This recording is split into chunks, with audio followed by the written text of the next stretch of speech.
Chapter 1176. Klein pretended not to notice that he was in a real dream.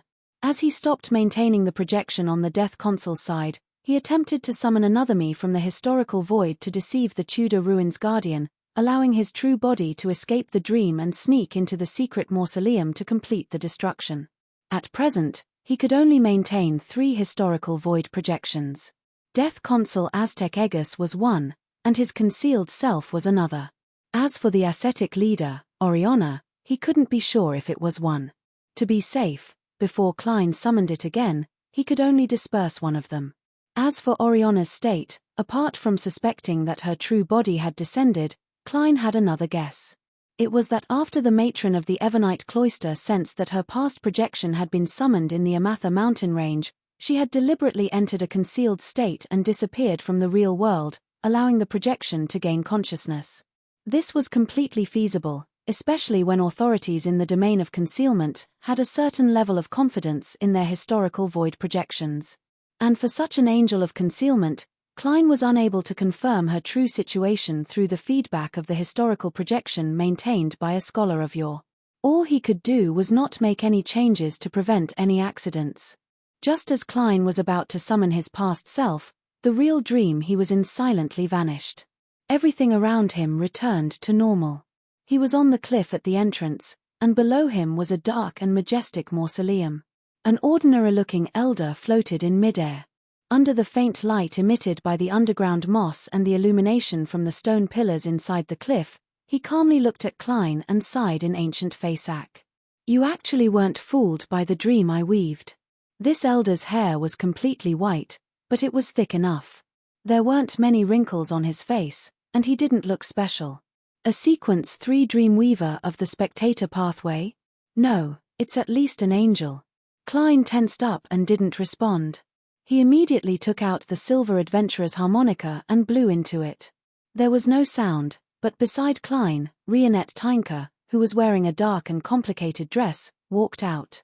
One of the blonde, red-eyed heads he was holding immediately spat out a rectangular diamond-like charm, while the other head chanted in ancient Hermes, "That's right. Yesterday reappeared."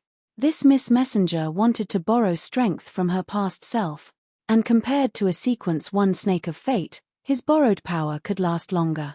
However, the talisman did not change at all.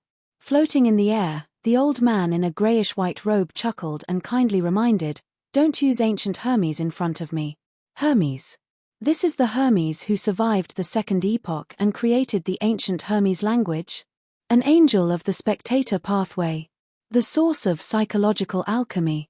Klein was first alarmed before he realized a problem. Hermes's desire to participate in the battle wasn't too high. No, perhaps she is deliberately putting on a show to numb us.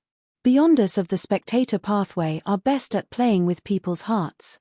Just as this thought flashed through Klein's mind, Rionette Tynker's other 2 heads began chanting in Jotun and Elvish respectively. Yesterday. The rectangular diamond-like charm was instantly ignited by a transparent flame as it fused into the void. Rionette Tynker's body began to rapidly expand as the 4 heads in her hand flew up and landed on her neck. These 4 heads turned illusory and stacked together.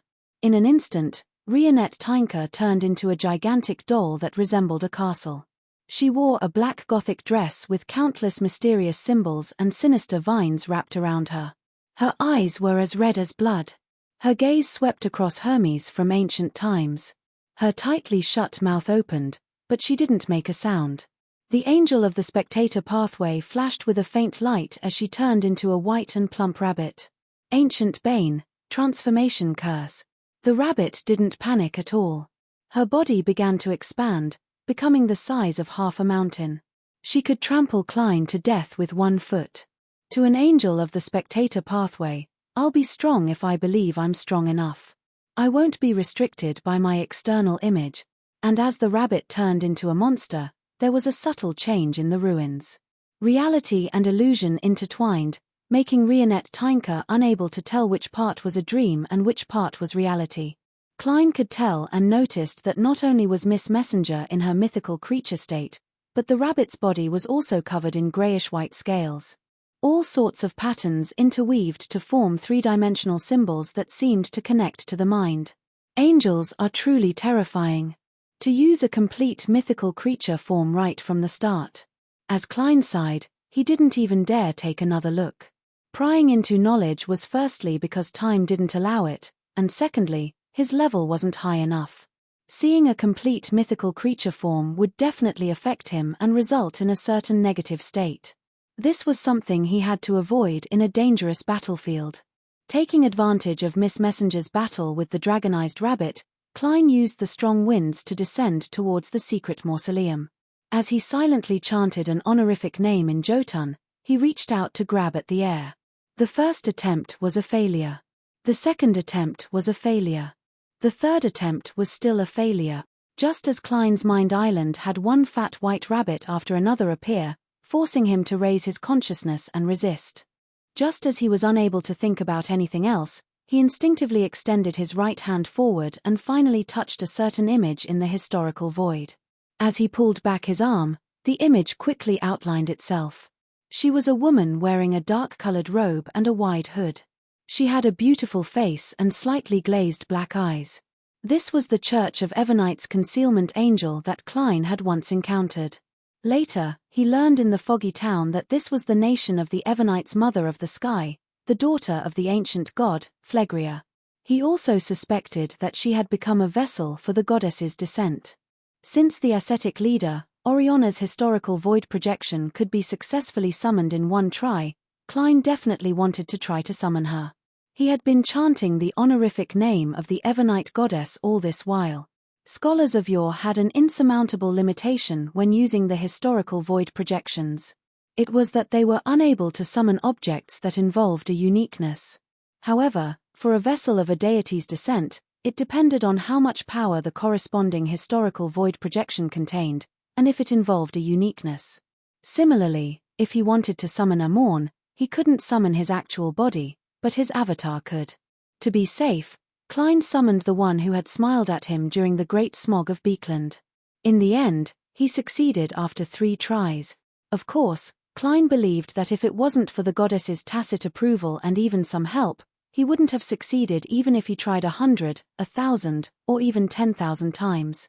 The beautiful lady didn't look at the scholar of yore who had summoned her. Instead, she turned her head and looked at the secret mausoleum below. The entire underground ruin suddenly trembled. The dark and majestic mausoleum began to shake as ripples appeared, as though it was about to be moved into the hidden world. At this moment, 2 arms reached in from the outside world. One of them pressed down on the gigantic doll, Rionette Tynker, while the other spread out its fingers and grabbed at Klein. These 2 arms were more than 10 meters long. Their surfaces were pitch black and flowing with sticky liquid. There were strange protrusions on them. They either had skeletal heads, 3-dimensional eyes, or barbed tongues. Abomination, Swa. The few remaining guards in the underground ruin went crazy. They either raised their swords to slash at their companions, or raised their guns, aimed at themselves, and pulled the trigger. Klein's skin began to crack as his consciousness was disturbed by a crazy feeling. He was unable to respond effectively. The concealment angel he had summoned followed its instincts and retracted its gaze. It looked up at the 2 arms that seemed to come from the depths of a nightmare. The immense fear made Abomination Swa's arm tremble slightly. Not only did he fail to grab Klein, but Rionette Tynker also took the opportunity to curse it, causing it to grow short green fur. Right on the heels of that, they began to fade as they struggled in an attempt to escape their concealed state. And at this moment, 3 figures appeared in midair above the underground ruin. They were Roselle the Great, the first king of ruin, William Augustus I, and the abstract angel formed from pure light. The historical void projection summoned by Zaratul chased after them. With so many angels descending at the same time, just the influence of their auras caused the entire space to tremble, much less the intense battle that they were engaged in. For a moment, the dark mausoleum shook even more intensely, and inconspicuous cracks even appeared on its surface. Klein wasn't surprised at all because this was his final plan.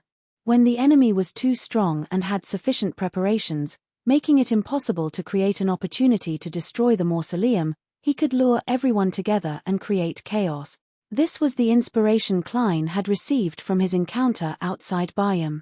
Back then, abominations Soir and artificial death's byproduct had attacked from afar. Sea King Kotman, Miss Messenger Rionette Tynker, and a demigod from the Rose School of Thought had participated. The outcome was the collapse of an innocent mountain. At this moment, Klein wanted the secret mausoleum in the ruin to be like the mountain. He didn't believe that the angels could control themselves from destroying the surrounding environment when the battle reached an intense stage, and the lineup this time far exceeded that of the past. It's still not enough.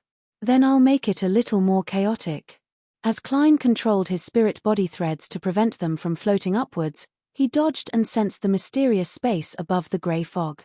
With his basic grasp, he made it tremble slightly. In midair, a greyish-white fog appeared as a majestic palace appeared. Sapphira Castle. In an instant, the sky above the Holy Wind Cathedral in Beekland darkened, as though a storm was brewing. A bird with dark circles under its eyes that was looking down the tussock river changed the direction of its gaze. In ruin number 1 on the outskirts of Beekland, Demoness Trissy had been stripped of several of her abilities. She was severely injured and could die at any moment.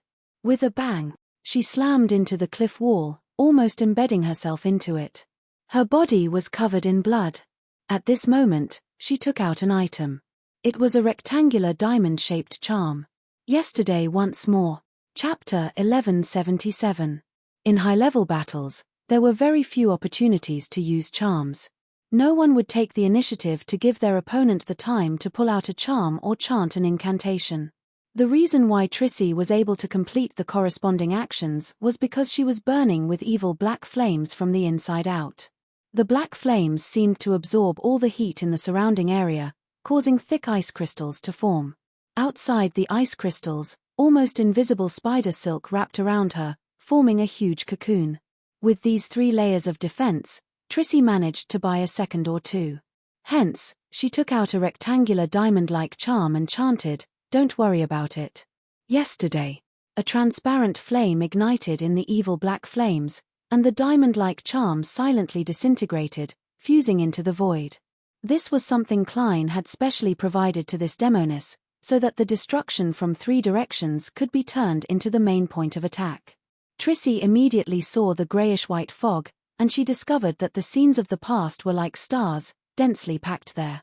There was him who wandered the streets as a child, being controlled by gangs, being swindled, kidnapped, and stolen. There was him who joined the Theosophy Order and became an assassin. There was him who enjoyed the end, enjoyed the bloody slaughter, and enjoyed people being instigated to tear off their masks to reveal their beastly nature. There was her who had no choice but to become a witch due to various reasons. There was her who began to spread disaster. There was her who was arranged by the Demoness sect to become Prince Edisac's mistress. There was her who was becoming less and less like herself, gradually becoming addicted to pleasure. There was her who was in extreme panic and yearned to escape, but ended up falling deeper into hell. There was her who endured endless pain and chose extremes. With a thought, Trissy magnified the scene, filling her entire field of vision. In the spot of light, the lawn outside the window was like a carpet. Horses were walking slowly, and golf holes could be vaguely seen. Inside the house, a museum cabinet filled with antiques blocked the view from the door. In the past, Trissy was standing at the edge, looking outside. She wore a sapphire ring on her left hand. Back then, she wasn't even a sequence 5, so she didn't have the power she needed to borrow. However, she had a ring from the Demoness sect, one that had a close relationship with the primordial Demoness. Trissy wanted to borrow that ring. Suddenly, a unique ring with a sapphire embedded in it appeared on Trissy's pinky finger. And unlike in the past, the present Trissy had already fused with the mark and submitted to the primordial Demoness. She had become a sequence 4 demigod who had undergone a great transformation. In other words, although she wasn't a sturdy vessel for a deity's descent, she already had the qualifications to do so. The sapphire ring allowed her to temporarily take the initiative. Looking at the scene from the past, Trissy raised her left hand, closed her eyes, and pressed the sapphire ring to her glabella with a smile as the cocoon formed from the spider silk shattered inch by inch. The thick ice crystals melted silently, and the evil black flames corroded her. The ring melted like metal and flowed into Triss's head in a half-real, half-illusory manner. At this moment, the layer of evil black flames had been completely taken away by Prince Grove, and a scorching white spear of light was thrown over. At the front of the spear, there were two pure white wings spread out, surrounding the tip of the spear like an angel. It sealed off the surrounding space, making it impossible for the target to escape. At that moment, Trissy opened her eyes. They were deep black. Her hair stood up one by one, all of them as thick as snakes. Their outer layers were slippery and sinister, and at the top of them were embedded black and white eyes, or they grew a venomous snake-like head. Their mouths were slightly open as they flicked their tongues. The spear condensed from pure light stopped in front of Trissy, as though it was being held down by an invisible hand, preventing it from moving forward an inch. It was quickly dyed with a greyish-white color, turning from illusory to corporeal, as though it was carved from stone. With a whoosh, the spear rapidly plummeted and hit the edge of the cliff, shattering into countless pieces. Around Trissy, the greyish-white color rapidly spread out in all directions as though it had a life of its own. Wherever it passed, the rocks would harden, and everything else would turn into stone. The various rituals that had been set up in Ruin Number 1 were also dyed greyish-white, preventing the angels guarding the other secret mausoleums from immediately discovering the changes and descending. Prince Grove was instantly surrounded by the greyish-white that spread out from the void. All he could do was rely on the blazing light emitted by the crown of thorns on his head to maintain a very small safe zone. The words he wanted to say or do couldn't be transmitted at all. Without the sclera and black areas around her eyes, Trissy didn't even look at her opponent. Surrounded by her snake hair that blotted out the sky, she took a step towards the secret mausoleum at the bottom of the dark valley. Boom! The ground began to shake violently as a dull thud sounded from the depths. Red meteors with flaming tails appeared out of thin air, passing by Demoness Trissy and smashing towards the mausoleum. In an instant, the ruins suffered multiple catastrophes. George III, who was at the critical moment of his advancement, sensed this scene as he immediately felt a strong sense of puzzlement and anger. He split some of his powers with great difficulty, and with the help of the arrangements he had made in advance, he forcefully distorted the surrounding area, isolating the dark and solemn secret mausoleum from the real world in space, preventing earthquakes and meteors from approaching the target. Boom! Boom! Amidst all kinds of disasters, the cliffs collapsed one by one as the ruins began to collapse. George III's angry voice sounded from the secret mausoleum that had become a world of its own. "Are you crazy? To forcefully accept the power of a true deity's descent at the level of a sequence 4 would only result in death." Trissy laughed as the skin on her face stretched to its limits. Inch by inch, it cracked, revealing the blood and flesh that seemed to be squirming crazily beneath. The Demoness, who had become extremely terrifying, scoffed. "Shouldn't the ending of a beautiful story be for all the bad guys to die? For example, you, or me?" Before Trissy could finish her sentence, with a horrifying smile, she plummeted towards the secret mausoleum that had the surrounding space distorted like a meteor, hoping to forcefully destroy it. In another mausoleum, Klein didn't put on a brave front. He quickly ended his connection with Sapphira Castle, as though he was praying to the fool for help. The commotion from before nearly caused the angels present to stop. Unfortunately, the concealment angel was a historical void projection summoned by Klein. She could only continue fighting based on her instincts, causing the chaos to worsen. At this moment, William Augustus I's projection drew a silver rapier and pointed ahead before slashing. There was no need for him to say anything else. The chaos in the ruins came to a halt as the battle was split into different battlefields. Hermes fought the beautiful and dazed lady, Abomination Soir suppressed Rionette Tinker, Roselle the Great and the Angel of Light. The two historical void projections surrounded Klein. William I was in an independent position, controlling the effects to prevent the aftershocks from hitting the mausoleum below. As expected of the Hand of Order, Klein's pupils dilated. Without any thought, he reached his right hand into his clothes and stretched out his left hand to borrow strength from his past self. The Death Consul, the Evernite Cloister's matron, and the Concealment Angel were all historical void projections that far exceeded Klein's own level. Be it summoning or maintaining them, It placed a huge burden on his spirituality. He had no choice but to borrow some strength from his past self before his spirituality completely dried up. This way, he was filled with fake spirituality. For 5 minutes, they were just like the real thing. Then, Klein saw light. The angel formed from pure light with illusory wings on its back made layers of light surge towards him like a tidal wave, drowning him. In the blazing sea of light, an item suddenly appeared and rapidly descended, approaching the secret mausoleum. It had a dark-colored cover and an interior made up of parchment. Roselle's travels. As for Klein, he relied on his essence of being able to split into worms of spirit and his enhanced shape-shifting ability to shrink into a bookmark of flesh and blood. He embedded them into the book and relied on them to block the endless light's purification and melting. But even so, Klein suffered considerable injuries.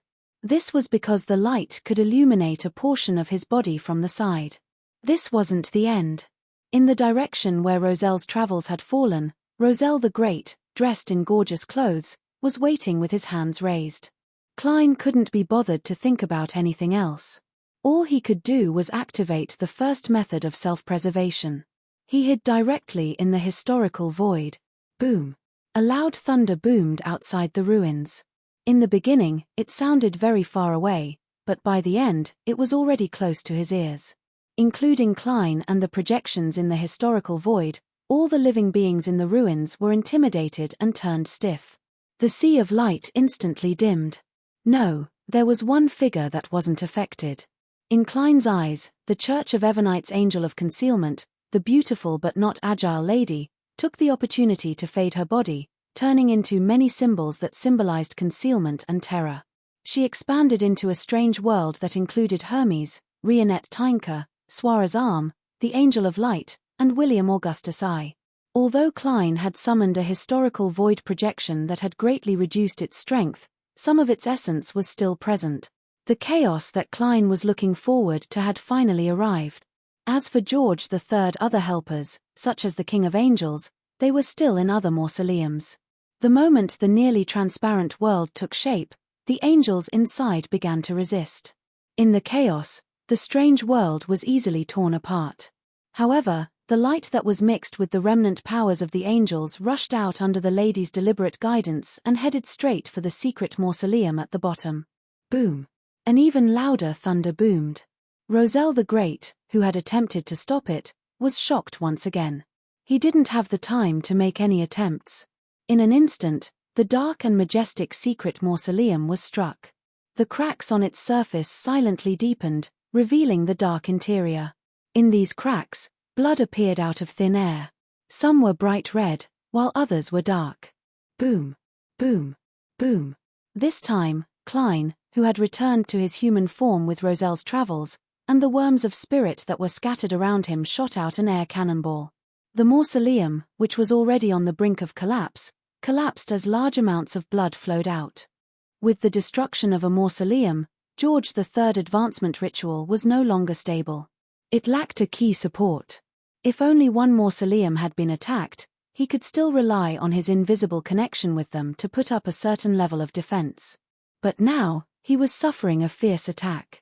His illusory body suddenly boiled as he could no longer maintain the distortion outside. The mausoleum that was isolated from reality finally appeared in front of Trissy. The corners of Triss's lips curled up on her squirming face. In Beekland City, Memorial Square. My subjects. The stern and old-fashioned George III, who had a mustache, was wrapping up his speech when he exploded with a boom. His flesh and blood turned into fireworks that sprayed into the air. P.S. Requesting for monthly votes at the end of the month.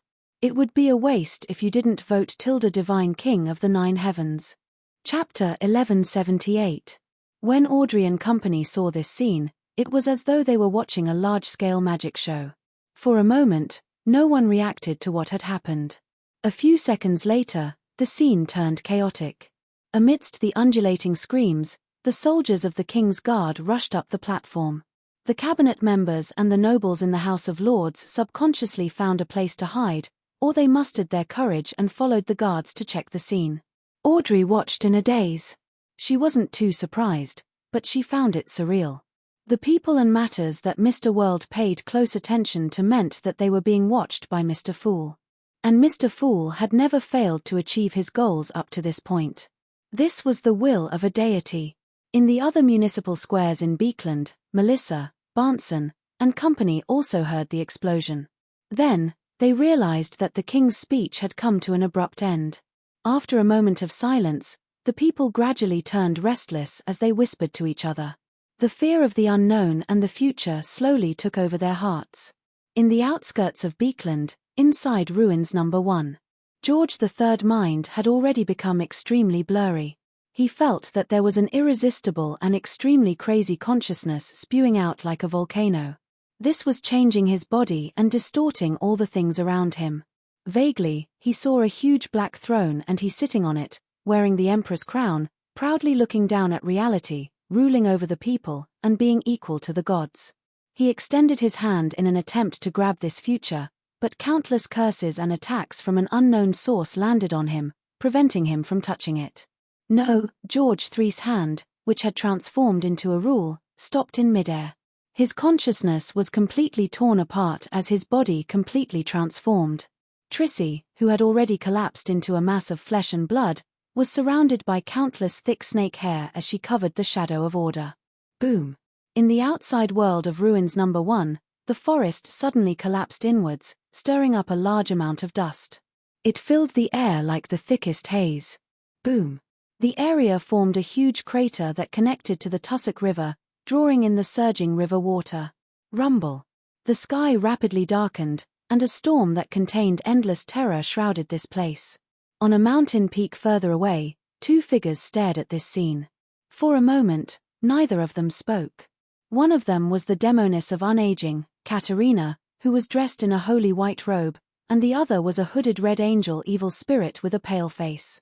After 2 seconds, Saintess of White Katerina sighed softly. The reason we want to find her is because the primordial told us that she has a strong tendency to self-destruct. The red angel evil spirit listened silently as his expression warped slightly. I know who interfered with my response. Katerina thought of one answer after another, but she was unable to confirm any of them. In the end, she chose to remain silent. The red angel evil spirit slowly spat out a word: night. After a pause, he suppressed the emotions in his heart and added, otherwise, I would have found Trissy Cheek long ago. Without waiting for Katerina's response, the red angel evil spirit turned around and left. In another ruin, Klein, who saw the secret mausoleum collapse and a large amount of blood flow out, only had time to flash a hint of joy before he had no choice but to turn his attention back to his own situation. The failure of George III's ritual and his failure to become the Black Emperor meant that his goal had been achieved. The next focus was on how to escape. At this moment, taking advantage of the considerable impact of the mausoleum's destruction, Rionette Tynker followed her agreement with Klein and didn't stay any longer. She rushed into the spirit world and fled deep into the depths. The power she had borrowed from herself in the past was coming to an end. The beautiful concealment angel had already reached the limit that Klein could maintain. After transforming into the strange world, she naturally disappeared. In the half-collapsed ruin, Klein faced Abomination Soir's arm, Hermes from ancient times, Roselle the Great's projection, William Augustus I's projection, the Angel of Light's projection, and the thunder that was pointing at an unknown location. Any one of them had the ability to easily kill him. And if he wanted to summon a historical void projection at the angel level, it wasn't something that could be done in a few tries. Without any hesitation, Klein's body turned incorporeal in an attempt to hide in the historical void. At this moment, a vortex suddenly appeared in the grayish-white fog in his vision. It was made up of countless transparent maggots that extended transparent and slippery tentacles in all directions. Zaratul. Zaratul's true body had appeared. He had been waiting for Klein in the historical void all this time. At this moment, Klein's entry into the historical void could no longer be reversed. He could only watch helplessly as he was attracted by the vortex and thrown towards the center. He wanted to snap his fingers and ignite the other paper cranes, but he realized that there were no flames that could rise up. Having already tested him once, Zaratul had sufficient confidence in his trump card. With the suppression of his level and the authority of mysteries, he was unable to control the flames. In addition, Klein's intuition told him that the destination of the teleportation was strangely connected to the vortex formed by the transparent maggots. He was unable to escape, nor did he have the time to summon sufficient helpers. A seer didn't perform unprepared. The vortex formed by the transparent maggots slowly spun, welcoming Klein's visit. The transparent and slippery tentacles swam over in an unstoppable manner. They wrapped around Klein, but they only wrapped around an ancient book with a dark cover. The blood on the surface of the book had yet to completely fade. G. E. Roselle's Travels. In the most dangerous second, Klein took the initiative to prick his finger, allowing his blood to flow onto the surface of G. E. Roselle's Travels. Then, he entered the book's world and temporarily escaped the fatal trap set up by Zaratul. The moment he entered the book's world, Klein immediately reached out and grabbed forward. He grabbed a marionette that he had only briefly possessed from the historical void. Vin Rambay's. Klein had once experimented that he could summon the projection of true history here. After all, it belonged to Sapphira Castle, and the book's world's prayer to the fool wasn't obstructed. Of course, if that didn't work, Klein had other solutions. It was to summon Justice Audrey, who existed in the book's world's history. In short, he needed a mid-sequence high-sequence beyonder of the spectator pathway to bring him into the sea of collective subconscious, into the city of miracles, Liveseed, and into the Hall of Truth. This was because Klein had no idea how long it would take for a sequence one like Zaratul to grasp the secret of G. Roselle's travels, nor did he know if he would forcefully descend into the book's world. All he could do was race against time. The gentle and elegant Vin Rambay's, who was dressed in a formal suit and a dark red bow tie, pulled Klein with a stiff expression and directly entered the sea of collective subconscious formed by countless overlapping lights and shadows. With the powers of a manipulator, they quickly traversed and arrived at the City of Miracles, Liveseed, in a few seconds. They arrived at the entrance of the Hall of Truth. Klein dispelled the maintenance on Vin Rambay's marionette and, pushed by the strong winds, ran through the door. As he passed through the colorful murals, his inner voice echoed in the hall, "The success rate of summoning 0-08 here should be relatively high, use it to draw or write something at the end of the mural on the left. It can affect the real world, through its arrangements. I can make Zaratul make a mistake, allowing me to find a safe path to escape. No, it's better to let Amorn's avatar join the chaotic battle and implicate Zaratul. That's easier to achieve. It's no wonder the goddess wanted to fish Amorn to Beekland. The mural on the right represents the world in the book. I can use 0-08 to draw a temporary door for me to leave." As he ran, Klein's right hand kept grabbing at the void in front of him. 5 times, 10 times, 20 times. When Klein once again borrowed strength from his past self, his right hand suddenly sank as he dragged out a slightly dim classical quill. 0-08. In the next second, Klein arrived in front of a huge pillar that was so wide that it would take countless people to wrap their arms around it. There was a clear sense of the vicissitudes of time. It was the throne of the dragon of imagination, Ankwelt. Klein circled around the stone pillar and came to the end of the mural. He picked up the quill, 0-08, and was about to write. He had never experimented with the changes that would happen when he used 0-08 here.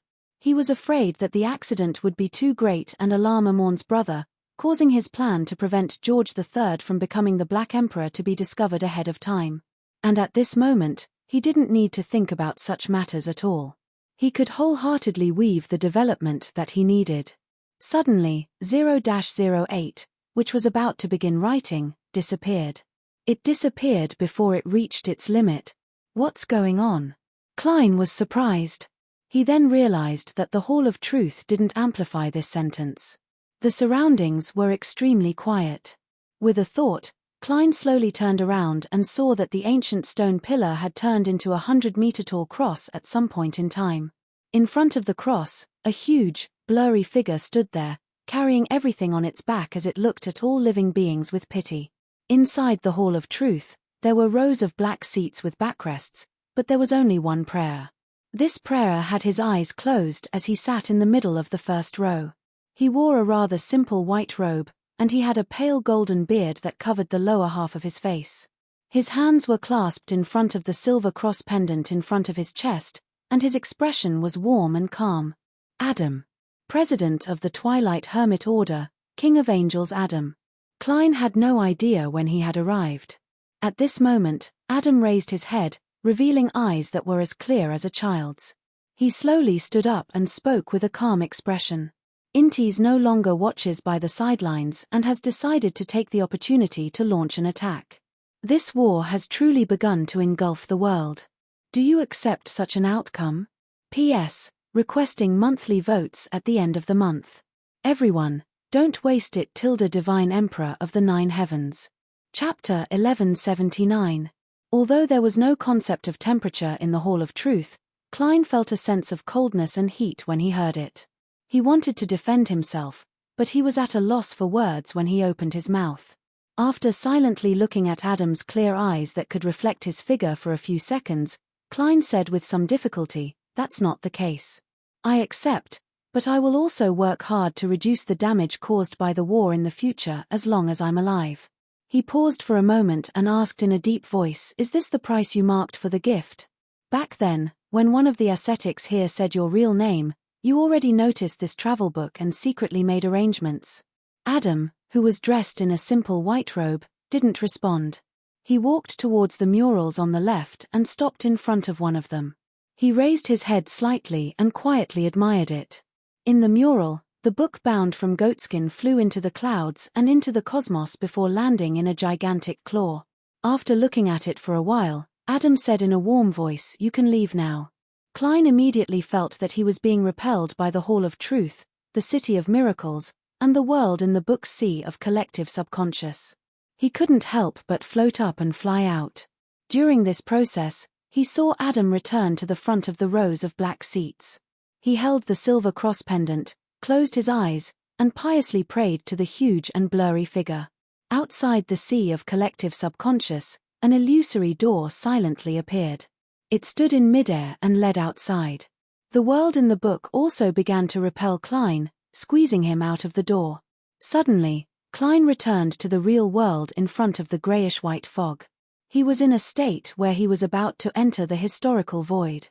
Unlike before, he wasn't locked onto by the vortex formed by countless transparent maggots. And the nearly invisible, slippery tentacles that wrapped around Roselle's travels trembled slightly before vanishing into thin air.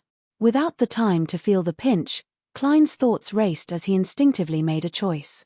He leaped into the grayish-white fog from another direction and hid in a shattered spot of light. This was also the so-called historical void. In the next second, Klein began to regret it. This was because Zaratul's slippery and terrifying tentacles extended over from the grayish-white fog. The countless transparent maggots no longer formed a spinning vortex as they disintegrated into a tidal wave that surged towards him. Zaratul could actually fight in the historical void. This was the suppression of a high-ranking Beyonder of the same pathway over a low-ranking Beyonder. The best way to deal with a demigod of the seer pathway was always to be a demigod of a higher sequence. Without any hesitation, just like when he advanced, he ran through the spots of light and fled deep into the fog of history. The collapse of the secret mausoleum, the air raid on Backlund, and the tragedy of the Great Smog flashed past one after another, but the sense of danger in his heart didn't weaken.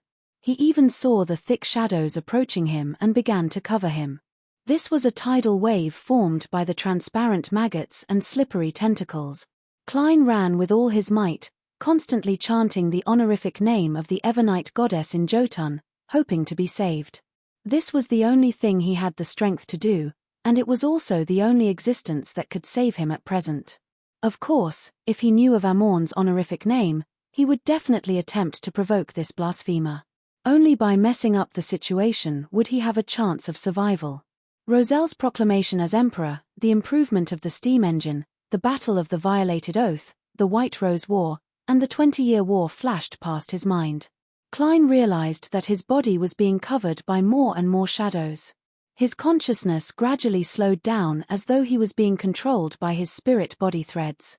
At this moment, hounds of Fulgrim ran out from the various spots of light in the grayish-white fog.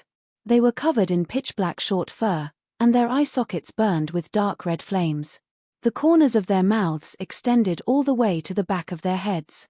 This group of monster-like Sapphira castle keepers passed by Klein and rushed behind him.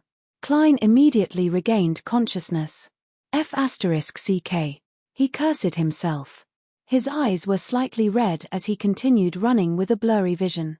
He ran from the 5th epoch to the 4th epoch, and from the 4th epoch to the 3rd epoch.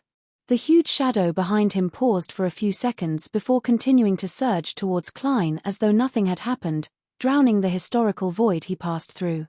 Klein wasn't stingy with his spirituality at all. He desperately used the spots of light he had lit to run through the fog of history, from the 3rd epoch to the 2nd epoch. He ran to a lonely fragment of light, surrounded by a withered forest and a normal-sized tomb. This was the history where giant King Ormir buried his parents. As for the tidal wave formed by Zaratul's true body, it didn't seem to understand the past enough. It was unknown which era it had stopped in, but it was unable to catch up. At that moment, Klein's spirituality was almost drained. And in the fog of history, he could only borrow strength from the void he was in. Clearly, there was no such thing as his past. And when his spirituality was exhausted, he had no choice but to leave the fog of history and return to the real world.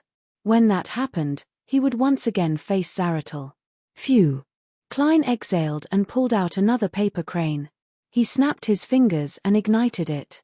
However, after waiting for a few seconds, he didn't see Snake of Fate Will or Septon appear. There's no way to use an ordinary paper crane to contact Will in the historical void. Why hasn't Amorn appeared yet? As thoughts flashed through his mind, Klein could only chant in Jotun again, Evernite goddess, loftier than the cosmos, more eternal than eternity. You are the Lady of Crimson, the Mother of Concealment, the Empress of Misfortune and Horror, the Mistress of Repose and Silence. After holding on for a few seconds, Klein suddenly had an inspiration. Hence, he didn't hesitate to leave the fog of history and return to the real world. Just as his figure appeared, the spirit body threads floated into the air and were grabbed by a slippery and transparent tentacle. And opposite him, another figure appeared at the same time. It was the barefoot ascetic leader, Oriana, who was dressed in a linen robe. According to Klein's abilities, the angel-level historical projection he had summoned had definitely vanished.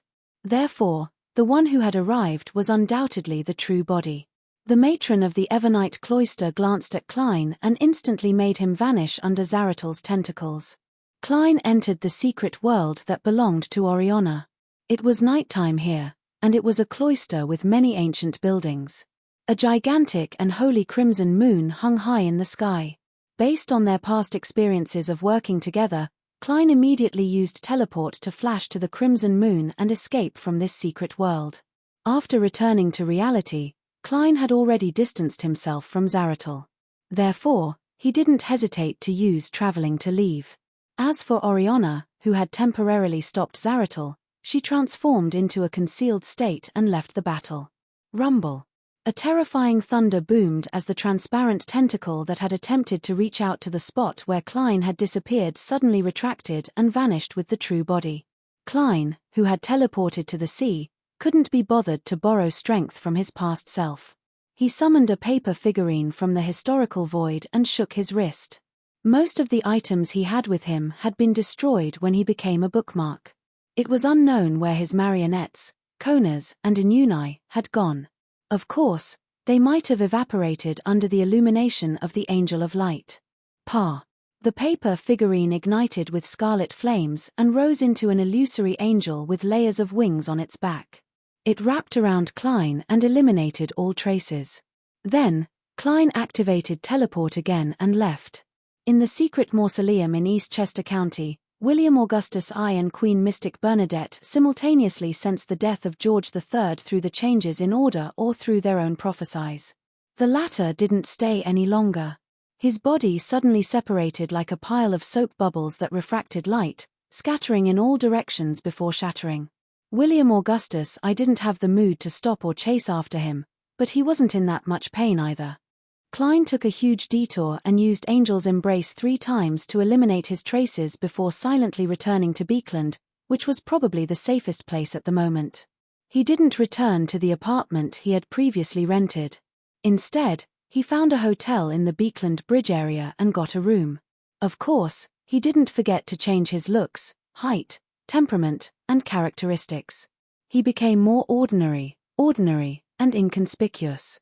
After entering the room, Klein endured his mental fatigue and physical injuries and began chanting the honorific name of sea god Cavituis.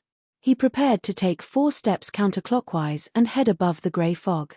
He wanted to use his true vision and the real angel's embrace to confirm the environment and eliminate any latent dangers. Thankfully, Zaratul should have signed a contract with George III. He can't leave the mausoleum he's guarding. Otherwise, I would have most likely become his marionette in that chaotic battle. His and Abomination Suara's appearance has exceeded my expectations. Klein heaved a sigh of relief and took a counterclockwise step. He opened his mouth and chanted in Chinese, "Blessings." Suddenly, Klein's body trembled. His voice came to a halt as he froze on the spot. In his line of sight, a figure had appeared on the chair beside the full-body mirror in the room. He was of medium build, male, and relatively young. He wore a dark-colored jacket and trousers. He was a mixed blood of Ruan and Balaam. This was the marionette that Klein had previously lost, winner Inuni. Inuni smiled as he faced Klein's eyes that couldn't move. "Don't randomly throw your marionette around. You'll be tracked." As he spoke, he slowly stood up and took out a crystal monocle from his pocket. He slowly wore it on his right eye. End of the 5th installment. P.S. The 5th installment will be concluded in the wee hours of the morning. Also, don't waste the monthly votes on the last day of November. Chapter 1180. If I were to directly write about the Tarot Club at the beginning of the next novel, I would write that everyone is having a meeting under Mr. Fool's watch. However, the World German Sparrow seems to be wearing a monocle, and Mr. Fool's posture is even more relaxed than usual. His body is slightly tilted, his right elbow resting on the armrest, and from time to time, he pinches his right eye socket. Will he be drowned by the blades that are thrown at him? I'm just joking. No matter how dramatic the turn of events is, it has to be in line with basic laws, basic logic. With the foreshadowing and clues provided, I can't just write whatever I want. Everyone can rest assured on this point. For the entire 5th book, I've already summarized the main problems. For a long period of time, Little Ku will be rather lost and lacks sufficient motivation. This will cause the tension of the plot to gradually decline. After all, it's not the beginning, where we can follow Little Ku to understand this new world bit by bit. There are other things to nurture and maintain our interest. In the middle and later stages of the book, everyone will definitely want to see the development and advancement of the plot. Furthermore, it has to be the kind that makes people look forward to it. However, when I first wrote this part of the structure, I considered that such a change can't be too sudden. After all, after such a huge impact at the end of the 4th book, Little Ku will definitely need a lot of time to digest and accept it. I have to use a lot of foreshadowing to slowly find new motivation. Look, there's no need to worry about the tension of the plot in the next book. And while writing about Little Ku, I also have to take care of the other characters. I have to describe their growth, their obsessions, and their inner conflicts. Therefore, the pace is further slowed down. It's like a squid waving its many tentacles. From controlling 2 or 3 simple storylines at the beginning, to controlling 7 or 8 storylines and characters, it's really getting more and more strenuous. Furthermore, I can't let it affect the structure of the story. I can't let it become clumsy and stumble. Unfortunately, for this reason, I can only temporarily suppress the plot of some characters to prevent the structure of the story from becoming unbalanced. Apart from the problems summarized above, there are 2 more points. First, it takes about 200 chapters to complete the level up. In terms of the structure of the story, it's too slow. But in terms of actual progress, it's too fast. Although the foreshadowing makes this result seem reasonable, I still feel that it's too tight. Little Ku needs another 1 or 2 years to digest the level up. He would have to pay attention to this point in the future. This was a problem with the overall story arrangement. There were not too many gaps in the timeline. I didn't know if I had summarized it before, but I didn't really remember, so I might as well say it again. For many authors, leveling up was mainly to provide fun points, and I was no exception. However, I had another understanding of leveling up. It was a tool and a yardstick for me to control the pace of the plot. Why was this possible? My understanding of the word was change. After a story had been going on for too long, everyone would desire something new to be added to the story. They would desire something different. They wouldn't want the story to remain the same. At such a time, leveling up would naturally provide change. It would be very gentle, and it wouldn't just be a simple change to the environment. The main character himself would also change, from inside to outside. Therefore, it wasn't that it couldn't be written without the elements of leveling up, but there had to be nodes of change.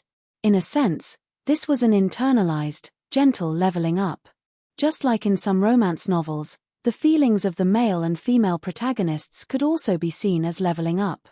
From less to more, there would be elements of regression, division, and reconciliation.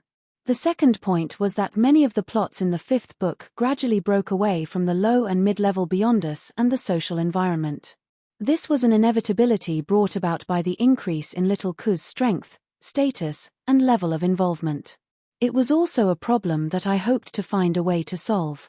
Because once there was no environment, there would be no sense of reality, and the entire story would have no foundation. There would only be drama and conflict. This was also the reason why my previous books developed faster towards the end. Well, except for martial arts. It was because there was too much repetition, and leveling up brought too little change to the plot. One of the reasons I came up with the sequence system and the acting method was to let the high-ranking beyond us who had broken away from society re-enter the world through their acting method. I would give them a life and return the world to reality. This point was somewhat reflected due to the main theme of this novel, but not too much. I hope to strengthen it in the future. Going back to the fifth book, the theme of Red Priest represented war. There weren't many positive descriptions, but it ran through the entire novel. It was the bright line of the plot, and at the same time, it used the encounters in this environment to show the feeling of drowning and struggle. Trissy was one, Little Ku was another, and those characters who struggled to hold on in the face of the torrent of the times were the same. I repeatedly emphasized drowning in order to not mention it in the last 10 or so chapters. I wanted to create such an atmosphere and feeling through the story itself. I believe everyone can understand it. When Trissy said those words and fell into the mausoleum, Amorn put on the monocle in front of Little Ku, the feeling of a struggler finally sinking into the water could be seen. The corresponding character images were also established.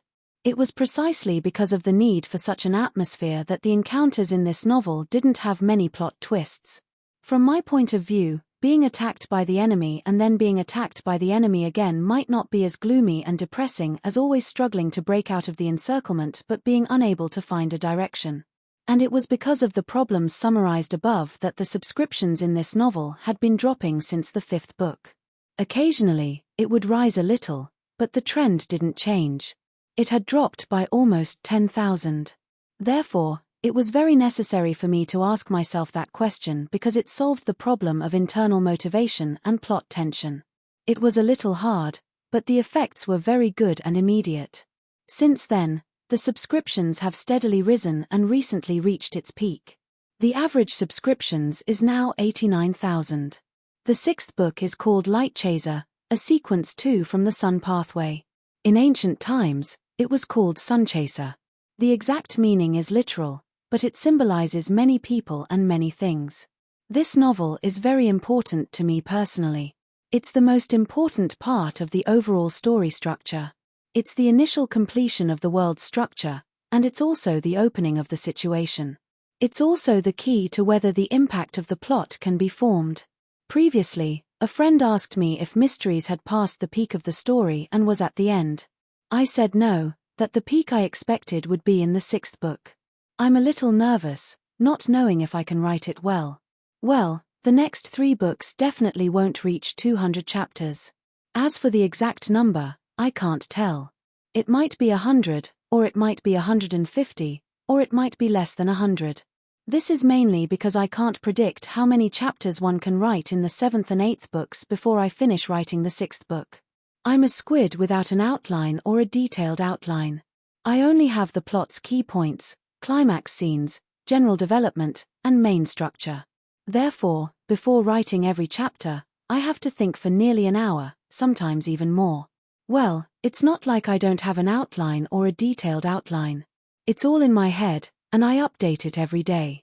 Previously, a friend asked for my outline and realized what it was. Other than the world settings, character settings, power settings, and historical chronology being very detailed, the outline is usually just for show. I basically won't follow it. Alright, it's time for the much-anticipated part.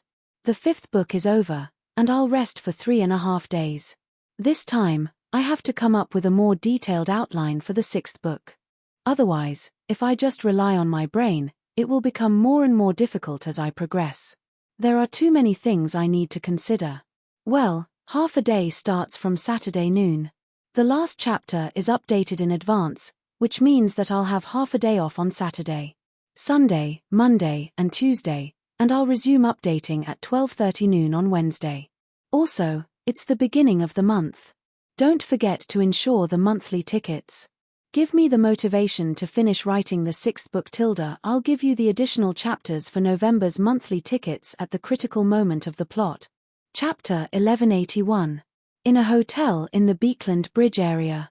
Apart from the fact that his thoughts still belonged to him, Klein couldn't control anything else. Even his eyeballs couldn't move.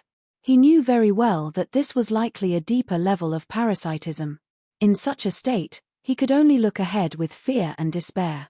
He watched as Inuni, who had worn a monocle and had transformed into Amorn's original appearance, smiled and took a counterclockwise step. He then opened his mouth and muttered in fluent Mandarin, Inuni, Inuni. He chanted in fluent Chinese, the celestial lord of heaven and earth for blessings. Did he steal my thoughts or my Chinese abilities? It should be the former. Otherwise, there's no way for he to grasp this ritual.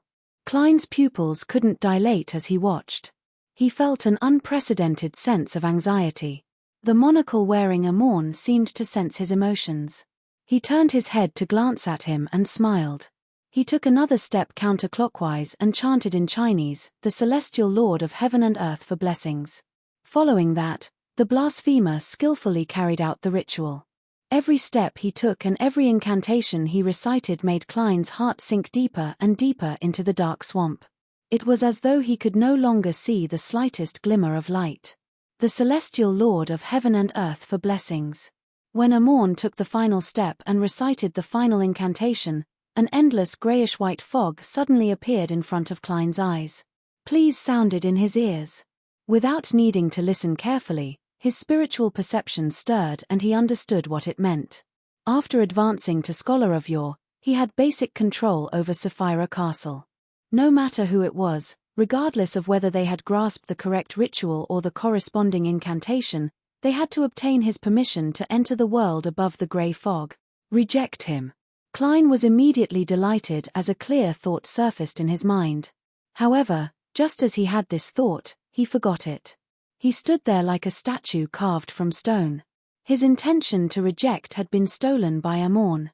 Klein once again felt despair, but the greyish-white fog in front of him and the prayers in his ears didn't disappear. Klein was first taken aback before he understood what was going on. I understand. I have to personally head above the grey fog and control Sapphira Castle. Only then can Amorn enter. There was no such thing as acquiescence. This thought was like a straw that Klein grabbed without hesitation, lest he sank into the water silently and coldly without anyone knowing. Although he did not know how to make use of this matter, his intuition told him that the only hope and the slightest possibility might be hidden in this. At this time, Amorn stopped trying and looked at Klein. Clearly, he failed to successfully enter Sapphira Castle. The Angel of Time adjusted the monocle on his right eye and smiled without any change in expression. Honorable Mr. Fool, your idea of saving yourself is very interesting. Amorn used the standard Ruan language, but every word seemed to be able to mobilize the power of nature, creating rounds of explosions in Klein's mind. How can he be sure that I'm the fool and not the blessed of the fool? Klein's body and mind turned cold as the hope that had just surfaced sank into the water once again. How can I be sure? Amorn made a tsk sound and sat down on the chair he was sitting on. He pointed at the round stool opposite him and said, "Have a seat. Don't stand on ceremony." As soon as he finished speaking, Klein involuntarily took a step forward and sat on the round stool. Amorn surveyed the room, raised his hand, and grabbed Klein's black silk top hat. He wore it on his head and said with a smile, "That's right, Klein's right. Do you think I don't know that the ritual just now failed? How long has it been since Sapphira Castle's anomaly? How can I forget? I just wanted to see your reaction, and your subconscious despair and instinctive rejection are very interesting. If you aren't the self-proclaimed fool, how could you have such thoughts? Dear Mr. Fool, am I right?" In the process of making 4 consecutive rhetorical questions, Amorn's expression was rather joyful, like an old hunter who had caught a fox's tail. "I've been deceived." Klein finally realized why Mika wasn't disappointed in the slightest. He subconsciously wanted to deny it, but after thinking for a while, he calmly opened his mouth and said, "Just kill me." "Hey, I can speak now?" Klein hurriedly tried to control his body, but it was impossible.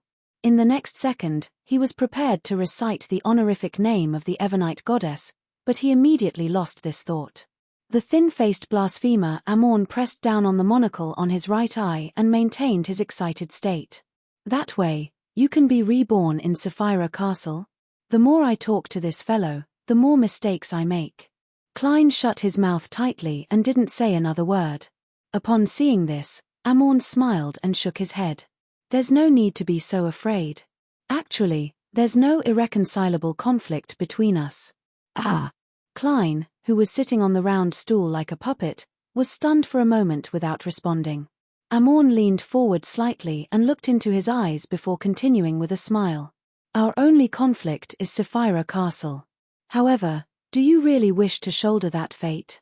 Are you really not worried that the original owner of Sapphira Castle will revive in you?" This sentence hit the point that Klein was most concerned about. He was momentarily at a loss for words. Amorn pinched the crystal monocle and didn't press Klein for an answer. Instead, he smiled and said, "Give Sapphira Castle to me, and all the problems will be resolved. That way, whether the original owner of Sapphira Castle can be revived or if the corresponding fate can be withstood will be something I need to worry about, not you. Also, the pursuit of Dor and little Zaratul, the gift of Evernite, and the subsequent arrangements of my paranoid brother will be left to me to worry about in your place. As for you, escape all of this and become a sequence 3 that only belongs to you." Why should I kill you? What's the need for me to kill a sequence 3? Even if I want to reclaim the characteristic, it's not essential. My prey will only be Palez, little Zaratul, and the Door. The rest will depend on my mood. As for the organization you established, I can also maintain it on your behalf. It's very interesting, very interesting. If you think this price isn't enough, I can make you my blessed. Didn't you pretend that the fool is the angel of time, Amorn, in the city of silver? In the future, it can become real. I'll lead them out of the forsaken land of the gods and see the light outside. When the time comes, you still have a chance to advance to sequence 2 and become an angel. This is basically taking over all my worries and difficulties, leaving only the benefits." Klein, who didn't have much desire to become a true god and control Sapphira Castle, felt his heart palpitate when he heard this. If he didn't know that Amorn was a top swindler, he would have agreed on the spot. But in the end, he said expressionlessly, "Kill me. That's all you know?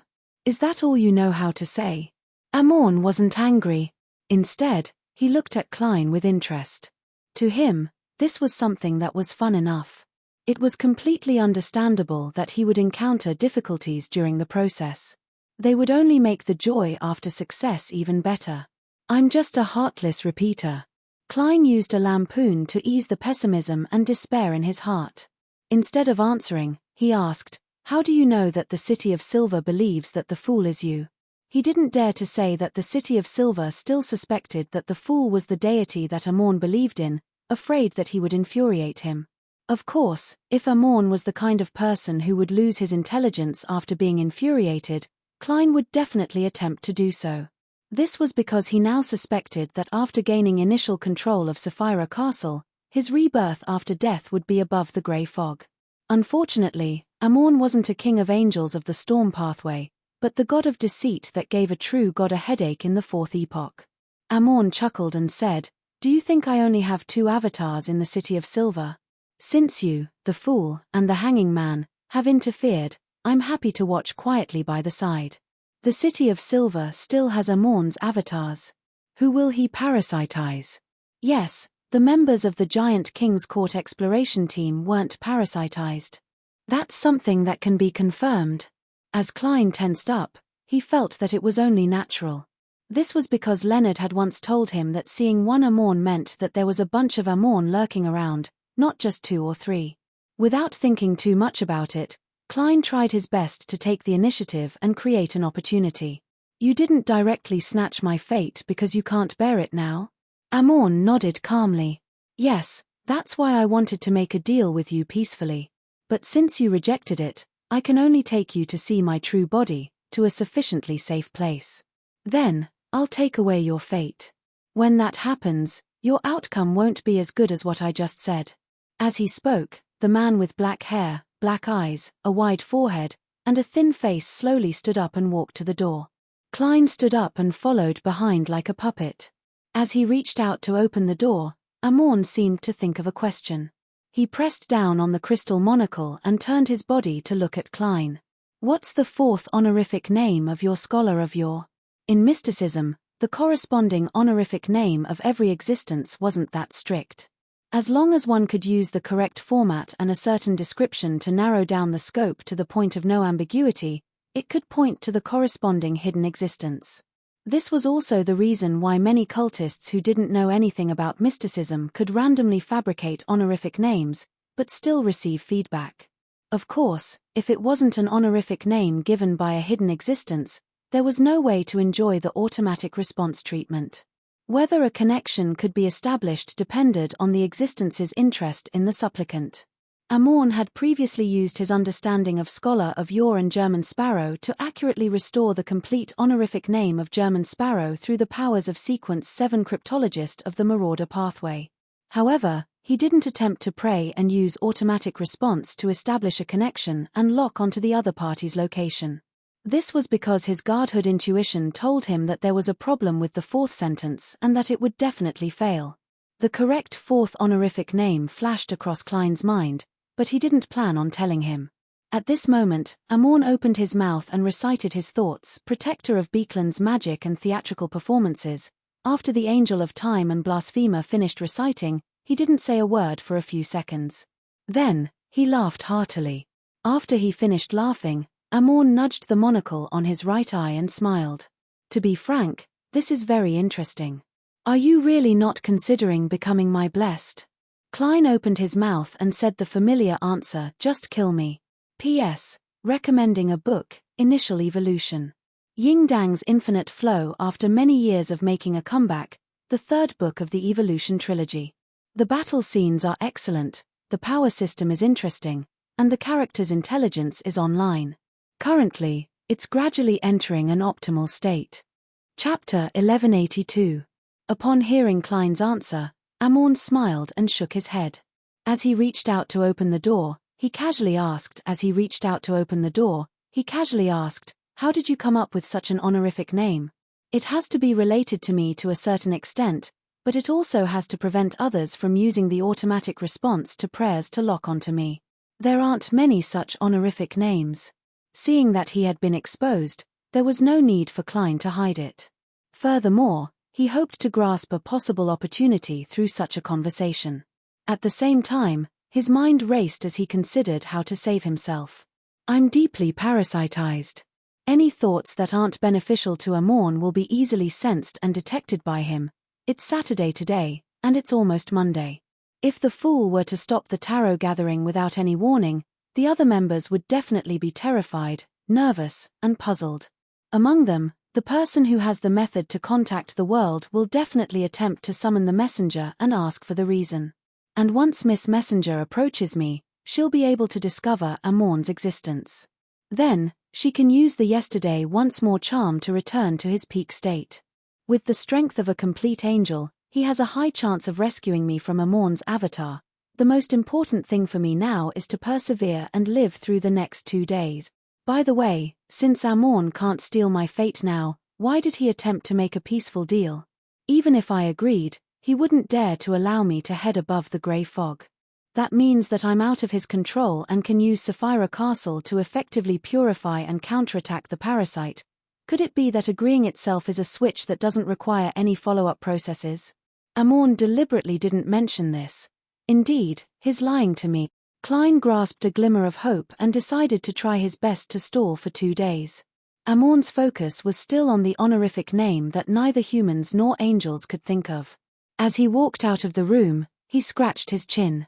Have you provided protection to the magic and theatre performances in Beekland? I've protected a trick master before. Having made up his mind, Klein was much more cooperative than before as he simply answered, that's right.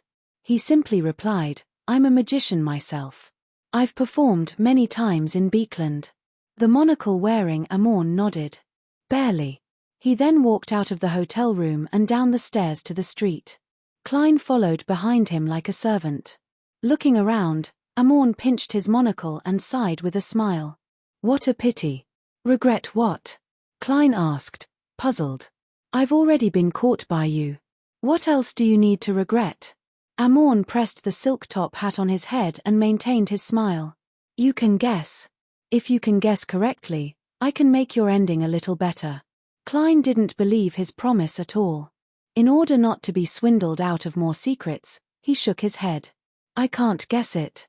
Boring, Amorn gave a brief comment. He clenched his right hand into a fist and lightly knocked on his monocle. From the pedestrians on the street, the trees beside the road, the sparrows on the roofs, the rats in the muddy corners, and the various creatures that could not be seen in the air, an illusory insect-like figure flew out and returned to Amorn like stardust. The Son of God status was immediately raised to the level of an angel.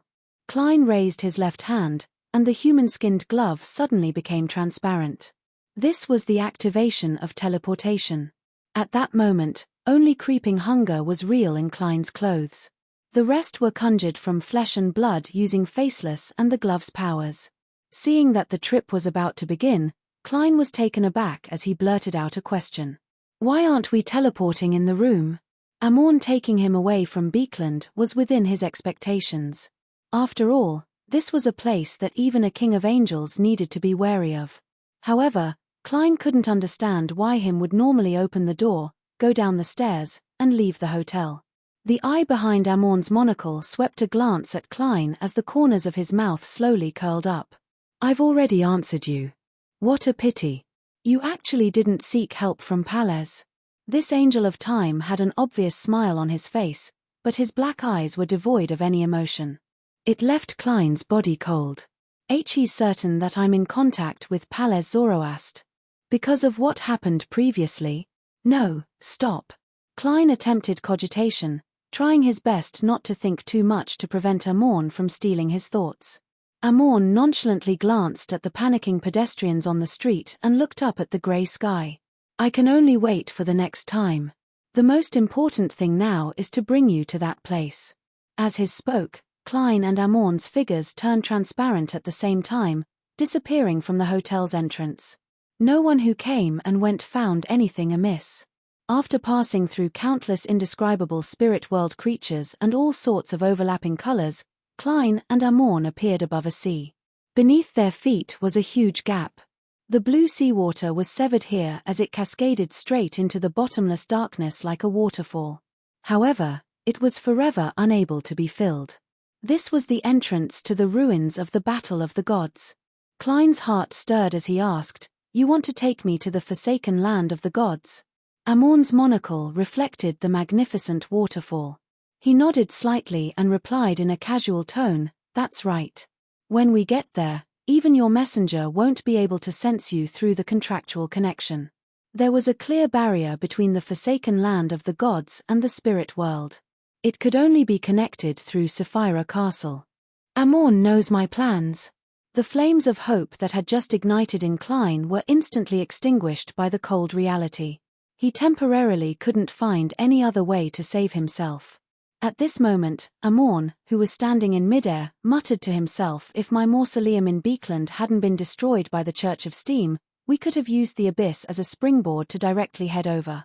There wouldn't have been a need for so much trouble.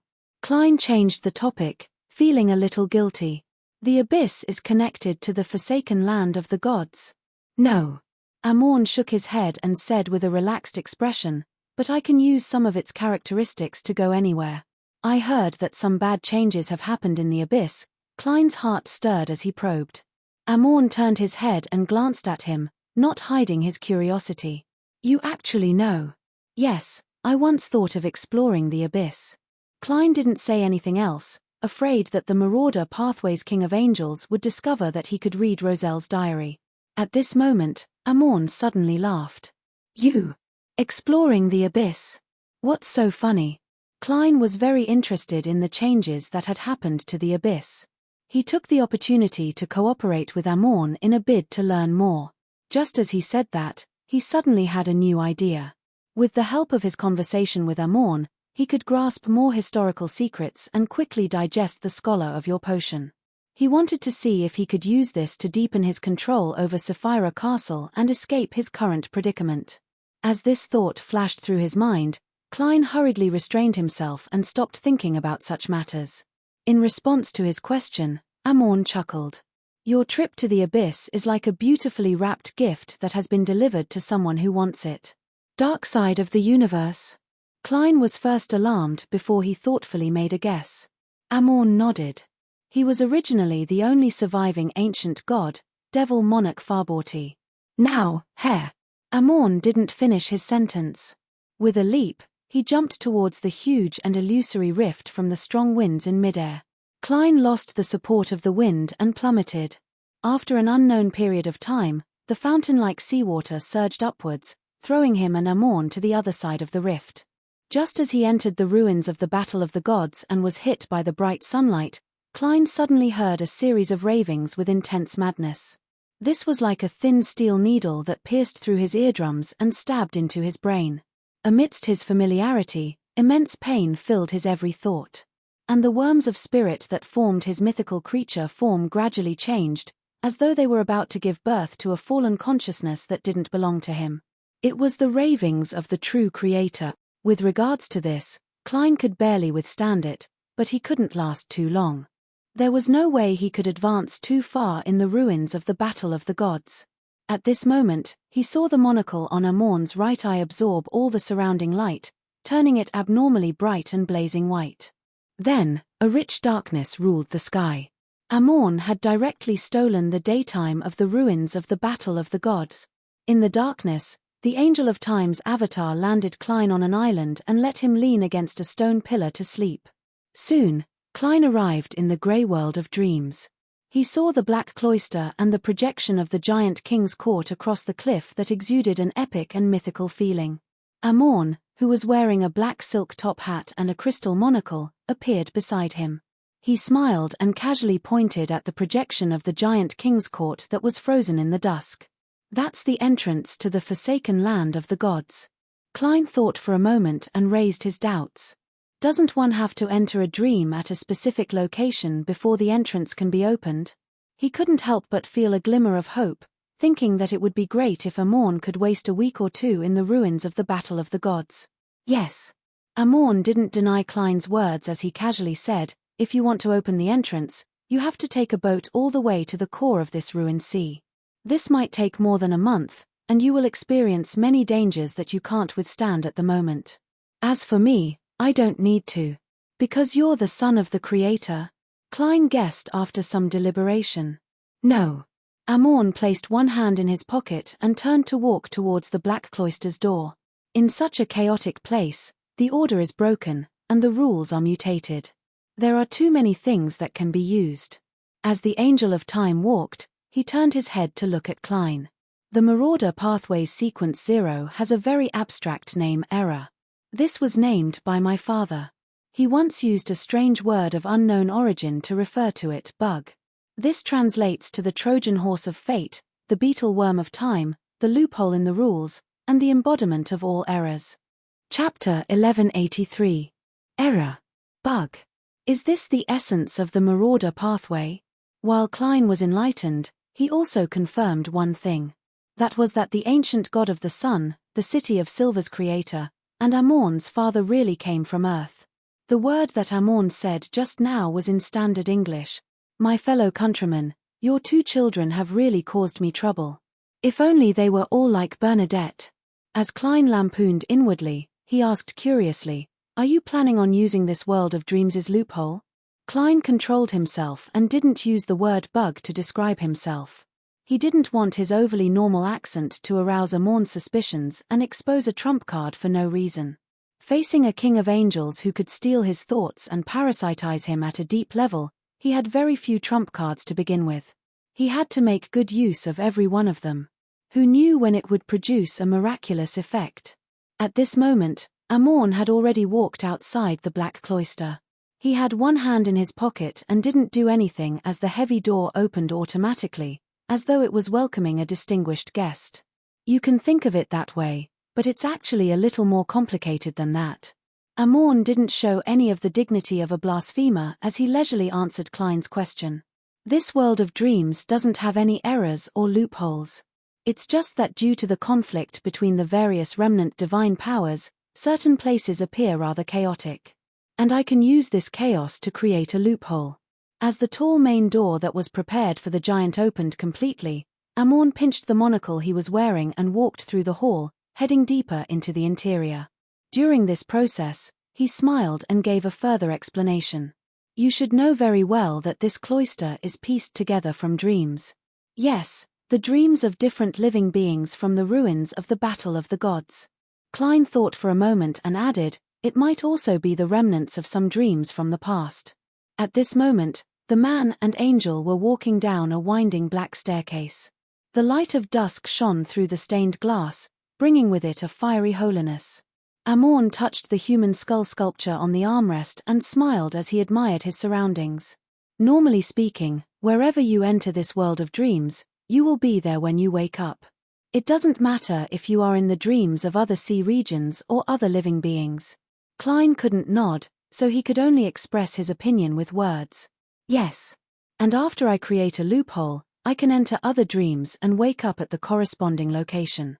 Obviously, this monastery is much smaller than the sea of ruins outside, and its structure is more compact. Perhaps we can reach our destination in a few minutes. Amorn's tone was tinged with joy. To him, creating and exploiting loopholes seemed to be a joyful thing in itself. Amorn can actually use such a method to quickly pass through the ruins of the Battle of the Gods. Ignoring a week or two, he wouldn't even waste an hour or two. As expected of a king of angels, a blasphemer of the fourth epoch. The sliver of hope that Klein had just felt instantly vanished. He did not know if Amorn deliberately did not mention it in advance so that he could enjoy the process of his target's hope bubbles being popped again and again, or if he did not care about such a trivial matter. He could only control his strong frustration and said, "You want to go to the key dream that supports this illusory world." He remembered that Queen Mystic Bernadette had mentioned that she didn't even dare enter the black wooden door in the deepest part of the monastery. "It's not me, it's us," Amorn replied with a smile. He seemed to suddenly recall something as he raised his hand to adjust his monocle's position. "Why did you place a monocle on your marionette? This makes it so that I don't even need to prepare it myself." Klein felt awkward for a second before thinking for a second. He decided to answer truthfully, "Not long ago, in order to digest the Bizarro sorcerer potion, I specially wore this monocle in front of the Red Angel evil spirit." Amorn, who was walking down the stairs, suddenly stopped and turned to glance at Klein. Bit by bit, he smiled. "Very creative." This angel of time then said thoughtfully, "Medici actually isn't completely dead. Medici is actually not completely dead yet. Next time, if I meet him, I will turn into your appearance and wear the monocle in front of him again. Poor Sauron Einhorn Medici. You're a complete king of angels. Do you have to be so bored? Is this the so-called god of mischief?" Klein sighed emotionally when he heard this and didn't know what to say. Amorn pressed down on the crystal monocle and asked, "What's going on? Did you wear the glasses on your left eye? How did you know?" Klein was startled, thinking that Amorn had stolen the scene from the fog of history. How do I know? There are two possibilities. First, you're definitely not Medici's match due to your low sequence. You're afraid that your disguise will be too realistic, resulting in you suffering a fatal subconscious attack. Second, if you had the intention to imitate me and complete the correct imitation, then I might have been able to use the ripples produced by fate to detect this matter. Since I didn't discover it, it means that the monocle was worn in the wrong position. Make a guess. Which possibility is it? I'll choose the most dangerous possibility, regardless of whether it's true or false. This way, I'll be more careful and cautious in similar matters in the future. Of course, there's a future first. As Amorn didn't appear fierce or oppressive previously, Klein had unknowingly let down his guard. He felt that he was a king of angels that was easy to get along with. But now, he suddenly came to a realization that this was the trait of a top swindler. The second possibility. Klein gave his answer. Amorn didn't answer if he had guessed correctly. He walked down the stairs and came to the bottom of the cloister, stopping in front of a black wooden door covered in strange patterns. I've been here before.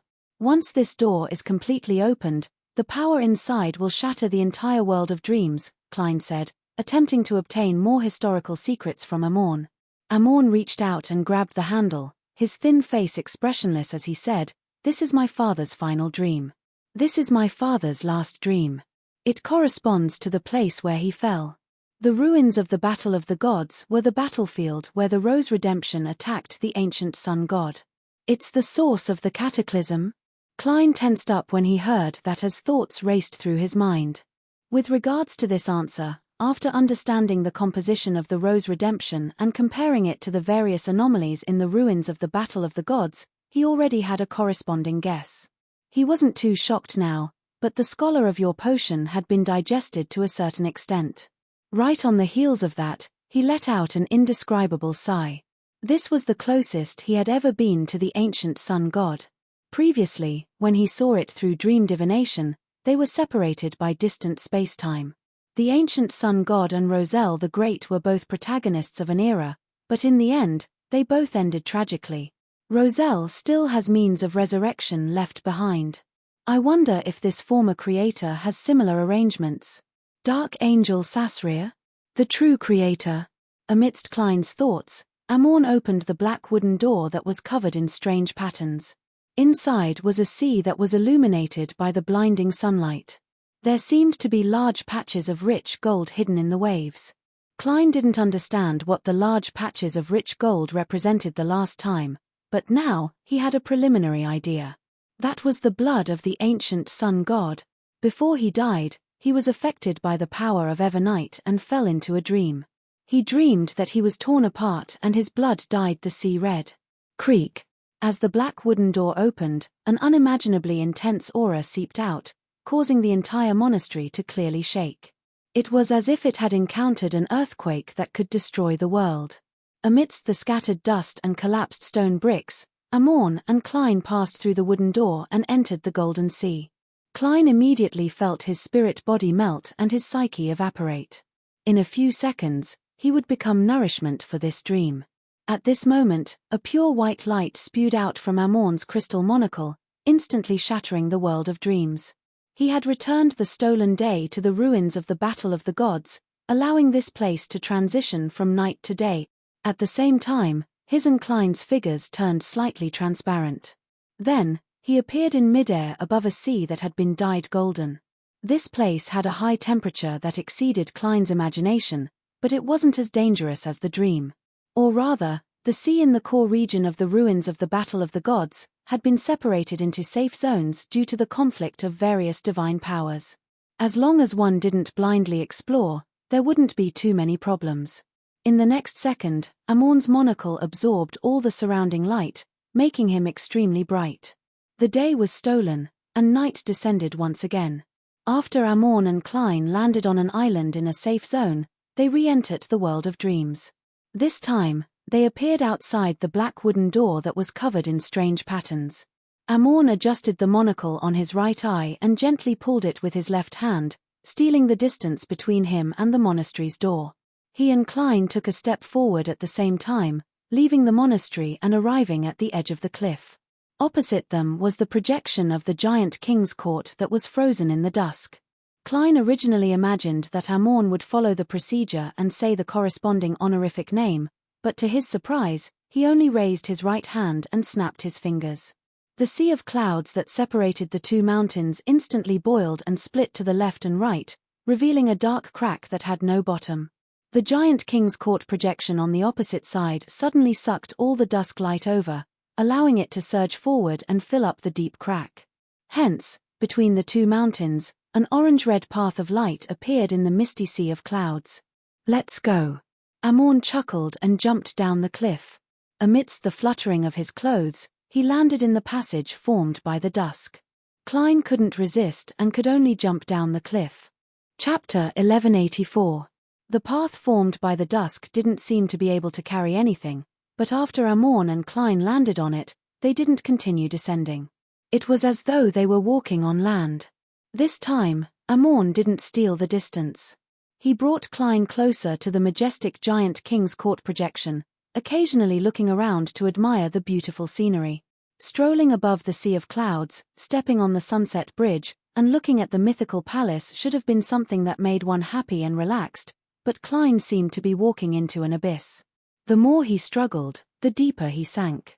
Once he entered the forsaken land of the gods, many of the things he relied on would be useless. Before long, Amorn and Klein arrived at the giant king's court projection and stood in front of the tallest building.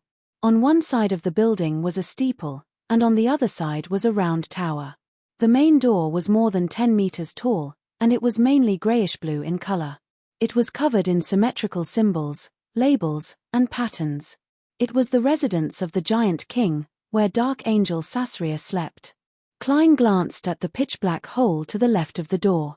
He could roughly confirm that the door in his dream didn't need a key to open it. Otherwise, the true creator believers from before wouldn't have been able to pass through it.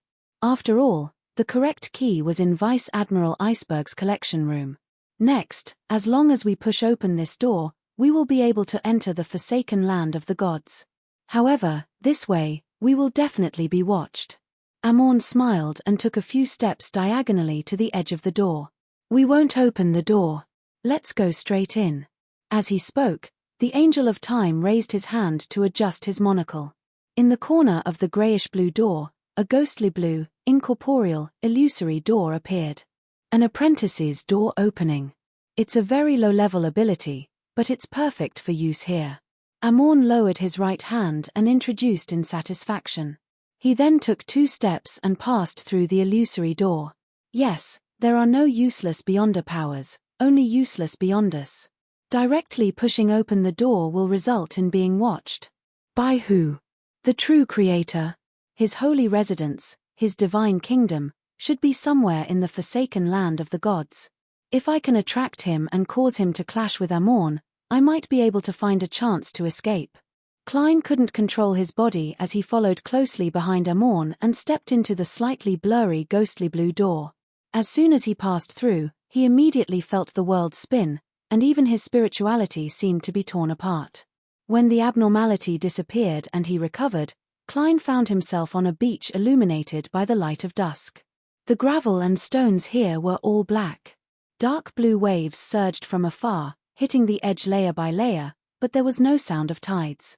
They were quiet, like a grand illusion show. This sea is illusory. I appeared here after entering, but it's likely not the case when leaving. According to the principle of reciprocity, if I want to leave, I can only open the giant king's residence where Dark Angel Sasria sleeps. Klein tilted his head in realization and looked in another direction. There was a mountain peak bathed in dusk. Countless palaces, towers, and majestic walls were frozen on it. This is the mythical giant king's court. Even if the city of silver can find a path to the sea, it's meaningless. From the corner of his eye, Klein discovered that Amorn had changed his appearance. He was wearing a black classic robe and a pointed hat of the same color. He had gone from a gentleman of the present era to an ancient mage from the 4th epoch, or even the 3rd epoch. Klein's heart stirred as he continued looking at the giant king's court that wasn't far away. Dark Angel Sasria sleeps in the giant king's palace. Amorn stood side by side with him and looked in the same direction. Without any change in expression, he said, "I know. I've entered the giant king's court and visited the tomb of Ormir's parents." Indeed. One of Klein's guesses had finally been confirmed. He deliberated and said, "What are you looking for answers to?" "You can guess." Amorn continued looking at the giant king's court as he said with a laugh, "If I had an idea, I wouldn't need to ask you." Klein thought for a few seconds. "Some secrets of the first epoch?" "You can say that," Amorn replied casually. Klein hesitated for a moment before saying, "That's right. Aren't you curious about Dark Angel Sasria's state?" "Just curious. But compared to me, there are many people who are more interested. My paranoid brother, the Hanging Man, the Dragon of Betrayal, as well as Evernight, Storm, and Pure White. I want to see who can't hold back first.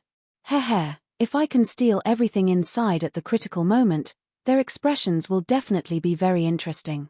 This train of thought. Did they create such a big thing just to cause trouble and gain some pleasure?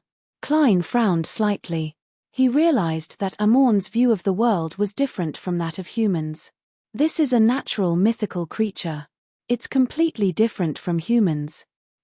Why can I frown on my own? Just as Klein came to a realization, he realized that something was missing in his body.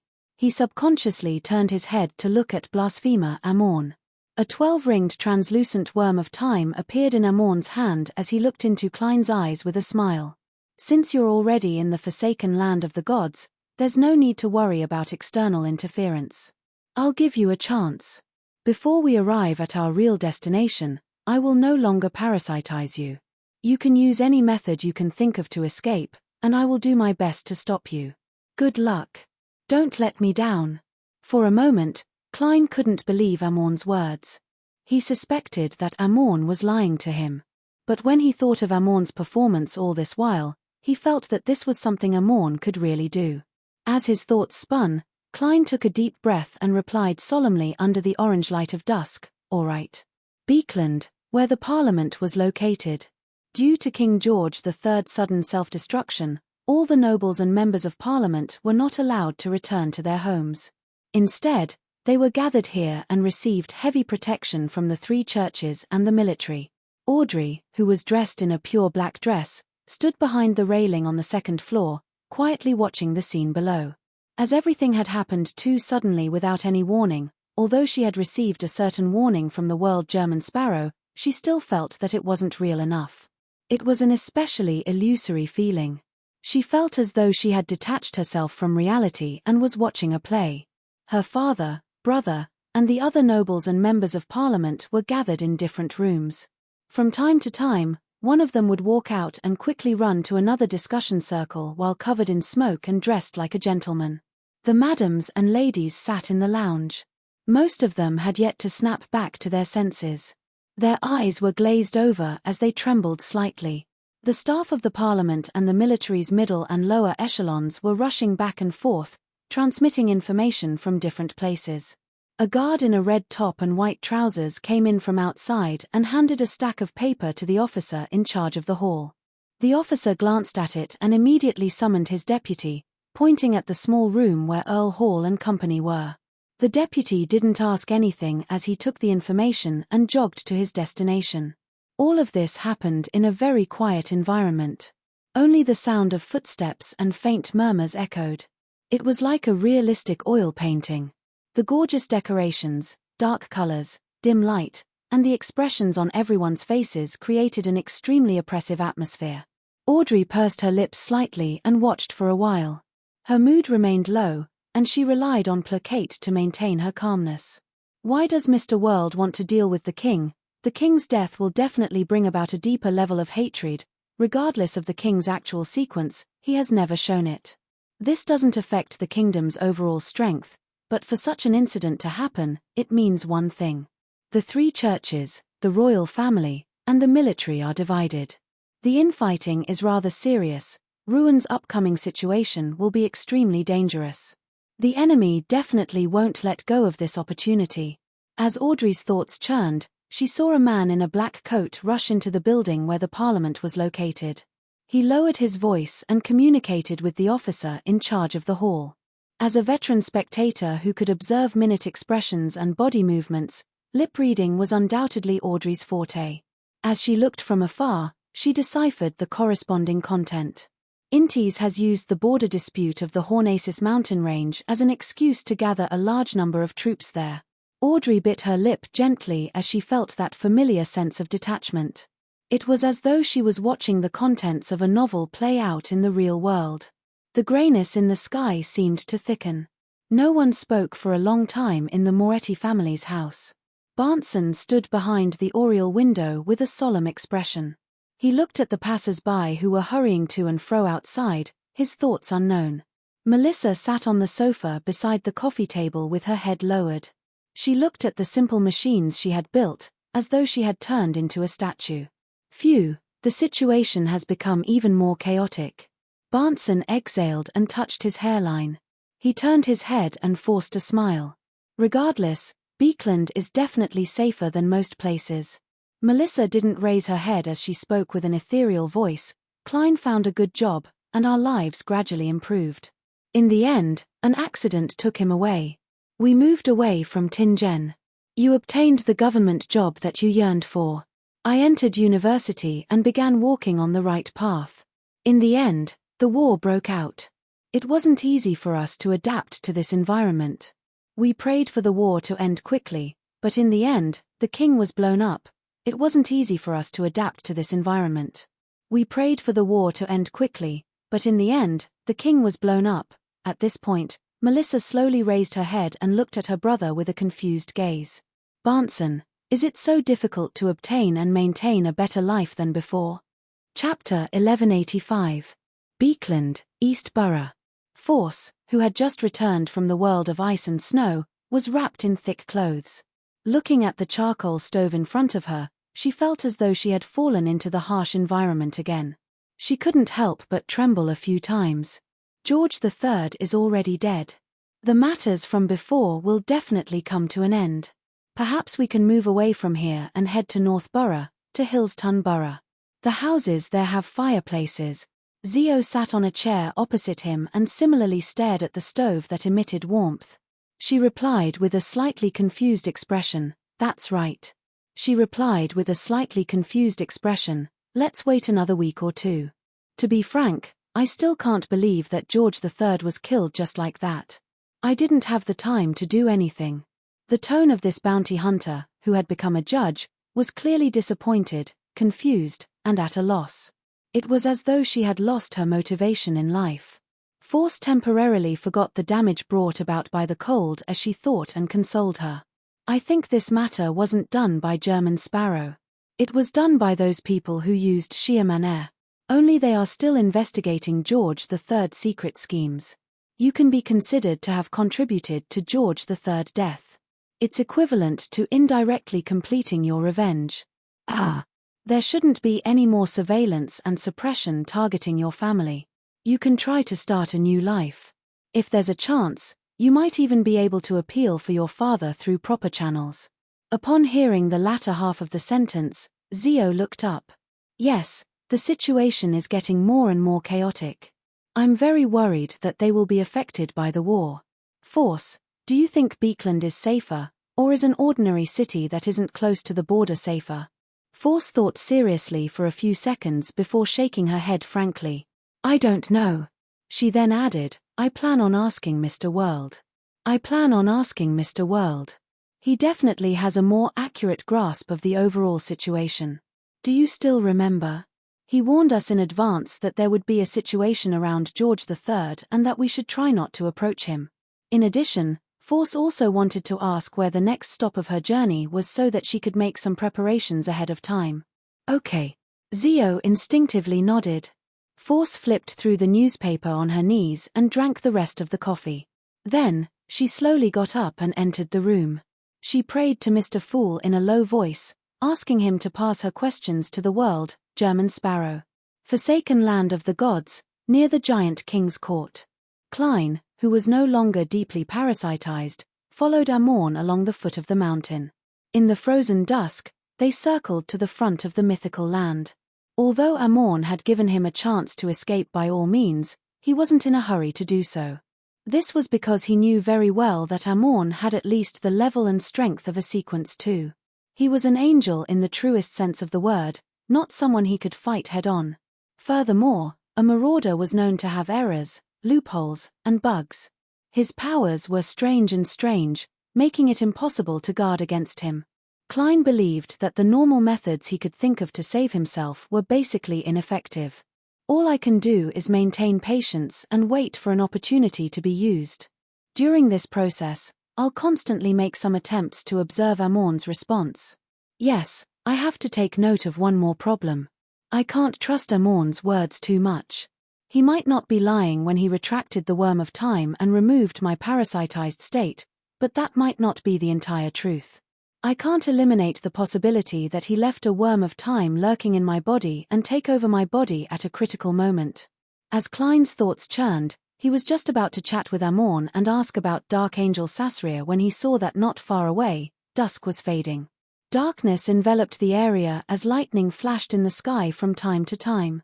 They had arrived at the borders of the giant king's court and were about to leave the mythical kingdom. Once I'm in the darkness here, I'll either evaporate into thin air or encounter a terrifying monster that suddenly appears. Klein's heart stirred as he pretended not to know anything. He continued forward and walked from the orange-red dusk to the deep darkness. At this moment, Amorn, who was wearing a black classic robe, a pointed hat, and a monocle, reached out his hand and pulled back a lantern that was covered in a thin layer of animal hide. Inside the lantern, there was a candle made of unknown oil that emitted a dim yellow light and a slightly pungent smell. "Carry it." Amorn threw the lantern to Klein. Klein caught the lantern and fell silent. A few seconds later, he probed, "Where did you get this from?" At that instant, Klein imagined that Amorn could summon a projection from the historical void. Amorn pinched the crystal monocle and said with a smile, "I stole it from the human camp up ahead. I stole it from the human camp in front." "Oh, that's the City of Silver's afternoon town camp." "Stole it?" Klein's eyelids twitched as he didn't ask any further. With the lantern in hand, he walked into the endless darkness. The dim yellow light was like an invisible defensive barrier that quickly spread out, creating a warm place in the pitch-black night. At this moment, lightning streaked across the sky from time to time. The intervals were rather long, and there was almost no thunder. Occasionally, there would be a rumble. According to the general knowledge that Klein had learned from Sun since he was young, the night in the forsaken land of the gods was the most dangerous period of time. As he walked forward, Klein first used his faceless powers, which had undergone a qualitative change, together with creeping hunger, to adjust the structure of his eyes to adapt to this special environment. Following that, he used his spiritual perception to observe his surroundings. He felt that in the lightless darkness, there were eyes staring at him. There were indescribable creatures hidden there, but every time lightning lit up and illuminated those areas, there was nothing. Klein wasn't worried that he would suffer a serious backlash if he kept using creeping hunger without being able to feed it in the current environment. From his point of view, there were only two outcomes. First, creeping hunger would attempt to devour him, but Amorn would steal his thoughts. Second, creeping hunger would successfully devour the wearer, allowing him to be reborn and escape his current predicament. The latter was what Klein was looking forward to. Apart from creeping hunger being a little confused, there was nothing to lose in the former. After proceeding forward for a while, Klein saw the City of Silver's afternoon town camp that had been built using abandoned buildings. Behind the walls formed by boulders and stone pillars, a bonfire burned silently, illuminating most of the area inside, making it completely different from the outside world. Under the illumination of the light, the members of the City of Silver's expedition team were either patrolling or guarding the area to prevent any accidents. Among them, a Dawn Paladin, who was nearly 3 meters tall, was standing on top of the wall, looking into the distance, wary of the monsters hidden in the darkness. Suddenly, he saw a faint yellow light coming from the depths of the darkness. The Dawn Paladin's pupils suddenly dilated as his heartbeat sped up. Apart from newborns and children who had yet to receive education, everyone in the City of Silver knew that in this land forsaken by the gods, apart from humans, No one would use flames in the darkness to create light. Even monsters that were good at controlling flames would lurk in a lightless environment before launching an attack. As for other humans, all the cities that the City of Silver had discovered up to this point had long been destroyed. They had become ruins with no survivors. The only outsider they had seen was the strange child, Jack. And at this moment, a flame appeared in the depths of the darkness. It was a constantly moving flame. The Dawn Paladin standing on top of the wall couldn't figure out what this meant. He felt his body tremble slightly. The dim light from the fire slowly approached from afar. It passed the front of the campsite and headed towards the outskirts of Afternoon Town. Faintly, the Dawn Paladin saw two human figures walking in the darkness. The figures were abnormally blurry due to the light. They carried what looked like lanterns and left the camp step by step, disappearing into the endless darkness. At some point in time, the Dawn Paladin on the wall had already held his breath until the faint yellow light completely disappeared. There are other humans. No, it might not be humans. The Dawn Paladin's pupils constricted as he carefully turned around, preparing to inform the elder of the 6-member council who presided over the camp. At this moment, he realized that one of the lanterns hanging on the stone pillars had disappeared at some point in time. The Dawn Paladin's body stiffened as cold sweat seeped out of his forehead and back. As he left Afternoon Town step by step, Klein endured the gazes of pairs of eyes in the depths of the darkness. He quietly used the powers of a scholar of yore and his connection with Sapphira Castle to sense the grayish-white fog formed from history. He succeeded. This proved that the Forsaken Land of the Gods wasn't separated from Sapphira Castle. The true Creator's holy residence, or even his divine kingdom, is on this land. If I trigger Sapphira Castle and create an anomaly, will it attract his attention and cause a conflict with Amorn? He is a true god. I don't have any extravagant hopes of escaping during the chaos, but I can seize the opportunity to kill myself while him is dealing with Amorn. With a thought, Klein made Sapphira Castle tremble slightly. In the next second, this thought vanished. Walking beside him, the corners of Amorn's mouth curled up slightly. The hanging man isn't interested in Sapphira Castle. Of course, his rationality might not always be in his mind. The hanging man refers to sequence 0 of the Shepherd pathway. Klein didn't have any extravagant hopes that his impulsive action would really succeed. He mainly wanted to test Amorn's reaction and see how he would respond. At that moment, he didn't feel depressed and didn't hide his curiosity as he raised the question. Amorn nodded slightly. Yes, this symbolizes degeneration. Of course, if you want to explain it in a positive way, it's sacrifice and responsibility. Klein thought for a moment and probed, that's right. I thought this was a nickname you came up with. Just like Medici. According to what Klein knew, the true Creator's birth due to the Rose redemption was very likely related to the fall of the ancient sun god. Therefore, he wanted to know what kind of attitude Amorn had towards this evil god, and if it was the same as his brother. Amorn stroked his monocle and chuckled. I've always been very respectful towards deities. It's really inappropriate for a blasphemer to say that. Klein helplessly stopped the topic. Chapter 1186. Most of the places in the Forsaken Land of the Gods didn't have paths in the normal sense, but it wasn't considered difficult to traverse. This was because there were large swathes of desolate wilderness. Darkness was the main color. In the wilderness, there were occasionally plants that grew tenaciously. They were in strange shapes and extremely distorted. Klein had no way of identifying the original form of these things. Around him, in places where the lantern's light couldn't illuminate, the darkness seemed to have a life of its own. It was as though it was silently squirming, as though it wanted to devour everything it covered. As a scholar of yore, Klein only needed to use the corner of his eye to see spirit body threads extending out from the surrounding darkness. They were illusory, dense, and countless, indicating that there were many monsters lurking in the darkness. These monsters were extremely silent as they watched Amorn, who was dressed like an ancient mage, and Klein, who was dressed like a modern gentleman. They watched as they walked through the desolate wilderness under the dim yellow light. Klein looked ahead as he casually held the leather lantern, not worried that it would extinguish at any moment. When he and Amorn were about to leave the wilderness and enter the hills, A deformed monster with 2 heads and 5 arms suddenly trembled in the darkness diagonally behind them. It had already become Klein's marionette. Controlling spirit body threads was silent to begin with, and the distance didn't exceed 500 meters. In the next second, the monster fell to the ground and lost its life. Walking to Klein's left, Amorn, who was wearing a pointed hat, smiled. He raised his right arm and opened his palm, revealing an item. It was a transparent maggot with 3-dimensional patterns. Worm of spirit. This was something that Amorn had stolen from the marionette along with the spirit body threads. Without waiting for Klein to say a word, Amorn leisurely curled his fingers into a fist and crushed the transparent maggot. Klein immediately felt a pain that came from the depths of his soul, as though his head was about to split open. Thankfully, he had previously created yesterday once more charms and control spirit bullets, so he was already used to this feeling. He only twisted his face and didn't lose his composure.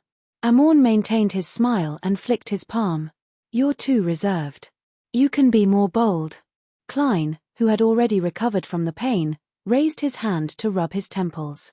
He felt exhausted, and every worm of spirit was calling for him to rest. While being chased by Zaratul, Klein had expended most of the spirituality he had borrowed from his past self. Subsequently, he had to constantly teleport and use Angel's Embrace to erase his traces. He was already close to his limits. After he returned to the safe zone, he had planned on going above the grey fog to check the surroundings before entering a deep slumber to recover his energy.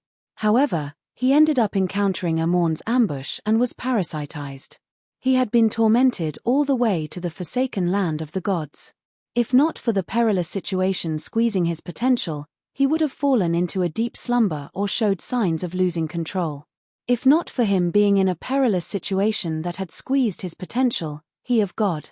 He believed that Amorn would satisfy his request.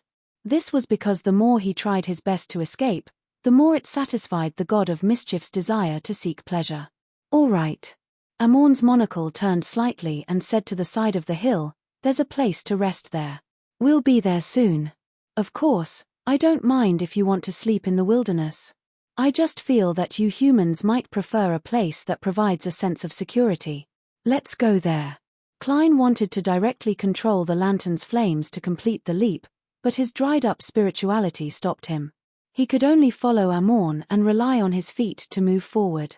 On the way, Klein said to Amorn with the mentality of asking more questions to understand more, "That's right. Why don't you steal the distance and reach the destination directly?" Amorn turned his head and glanced at Klein with his right eye wearing a crystal monocle. The corners of his mouth curled up. "I'm not the one who wants to rest." Klein shut his mouth and quietly walked forward. After about a dozen flashes of lightning, Amorn raised his hand and pointed diagonally ahead. "We're here." In the shadow of the hill less than 100 meters away, there were a few half-built buildings that resembled steeples. The surrounding ground protruded with more than 10 gigantic stone pillars that were only as tall as Klein's knees. A small amount of weeds grew out from the gaps between them, their tips dark red like blood. Was there someone living here in the past? Klein rubbed his temples and asked. Amorn used the second joint of his right index finger to press against the edge of the monocle and said with a smile, "This was originally a very large city. This was originally a very large city. When the cataclysm came, the earth split open and the entire city was swallowed up. This is the only proof that it once existed. The destruction of civilization." Such a thought suddenly surfaced in Klein's mind as he sped up and arrived at his destination amid the strange weeds. After entering a half-collapsed building, Klein instinctively surveyed the area and observed the place. On the grayish-white stone walls that had cracks on them, there were murals that had been eroded by time for thousands of years. They had long become blurry, and one could only vaguely tell that the people of this city took pride in entering heaven after death. Klein adjusted his breathing and threw away the leather lantern in his hand. He leaned against a thick stone pillar and forcefully visualized stacked spheres of light. He didn't care about the dangers of sleeping in such an environment in such a place. Let the danger be more intense. Before falling asleep, Klein shouted inwardly. Amorn, who was wearing a classic mage robe, glanced at him and casually sat beside him before snapping his fingers. In the leather lantern, the candle that was about to burn out stopped melting, but the dim yellow light continued to radiate. It could only last for a few more minutes, but it seemed like it could last for a few hours or even a few days. It was like a mistake that went against the laws of nature. After sleeping for an unknown period of time, Klein finally recovered his energy and woke up to Miss Magician's prayers. With regards to this, he temporarily couldn't respond. He closed his eyes and pretended that he was still in a dream. Without being in a deep parasitic state, Amorn shouldn't be able to monitor my thoughts. He can only tell if my current thoughts are harmful to him. Klein's heart stirred as he quietly summoned the grayish-white fog. From the historical void, he borrowed a state from his past self. It wasn't a state that directly targeted his escape. That was the state he was in when his mind island was invaded by Hvin Rambais. This attempt wasn't stopped or stolen. With this state and his unique ability to remain lucid in a dream and mind world that had been invaded, Klein split off a portion of his self-awareness. He stayed in the spirituality sky and calmly looked down at the island of consciousness. He began to examine his mind to see if there were any abnormal or parasitic thoughts in it. After a series of strict analysis, Klein confirmed that there was nothing wrong with his mind world. In other words, even if Amorn still had a worm of time in his body, it was a shallow parasitic that couldn't monitor his thoughts. After finding such a safe zone, Klein could finally release his suppressed thoughts. He analyzed his current encounter and considered how to save himself. Amorn is the god of mischief and also the god of deceit. It's impossible for he to play this game purely for pleasure. If he really wants to do so, he can wait until he rendezvous with his true body and steal my fate. He will obtain Sapphira Castle before making an attempt. That way, even if an accident happens, his main goal would have been achieved. He wouldn't have lost anything. What's his hidden goal in this matter? If I can grasp the crux of the matter, I might be able to find a true chance of survival. Also, after he recited the luck enhancement ritual's incantation in Chinese, he was actually indifferent to this special language and didn't ask any questions. This doesn't match the curiosity he showed. When he said the word bug after that, was he doing it on purpose to test what I would associate with it? However, he didn't steal my thoughts. No, if an entire set of thoughts that have nothing to do with what happened before and after have been stolen, I wouldn't have been able to discover it. Klein recalled the situation back then and confirmed that his thoughts hadn't been stolen based on the logical connection between his thoughts. And this made him confirm one thing. That was, in a deep parasitic state, Amorn could directly monitor his thoughts. There was no need to steal them. Amorn acted as though he had to first detect harmful thoughts before he could control him. It was a fraud. I knew it. The deep level of parasitism I previously experienced seems a little different from what Palez described. According to this inference, Amorn should have heard all my thoughts along the way, including Earth, my fellow countrymen, and the education of children. How terrifying. Thankfully, when plotting to sabotage George III advancement ritual, I had foreseen the situation of being parasitized by Amorn in a perilous situation. Half of my thoughts were an instinctive reaction, and the other half was a deliberate indulgence. This way, I've revealed my secret and won Amorn's trust while hiding the most critical and core matters. Just like now, he definitely knows that I plan on obtaining more historical secrets from him, so as to quickly digest the scholar of your potion. However, he doesn't know that I'm not far from completely digesting him. I'm just 2 or 3 steps away or an opportunity. Amorn deliberately removed the parasitism and played such a game. Could it be that he had once heard of Earth from the ancient sun god and had come into contact with a certain secret? He plans on using self-preservation to force me to help him complete something that he can't do? If that's the case, something will definitely happen next. Yes, I have to act as though I haven't noticed this and plan to escape normally. After I adjust my body's state, I'll make the first attempt. After sleeping for a while, Klein opened his eyes.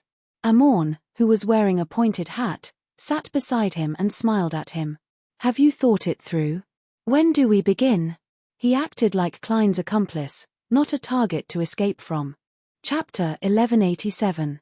Klein pressed down on the grayish-white wall and slowly sat up straight. He smiled and shook his head. Before filling my stomach, my brain refuses to work. This was both the truth and a lie. This was because before becoming a complete mythical creature, saints would still be hungry and thirsty. However, to a sequence 3 demigod, not replenishing food and water for half a month was still bearable. As for complete mythical creatures, eating was only a hobby, not a necessity. What Klein wanted to express was that before he officially began his escape, he needed to adjust his condition to its peak. The habits of a magician, Amorn commented with a smile. I'm not in charge of providing food, but you can think of a way to resolve it yourself. Klein looked at the leather lantern on the ground and thought for a few seconds. He then reached out his right hand and grabbed at the void. A coffee table that wasn't too tall immediately appeared in front of him. It was an item from Dawn Dantes' residence. In the dim yellow light, Klein extended his hand again and summoned. He took out an exquisitely packaged box from the historical void. Inside the box was a complete set of cutlery, including a knife, fork, plate, and cup. The reason why Klein chose this item was that he couldn't summon different cutlery separately into a set. He could only maintain 3 historical void projections at the same time.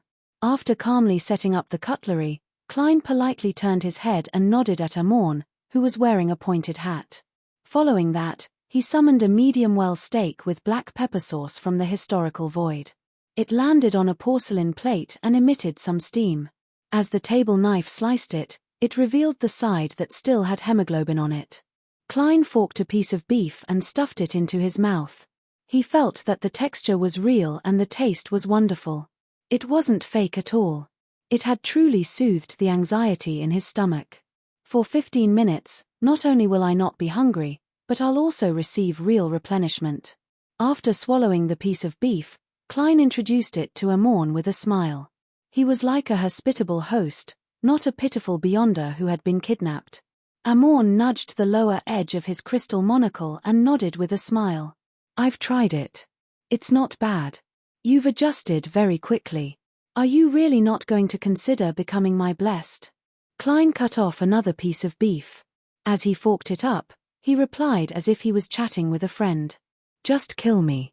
At this moment, frequent lightning and boundless darkness alternately ruled the land. In the places where the light could not reach, eyes without any emotion stared at this place. The dark red twisted weeds at the tips danced gently in the breeze from time to time. Inside the half-collapsed building, the dim yellow light cast warm colors on the artsy coffee table and exquisite tableware. The aroma of frying steak permeated the air, which was the complete opposite of the outside environment where there was almost no separation. Under the gaze of the terrifying monsters in the darkness, Klein gracefully enjoyed his meal in this desolate and grey land that was brewing great terror. After eating the steak, he summoned a small glass of ice wine from Mega Manor and drank it in one gulp.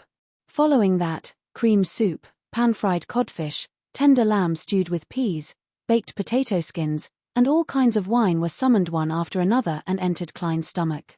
During this process, the first steak that he ate had exceeded its duration and disappeared into thin air. However, Klein's stomach and body were numbed by the subsequent food, so he didn't notice it. Of course, the coffee table and tableware were replenished, otherwise, it wouldn't have lasted until the end. At the end of the meal, Klein continued reaching out and took out a cup from the void. Inside was a ball of vanilla ice cream.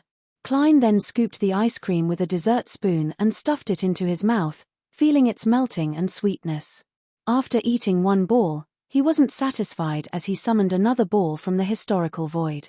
Just like that, Klein ate 5 balls of different flavors of ice cream in a row.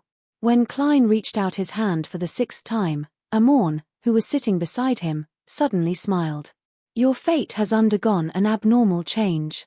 You're already lucky enough. Is this what you're prepared for? Klein's extended right hand immediately froze in midair as his pupils seemed to dilate to a certain extent. Almost at the same time, in the surrounding darkness where the lantern's light couldn't reach, strange creatures twitched and instantly became Klein's marionettes.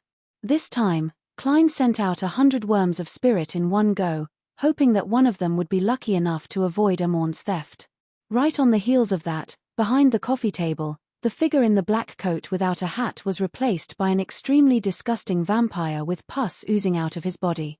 The very artistic coffee table and the exquisite tableware were like glass that had been smashed on the ground, and countless cracks appeared on them and they shattered into pieces.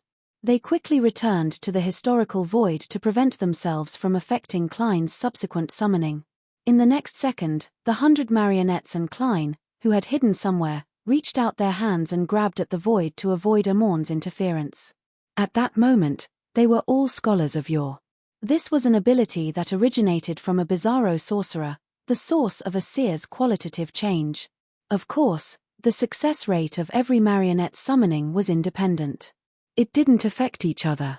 At that moment, what Klein wanted to summon was the projection of Miss Messenger Rionette Tynker when she recovered to her peak state in the Tudor ruins. Due to the contract and charms, this was the easiest angel projection for him to summon from the historical void. Amorn continued sitting leisurely in his spot. His monocle emitted a faint glow as he watched the 101 Klein summons at the same time. Their right hands reached out in unison before retracting. Klein and his 100 marionettes didn't succeed in pulling Rionette Tynker out of the void. At that moment, Amorn raised his right hand and grabbed forward. He lowered his arm slightly and casually pulled back. Outside the half-collapsed building, a gigantic, castle-like doll dressed in a dark and complicated dress appeared. It was bound by vines. Ancient Bane, Rionette Tynker. Amorn had stolen the historical void projection that Klein had summoned. Rionette Tynker's red eyes immediately reflected the figures of Klein's 100 marionettes. Silently, the marionettes that looked like Klein or were in monstrous states emitted a faint glow as they turned into horned goats, white rabbits, and other animals. Shape-shifting curse. Klein's true body had long vanished as he walked out of the flames produced by the leather lantern. Glancing at the various animals that might be called his own, he suddenly sat down again, and chuckled. He chuckled and said, "Taking a stroll after a meal can effectively improve one's health." He didn't mention anything about his attempt to escape, as though nothing had happened. Amorn maintained his relaxed posture and nodded cooperatively with him with a smile. "I've read many books written by humans. There is indeed such a point of view." With that said, he raised his hand and pointed at Rionette Tynker's projection. "This is your messenger." This was something that could be easily confirmed, so Klein didn't hide it. He tersely acknowledged and nodded. "What a pity." Amorn sized up Rionette Tynker's projection and shook his head. As Klein felt the food in his stomach vanish, he asked, "What's a pity?" "What's a pity? I should have brought you to Beekland to wait a few more days. That way, I could have waited for your messenger to deliver a letter to you. Then, he would have become my messenger." Amorn nudged his right monocle and said with a smile, "Stealing an angel-level messenger is very challenging and fun, isn't it? Life always needs some fun, excitement, and anticipation." "I think so too," Klein sincerely replied to Amorn. "What a pity." Amorn shook his head again. "Evernite is someone I have to be careful of. If he were to stay any longer, I don't know what would happen." As he spoke, the Angel of Time dispelled the historical void projection of Rionette Tynker, allowing him to vanish in front of Klein. "You seem to be very afraid of the goddess." Klein pretended to speak like a devout believer of the Evernite goddess. Of course, there was no need for him to pretend. He was still a blessed of Evernite. Amorn's gaze shifted to the leather lantern in the half-collapsed building. He looked at the dim yellow light and said, looking at the dim yellow light, he said, "I'm unable to steal what I want to know from the concealment. I can't decipher what other arrangements she has or what the key point is." To a king of angels of the Marauder pathway, this was enough reason to be afraid. Taking the opportunity while Amorn was answering the question, Klein suddenly chanted the honorific name of the Evernite goddess in Jotun.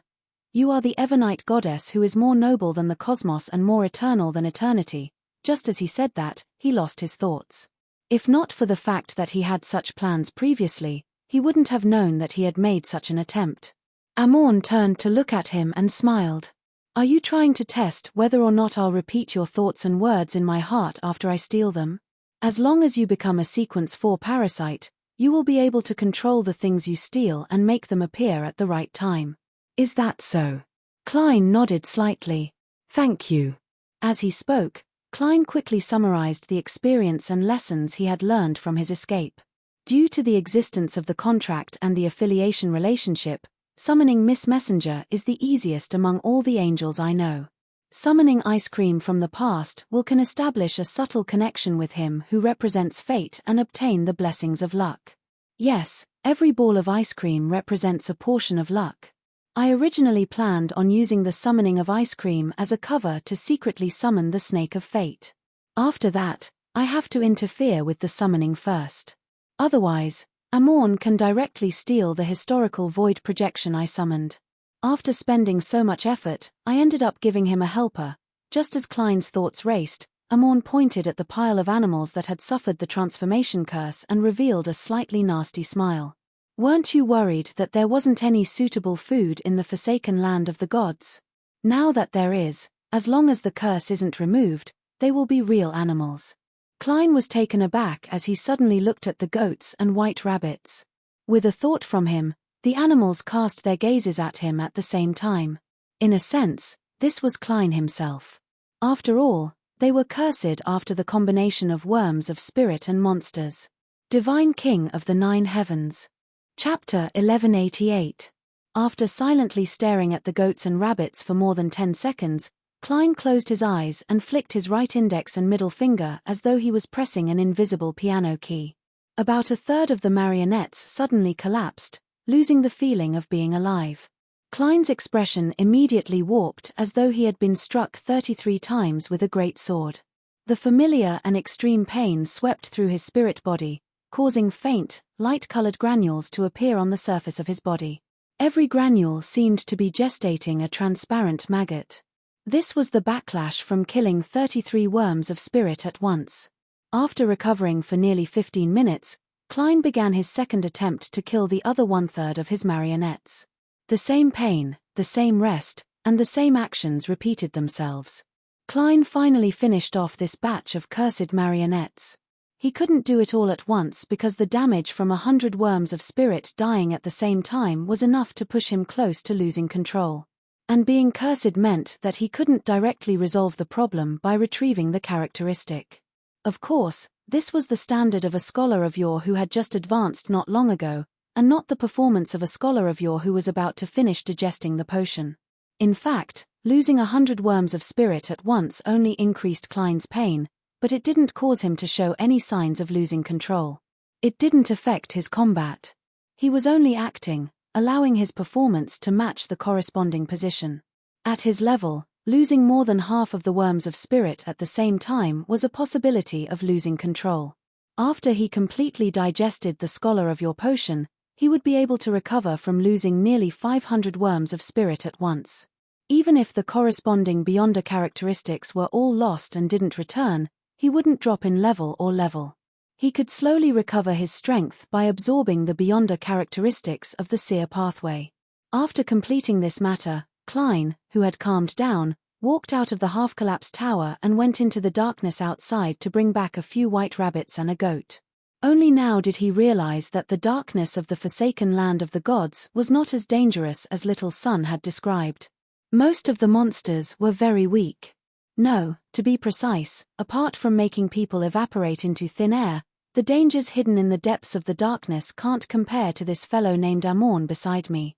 Klein swept his gaze at the thin man who was sitting near the leather lantern and smiling at him. He summoned boiling water and other items from the historical void, squatted down, and seriously dealt with the white rabbit and goat's fur and flesh. After busying himself, Klein started a bonfire and set up a grill that originated from history.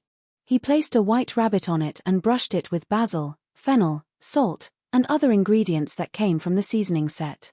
He kept flipping it. At this time, the historical delicacies that he had eaten before had already disappeared because he did not maintain them. His body and soul were calling out for replenishment. An alluring fragrance gradually spread out.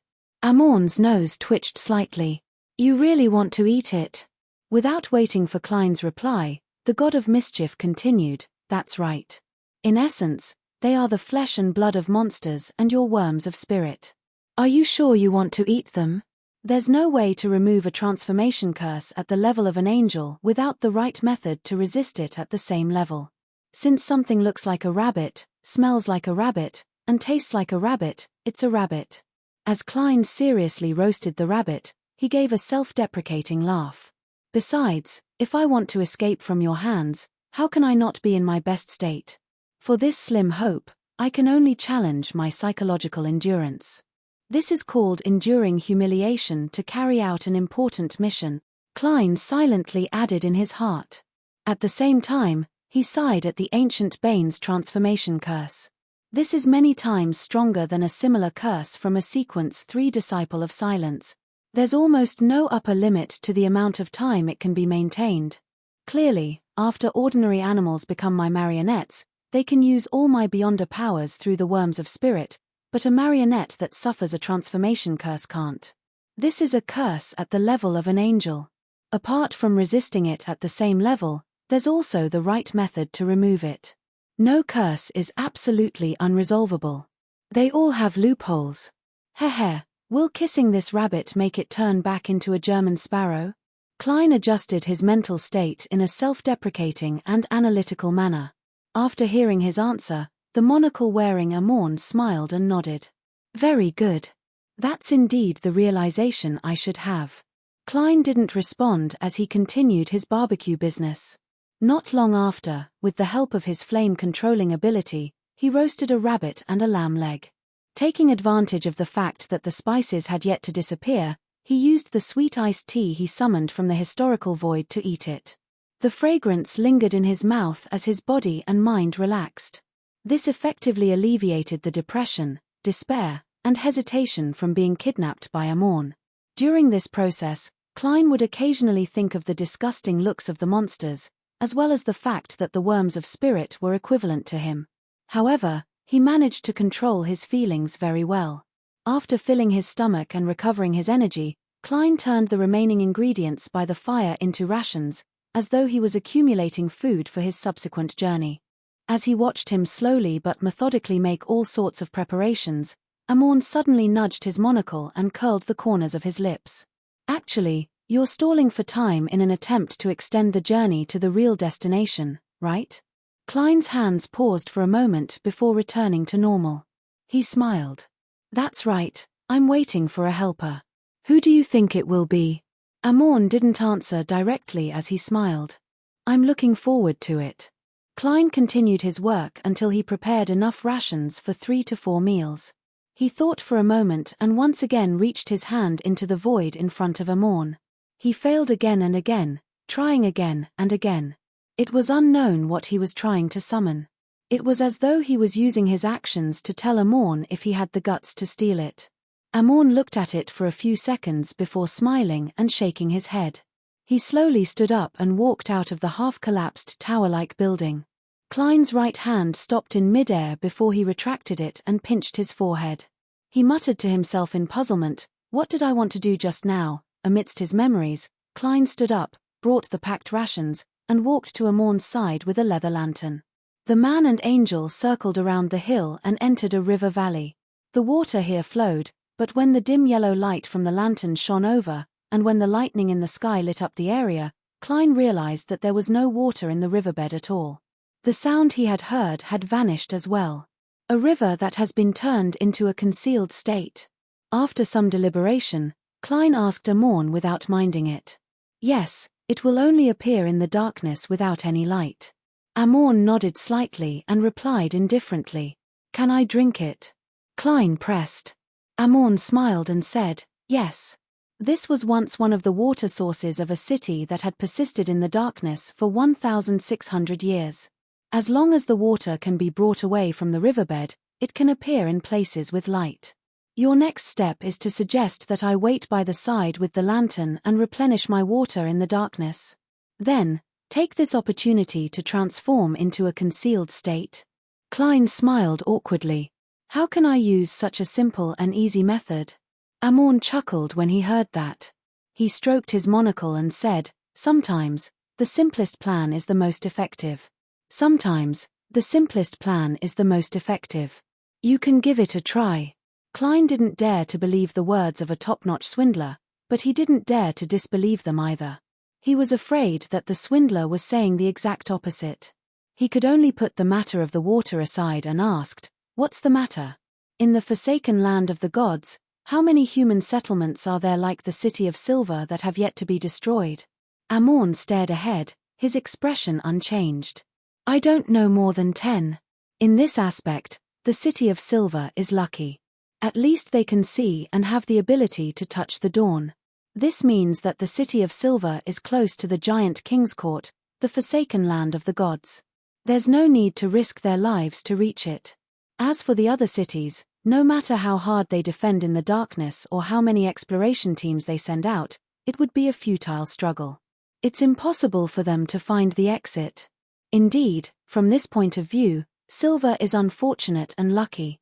It all depends on which side it's compared to. Klein held the leather lantern and walked along the riverbank as he began to think of a second escape plan. Amon walked beside him, occasionally providing him with methods that looked reliable but had unknown effects. He acted as if he had schizophrenia and was trying his best to destroy his main body's hopes of obtaining Sapphira Castle. In the city of silver on the other side of the giant king's court, Derek Berg accepted the chief's summon and took the unshadowed crucifix to the top of the spire before entering a spacious room. A mysterious and complicated altar had been set up here.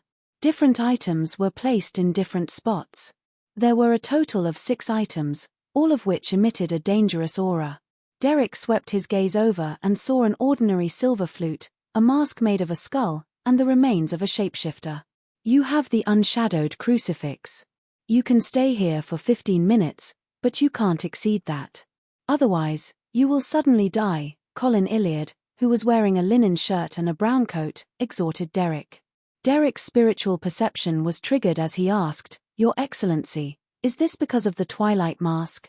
His right hand pointed at the mask made of a skull at the same time. Yes. Colin nodded slightly and said, I've already prepared the remains of 6 powerful creatures. They were all hunted by me alone or as part of the main force.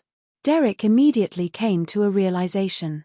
You're still lacking the blessings of a deity? Colin fell silent. After more than 10 seconds, he opened his mouth and slowly said, Yes. After a period of hesitation and struggle, he finally chose the fool.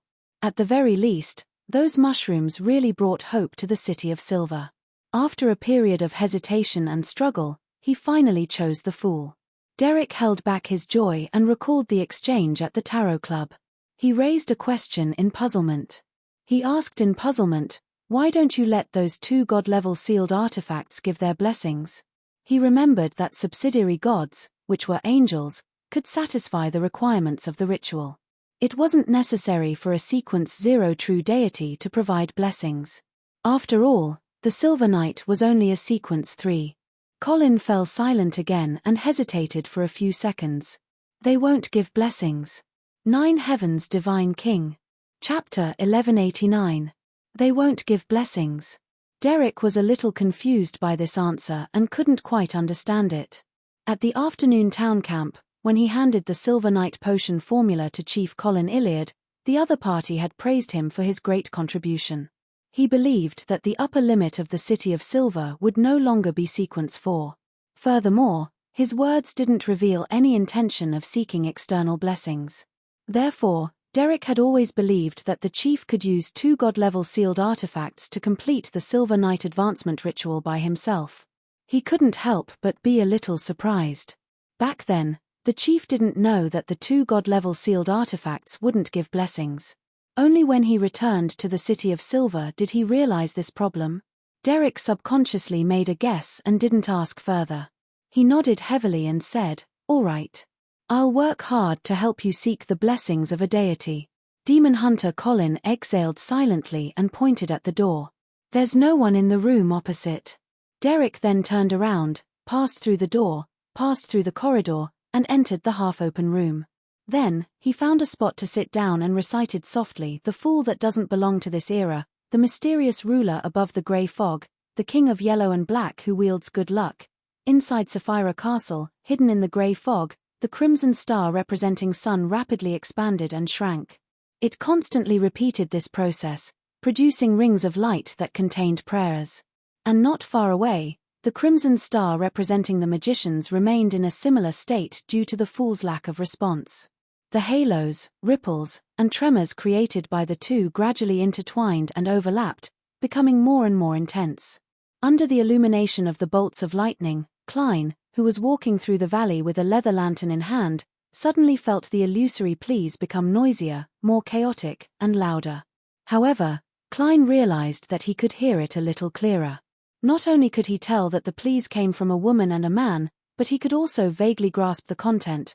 The woman seemed to mention world and beakland, while the man used Jotun, and the keyword seemed to be a ritual. Ritual, Jotun. This is little son's side. Ah, that chief wishes to receive Mr. Fool's blessings? Mr. Fool also wants to give his blessings now. The woman might be Miss Magicians, but I can't rule out Miss Justice. Klein twitched the corners of his mouth awkwardly as he turned to look at Amorn, who was wearing a pointed hat and a monocle. Can I go to Sapphira Castle to respond to the prayers? What do you think? Amorn was startled for a moment before he asked in amusement. Since you want to play such a game, why not make it more exciting? In fact, Klein didn't have any hope for the request. This was because as long as he could return to Sapphira Castle, he could use the power there to escape his predicament. This was equivalent to getting Amorn to release him. The reason why he brought this up was because he wanted to start the next topic. Amorn nudged the crystal monocle with his knuckles and chuckled. As the god of mischief, I've lived since the third epoch. I think you know very well what that means. Yes, what do you want to ask? This is an accurate grasp of my state of mind and thoughts. Klein sighed inwardly and asked, what's going on? Why did you parasitize the City of Silver's exploration team back then, and why did you patiently stay in the dungeon for decades? Amorn nodded and replied in a relaxed manner. Back then, I had a premonition that I would obtain extremely important information in the City of Silver. Now, this prophecy has come true, right, Mr. Fool? He did all those things just to wait for Tarot to wait for me. From the looks of it, this marauder Pathways King of Angels can see the disturbances caused by Sapphira Castle to a certain extent. Klein never expected the answer to be this, and he was momentarily at a loss for words. After about 10 seconds, he sighed and said, that's right. You're really patient. A king of angels who liked to play pranks was actually able to hide in a dark dungeon that had no fun for decades. This has nothing to do with patience. It didn't take me too much time, Amorn replied casually. I'm still used to using human standards to measure deities. To Amorn, who was born a complete mythical creature, a few decades is nothing. His true age might even exceed 3,000 years. Klein adjusted his understanding and asked again, the City of Silver should be one of the few places that still believes in your father. The City of Silver should be one of the few places that still believes in your father. Wasn't what you did to that expedition team too much? This question didn't seem necessary, but Klein believed that it would help him understand Amorn's views and style of doing things. He wanted to see if there was anything he could use. Amorn turned his head and glanced at him with his monocle-wearing right eye. He smiled nonchalantly. If it wasn't for them still believing in my father, the City of Silver would already be a ruin.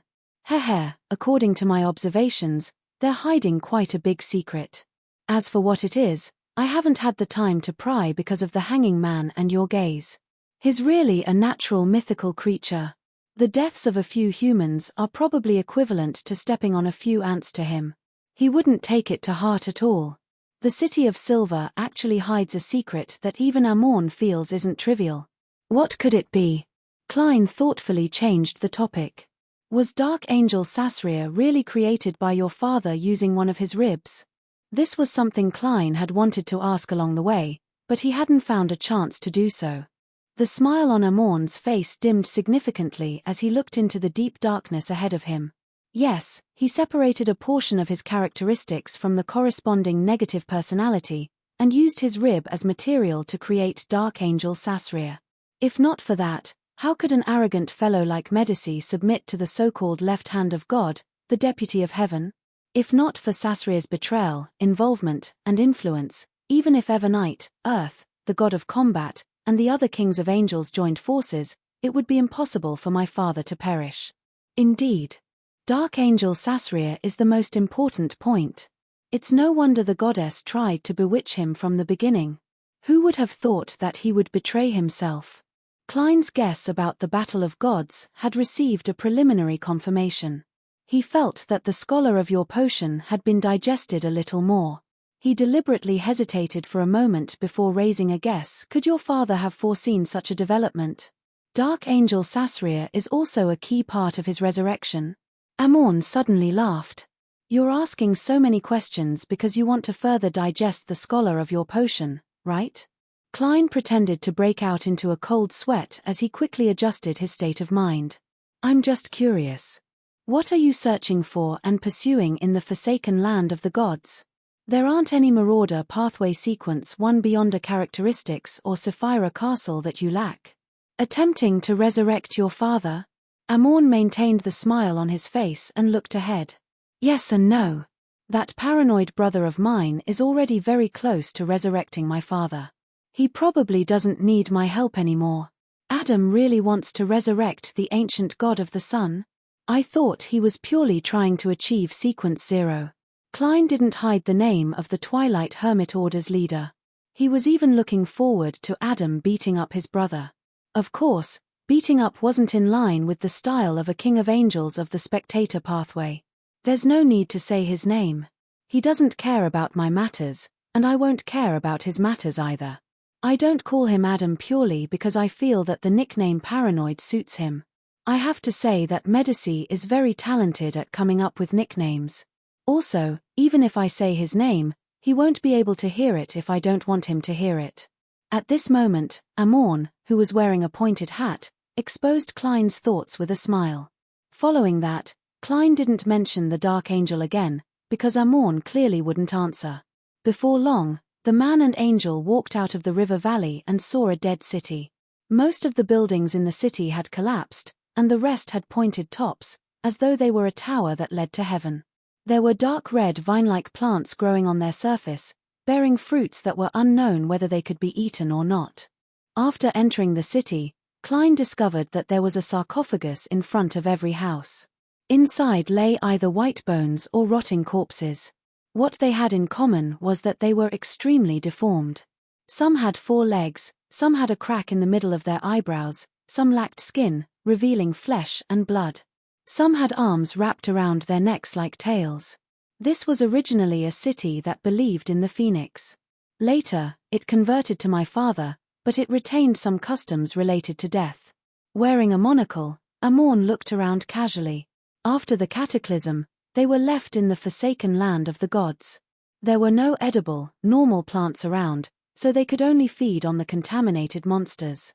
Generation after generation, all of them developed physical abnormalities and mental disorders. Then, they were completely destroyed. The cataclysm brought about by the goddess's assassination of the City of Silver's creator is really a calamity for civilization.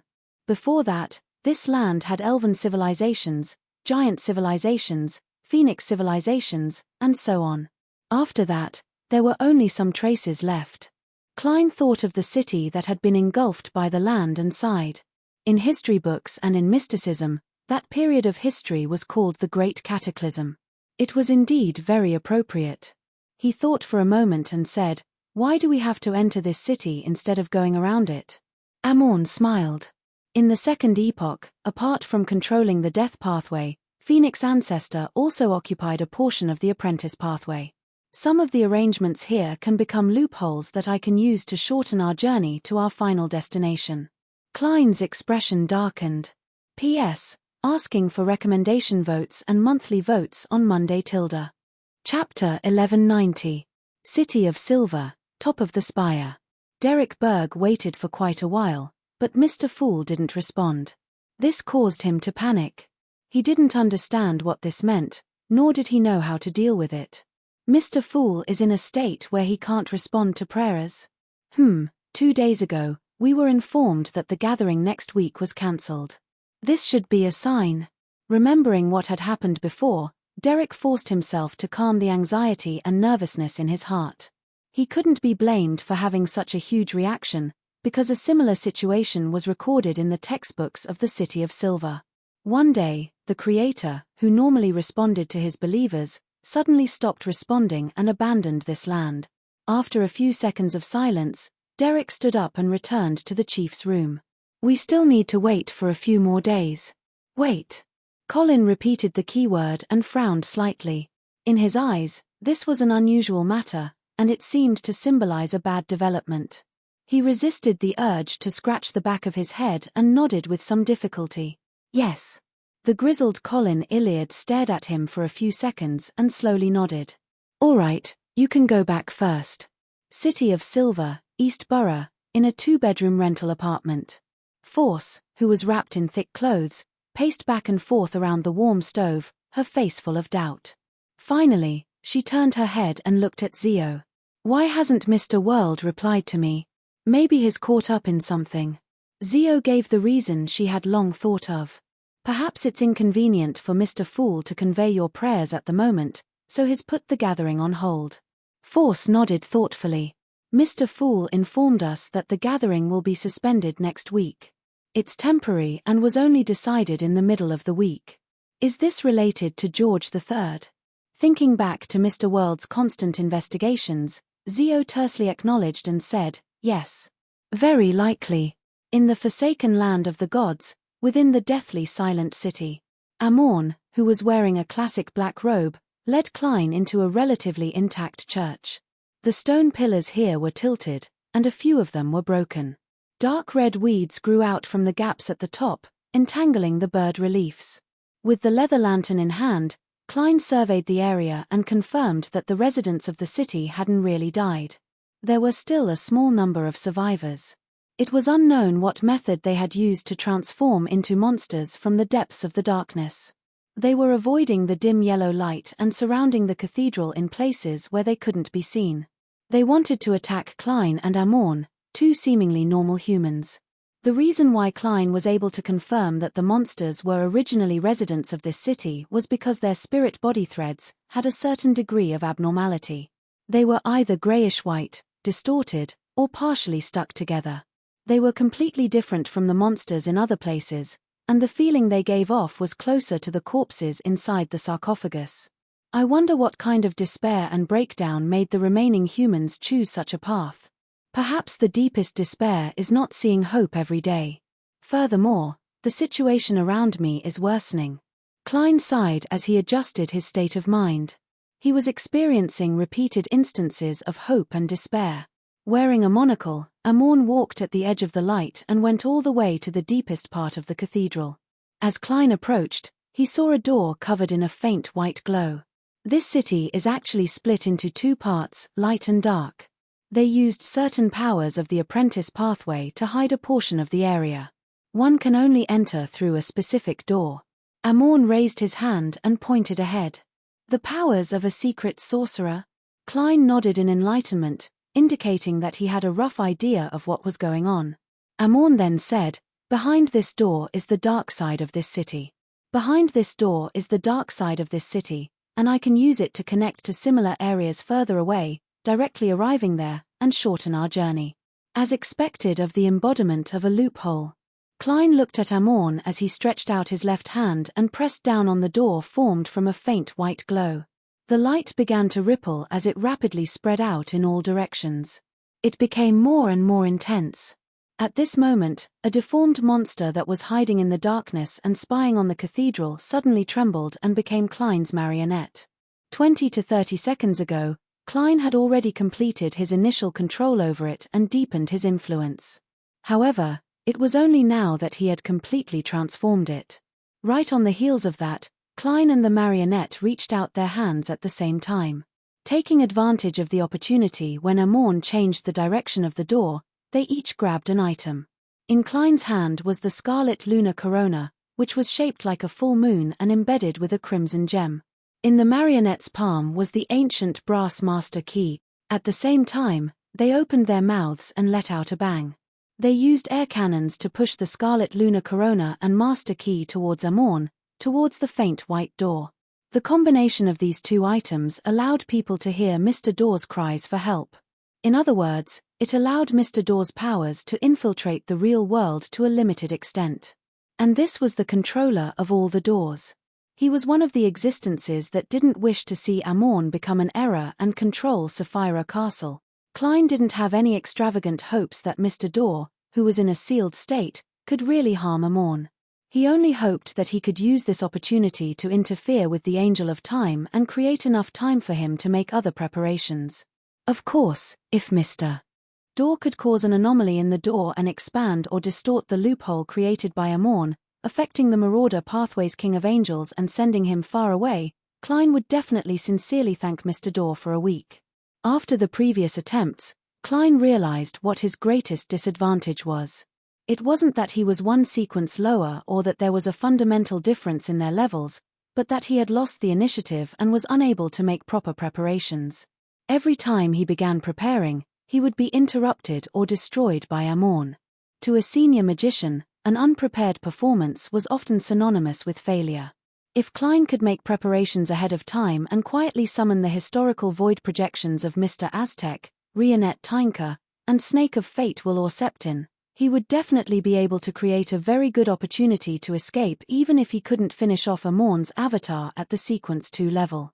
At this moment, the scarlet lunar corona that emitted a tranquil glow and the master key that looked simple and unadorned arrived at the Door of Light. The faint white light that formed the illusory door distorted and devoured the two items. It was dyed crimson as it collapsed into a vortex. The vortex seemed bottomless, like a huge eye. Amorn, who was about to turn around, paused slightly when he was stared at by the eye, as though he had heard an old friend's shout. However, such a pause instantly vanished as though it had never appeared. As Amorn's gaze shifted to Klein, he instantly lost 6 Beyonder powers. This included controlling spirit body threads, summoning historical void projections, paper figurine substitutes, flame control, underwater breathing, and bone softening. Of course, the marionettes losing these 6 Beyonder powers didn't affect Klein's subsequent actions. That indiscernible pause had allowed Klein to switch places with his marionettes in time. He had already arrived in the depths of the darkness outside the cathedral. The deformed monsters around him trembled and became his marionettes. Against targets that weren't even at Sequence 5, it only took Klein 2 to 3 seconds to turn them into marionettes. And when he summoned the scarlet lunar corona, he had already begun doing something similar. As Klein enjoyed the darkness without any qualms, attempting to transform into a concealed state or successfully commit suicide, he reached out with his marionettes and grabbed at the fog formed by the intertwining history. This time, he split his marionettes into 3 groups. He summoned Rionette Tinker, Mr. Aztec, and Snake of Fate Will or Septin respectively. He didn't want it to be stolen by Amorn after he succeeded with great difficulty. Under such arrangements, he might have 1 or 2 left. Of course, the premise was that Amorn wasn't able to steal multiple historical void projections at once. This point needed to be confirmed by Klein. Klein's true body retracted his hand without grabbing anything. The marionettes who summoned the Snake of Fate all failed. However, 2 of the Scholars of Yore who summoned the Death Consul and Rionette Tinker had their arms tense up slightly. Klein was delighted as he suddenly felt that this attempt might be able to turn into a true escape. At this moment, the crystal monocle Amorn was wearing emitted a blazing, turbulent, and terrifying light.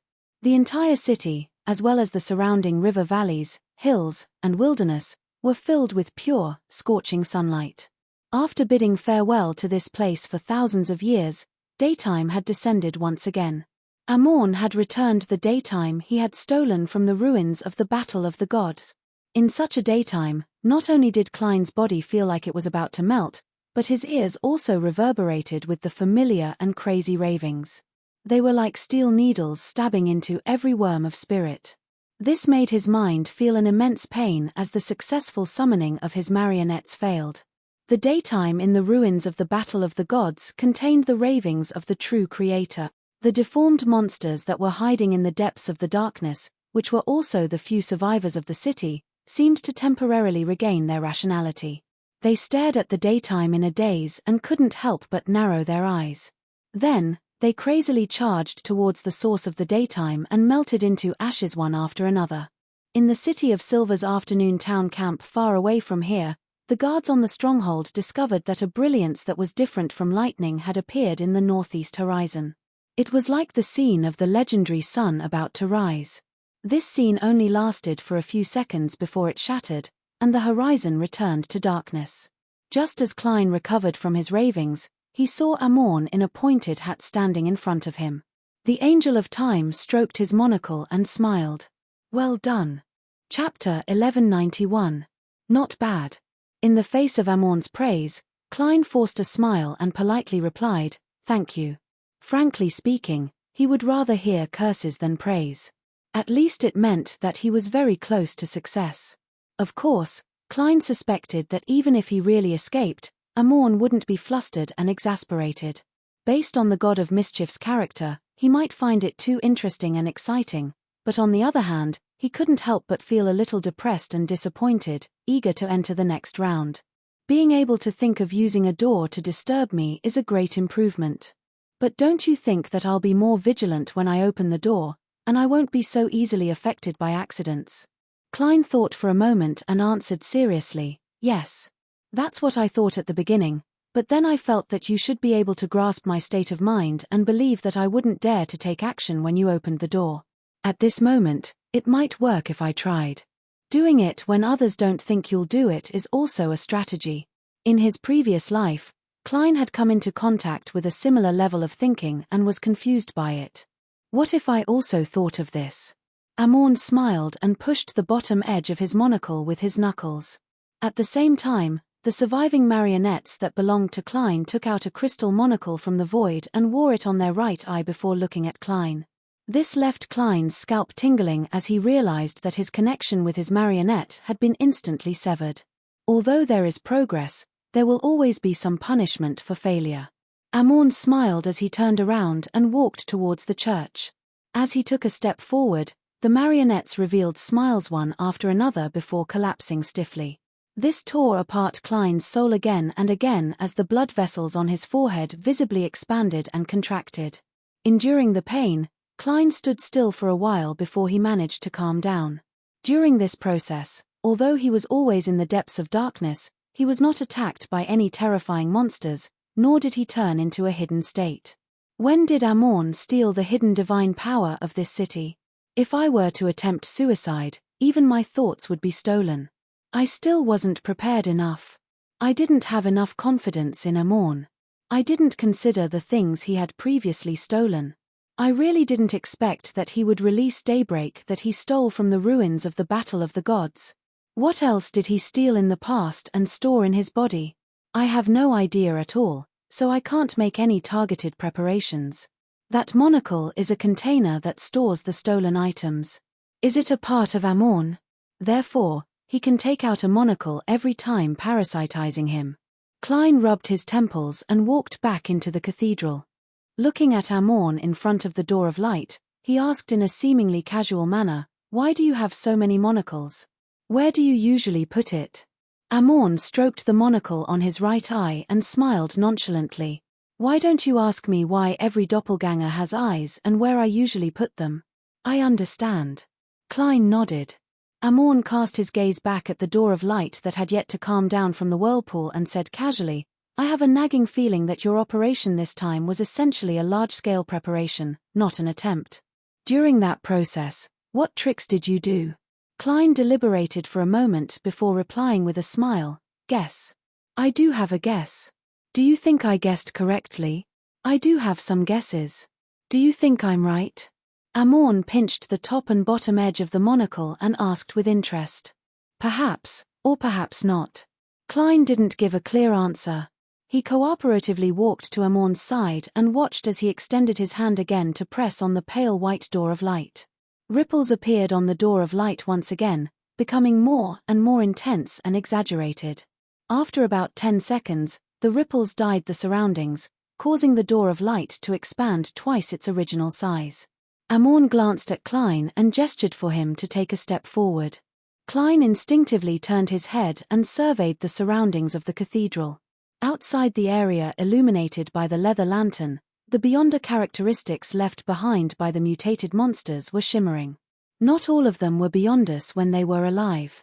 After those ordinary people transformed into monsters, a large portion of their strength came from darkness and degeneration. It didn't belong to them, so they didn't have any characteristics to seep out. I almost forgot. Amorn, who had followed him around, suddenly shook his head and smiled. Just as he said that, blobs of Beyonder characteristics floated up and automatically entered his body, fusing with him, leaving only a small amount behind. Most of the ones who voluntarily transformed into monsters are Beyonders of the apprentice pathway and their families who can enter the city's dark side, Amorn said casually as he retracted his gaze. Even if it's a Beyonder characteristic of a neighboring pathway, directly eating it would cause problems, right? Shouldn't one only be able to jump to a higher level of a neighboring pathway? It can even be downwards compatible. Klein was a little taken aback as he asked in puzzlement, won't this accumulate madness? This wasn't just a matter of accumulating madness. Klein suspected that if he were to do so, there was a high chance that he would go half mad. Others will, Amorn said with a smile. But I won't. What a bug. Klein couldn't help but sigh inwardly. Then, the distance between him and the door of light disappeared. Subconsciously, he forgot about the remaining death pathway Beyonder characteristics and entered the mutated door of light with Amorn. The endless darkness and the squirming lines of light mixed together, making Klein feel like he was plummeting and weightless. About 10 seconds later, he found himself and Amorn in a square. The dim yellow light of the leather lantern seemed to be obstructed by an invisible force, allowing it to only illuminate half of its original area. Lightning streaked across the sky, illuminating the surroundings. With the help of the lightning, Klein saw incomplete statues erected around the square. Some of them had their hands tied behind their backs, some had thorny roses wrapped around their bodies, and some looked like mummies. They gave off the feeling of being restrained. This place used to be a city that worshipped a xenogeneic king. Like a qualified tour guide, Amorn introduced the scenic spots to Klein. They're very interesting. They're usually restrained and quiet, just like ascetics. But once they encounter prey or at a specific moment, they'll explode with the desire to kill. You can imagine, on the night of the full moon, this is a city filled with werewolves. From the looks of it, the mutants' original philosophy was one of restraint. They were later led astray by the mother tree of desire. Klein took a few more glances with the help of a new round of lightning. The xenogeneic king looks like a mummy. No. Although he is an ugly and twisted man, he likes to wrap himself in thorns and thorny roses. Amorn sneered. Klein took the opportunity to ask, what kind of idols do your believers worship? In mysticism, your symbol is a clock and a worm of time. Amorn scratched his chin. In theory, my believers are all myself. There's no need to go through the trouble of erecting idols. My believers are all myself. Thankfully, I now have a blessed like Danny's. Klein suddenly realized that he and Amorn were quite similar in certain aspects. Of course, me saying that my believers are all myself is a joke. Amorn saying that my believers are all myself is a horror story. There's quite a huge difference in style. Klein finally gave a self-deprecating remark. As Amorn walked forward, he continued, however, in my father's era, many people believed in me. Some of them used the name Angel of Time and used a symbol related to the clock to create a statue of me. Some used the title God of Mischief and used a crow covered in mysterious patterns to create my image. There were also some who combined the two. At this point, Amorn, who was wearing a monocle, suddenly turned his head and glanced at Klein. The corners of his mouth curled up. He curled the corners of his lips and said, "We're less than 3 days away from our final destination. That is to say, I only have 3 days left." Klein nearly drew a gasp. The psychological pressure suddenly increased, making him feel as though his nerves were about to snap. He had yet to determine the true goal of Amorn's game, nor had he discovered any signs that Amorn was driving him to do something. This meant that he was unable to grasp the crux of the matter and couldn't find a true opportunity to escape. The performance of Amorn's avatar made him understand that if he didn't make proper preparations, he might not even last 10 seconds in front of him. As his thoughts raced, Klein fell silent and followed Amorn out of the square that was covered in traces of destruction. There were few pedestrians on the streets, and they came and went in a hurry. In Pritz Harbor, where many houses were covered in burn marks, Queen Mystic, with her chestnut-colored hair, placed the newspaper in her hand on the table. The front page of the Tussock Times published the shocking news of the king's assassination. It also claimed that the assassin came from Faysac or Intis. This isn't preventing the disaster, nor is it worsening the disaster, Bernadette muttered to herself with a slightly heavy expression. She pondered for a moment before picking up the tablecloth and wrapping it up. Then, she released her fingers and allowed it to stretch out on its own. This time, the coffee cups, pen holders, newspapers, and other items in the tablecloth vanished. What appeared were items related to the ritual, such as silver candles. Bernadette immediately held a ritual and summoned German Sparrow's messenger. As a collaborator, she believed that it was necessary to inquire about the other party's situation and see if there was anything else she needed help with. As soon as the ritual ended, Rionette Tynker, who was holding 4 blonde, red-eyed heads and wearing a dark and complicated dress, walked out of the swollen candlelight. She didn't have anything on her neck. Bernadette's eyelids twitched indiscernibly. Then, she picked up the letter and a gold coin that she had long prepared and handed them to the messenger. One of Rionette Tynker's heads bit on the letter and gold coin while the other heads sized up Queen Mystic for a few seconds. She shifted her gaze and walked into the void, but just as Bernadette was about to put away the tablecloth, Miss Messenger suddenly appeared again. 2 of her blonde, red-eyed heads spoke one after another. He disappeared. Chapter 1192. German Sparrow has disappeared. When the abnormally terrifying messenger returned, Bernadette already had a premonition and roughly grasped what had happened. Therefore, after hearing the messenger's feedback, her expression sank slightly without any obvious reaction. This Queen Mystic's blue eyes that resembled a condensed ocean instantly turned deeper. It temporarily lost its focus, as though she was prying into the torrent of fate through Rionette Tynker. 2 to 3 seconds later, Bernadette suddenly closed her eyes as though a blinding light had appeared in front of her. A blood-colored liquid flowed down the corner of her eyes, accentuating the paleness of her face. Queen Mystic Bernadette closed her eyes tightly and said with an ethereal voice, "German Sparrow is in grave danger. German Sparrow is in grave danger. The darkness is devouring the light, leaving only a sliver of light." This was a prophecy. The sequence 3 of the mystery prior pathway was clairvoyant. The 4 blonde, red-eyed heads in Rionette Tynker's hands spoke one after another that darkness symbolizes what? Bernadette maintained her previous posture and said, desolation, aberration, apocalypse, negativity, error. Rionette Tynker, who was dressed in a dark and complicated dress, didn't let the heads in her hands speak again. She threw down Bernadette's letter and gold coins, turned around, and walked into the void, vanishing from the room. Queen Mystic Bernadette stood rooted to the ground for a few seconds without doing anything. Finally, she opened her eyes again. Her blue eyes were hazy and lifeless, as though she needed more time to recover her vision. Bernadette thought for a moment, extended her right hand, and struck out. The tablecloth retracted itself and unfurled once again, replacing the items related to the ritual with a fountain pen, paper, and ink bottle.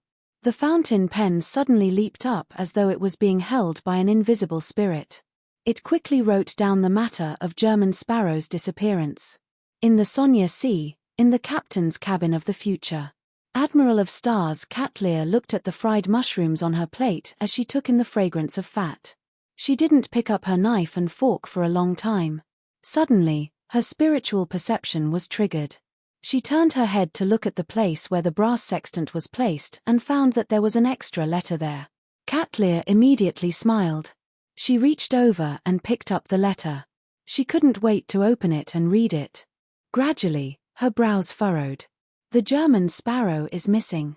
Cat Lear repeated the key content of the letter in a low voice, keenly aware that this matter was a little serious. She easily understood the meaning behind the Queen's letter. Without hesitation, she lowered her head, clasped her hands, and chanted an honorific name in ancient Hermes. The fool that doesn't belong to this era. Above the grey fog, the crimson star that represented the hermit came to life. There was an obvious expansion and contraction as a halo that contained the sounds of prayer spread out. They intertwined with the ripples created by the 2 crimson stars corresponding to the magicians and the sun. Like a tide, they surged toward the ancient and majestic palace. Someone is praying to Mr. Fool again. The echo is getting stronger, and the noise around my ears is getting more obvious. Yes, I can hear it a little clearer, and the scene is a little clearer. This time, the person praying seems to be Marum Hermit. Only she likes to wear ancient magus robes. Queen Mystic has discovered that something has happened to German Sparrow. Although I was previously worried that I would die and need some time to revive, and I had hinted to the tarot members that they might cancel next week's gathering, it was only a hint. There wasn't an official notice, and it wasn't clear enough. If there's still no response by Monday, they will definitely panic. They will pray and contact each other, and they will discover that Mr. Fool has also disappeared. No, he has fled with the world.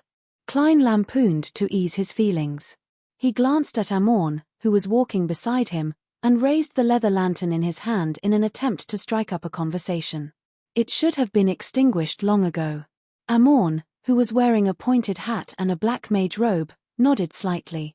I've placed it in a magical state. It doesn't need any fuel to maintain its light for a week. Klein pondered for a moment. Is this a fraud against the laws of nature? Amorn turned his head and looked at Klein with his monocle-wearing right eye for a second. Smart. The error pathways sequence 3 deepens Swindler. It's called Deceiving Tutor. It's about the same as what I guessed. However, it's not only the wrong pathway that can do something like this.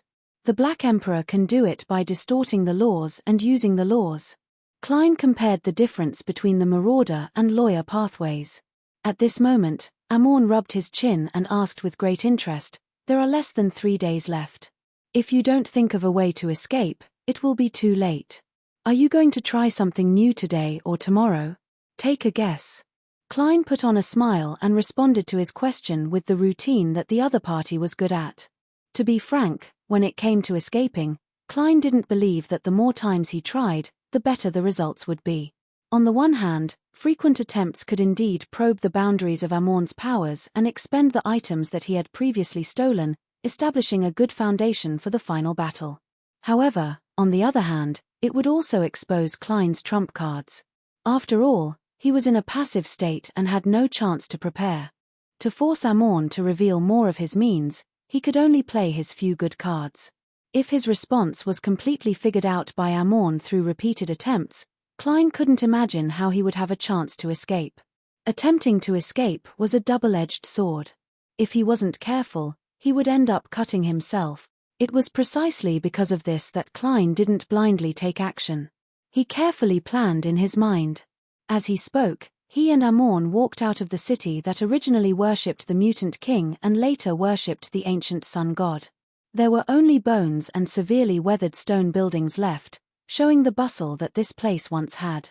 Outside the city was a desolate wilderness that stretched to the horizon under the illumination of the lightning. 7 Pinster Street. Leonard sat on the sofa with his feet propped up on the coffee table. He leisurely flipped through the day's newspaper. George III's death yesterday had brought about extreme busyness. He, who had been on duty all night, received 5 hours of leave today. After sleeping for 2 hours, Leonard woke up in high spirits and attempted to understand the current situation from the official reports. In fact, as a Red Gloves captain, he knew more than the reporters in certain aspects. For example, in the outskirts of Beekland, where the Tudor ruins were located, it had collapsed into a relatively large lake, nearly affecting Dawn Dantes' mega manor. For example, George III, who had self-destructed at Memorial Square, wasn't actually a real person. The corpse that had been collected had vanished into thin air that night. Of course, Leonard was extremely certain that George III was dead, and that the eldest prince was about to inherit the Balaam crown and Ruin crown. Back then, there was an anomaly in Sapphira Castle. This matter definitely has something to do with Mr. Fool. Klein had long warned George III that something would happen. The reaction of the 3 churches was very strange. Even the Church of the Storm, which is the most easily driven by impulse, wasn't too angry. As Leonard flipped through the newspaper, he casually let his thoughts wander. At this moment, Palez Zoroast's slightly aged voice sounded in his mind. German Sparrow's messenger is here. Leonard suddenly looked up and saw the angelic messenger in a dark and complicated dress appear in front of him at some point in time. The four blonde, red-eyed heads in Rionette Tynker's hands spoke one after another. German. Sparrow. Encountered. Great. Crisis, has. Now. Disappeared. Klein encountered danger and disappeared. Leonard retracted his legs and stood up. Without waiting for Palez Zoroast to give him a hint, his spiritual perception stirred as he blurted out, "It has something to do with George III death?" "Yes. He. Destroyed. George. Threes. Apotheosis. Ritual." Rionette Tynker's four heads, eight red eyes looked at Leonard at the same time. Apotheosis ritual? Although Leonard was very anxious, he was still shocked by this phrase. To be able to hold an apotheosis ritual, no matter how low it is, it's still a sequence one angel. Klein can actually directly participate in something at this level. Mr. Fool's plan? Leonard's green eyes flickered. Relying on his rich experience, he went straight to the point and asked, with his rich experience, he asked directly, "What was Klein's situation the last time you saw him?" Rionette Tynker's four blonde, red-eyed heads shook up and down. Possibly. Being. Pursued. By. Zaratul, as German Sparrow's messenger, this ancient Bane was able to sense that his employer had left the Tudor ruins after escaping. And the one who understood the means of a scholar of You're the Most was undoubtedly a high-sequence beyonder of the same pathway. Therefore, Zaratul would definitely intercept and pursue him. Zaratul? The leader of the secret order, the sequence one angel Zaratul? As Leonard was worried about Klein, he was also fearful and shocked by his former colleague's colorful life. At this moment, in his mind, Palez Zoroast said in a deep voice, "Ask him if there are any other clues." Ask him if there are any other clues. Leonard immediately did as he was told and raised the question. Rionette Tynker seemed to know that Leonard wasn't simple as she repeated Queen Mystic's prophecy word by word. After Palez Zoroast heard that, he fell silent for a moment before sighing. "Mistake. I roughly know your former colleague's current situation." Leonard subconsciously wanted to ask, but due to the presence of an outsider, he ultimately resisted the urge. Palez paused for a moment before continuing. "The anomaly in Sapphira Castle has attracted Zaratul, so how could Amorn not notice it? This likely involves the competition for Sapphira Castle." Sapphira Castle. Leonard slowly took a deep breath and said to Rionette Tynker, "He might have fallen into Amorn's hands. He might have fallen into Amorn's hands." After Miss Messenger nodded and turned to leave, Leonard immediately sat down, clasped his hands, closed his eyes, and prayed. "The fool that doesn't belong to this era. P.S. The latest version has fixed the bug of whether the tarot needs to convene. Man, it's normal that I didn't discover it when I was writing it. It's too bad that I didn't discover it when I was checking it. My brain must have been stolen by Amorn. Divine Sovereign of the Nine Heavens." Chapter 1193. Above the grey fog, the crimson star that represented the star also began to expand and shrink. The ripples created by it gradually overlapped with the ripples created by the other three stars, turning into a tide that surged and reverberated throughout the mysterious space, causing it to tremble slightly. After recounting the matters regarding Klein, Leonard ended his prayer and waited for Mr. Fool to respond.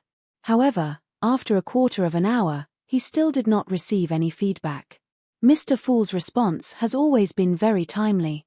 Leonard couldn't help but mutter. In his mind, Palez Zoroast fell silent for a few seconds before reminding him with a slightly aged voice. "Recall what the fool said during this period of time." Leonard thought carefully and said slowly, "In the middle of the week, he reminded us not to go to the forest in the northwestern suburbs of Beekland. He seemed to be hinting that the gathering next week might not be held as scheduled, as expected." Palez Zoroast let out a long sigh and said, "The fool has expected Amorn's appearance. They might be secretly clashing in different domains. One wants to protect Sapphira Castle, while the other wants to become the new owner of Sapphira Castle. Your former colleague has unfortunately been embroiled in this matter. Mr. Fool expected it. This is a trap he set up for Amorn."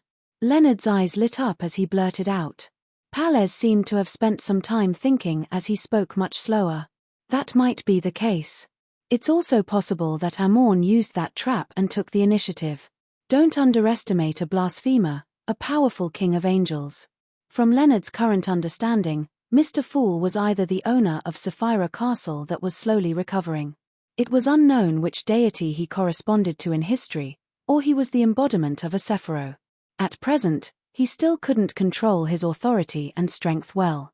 He needed to undergo a qualitative change. Regardless of the possibility, Mr. Fool had yet to reach the level of a true deity. There was a high chance that he was at the same level as kings of angels.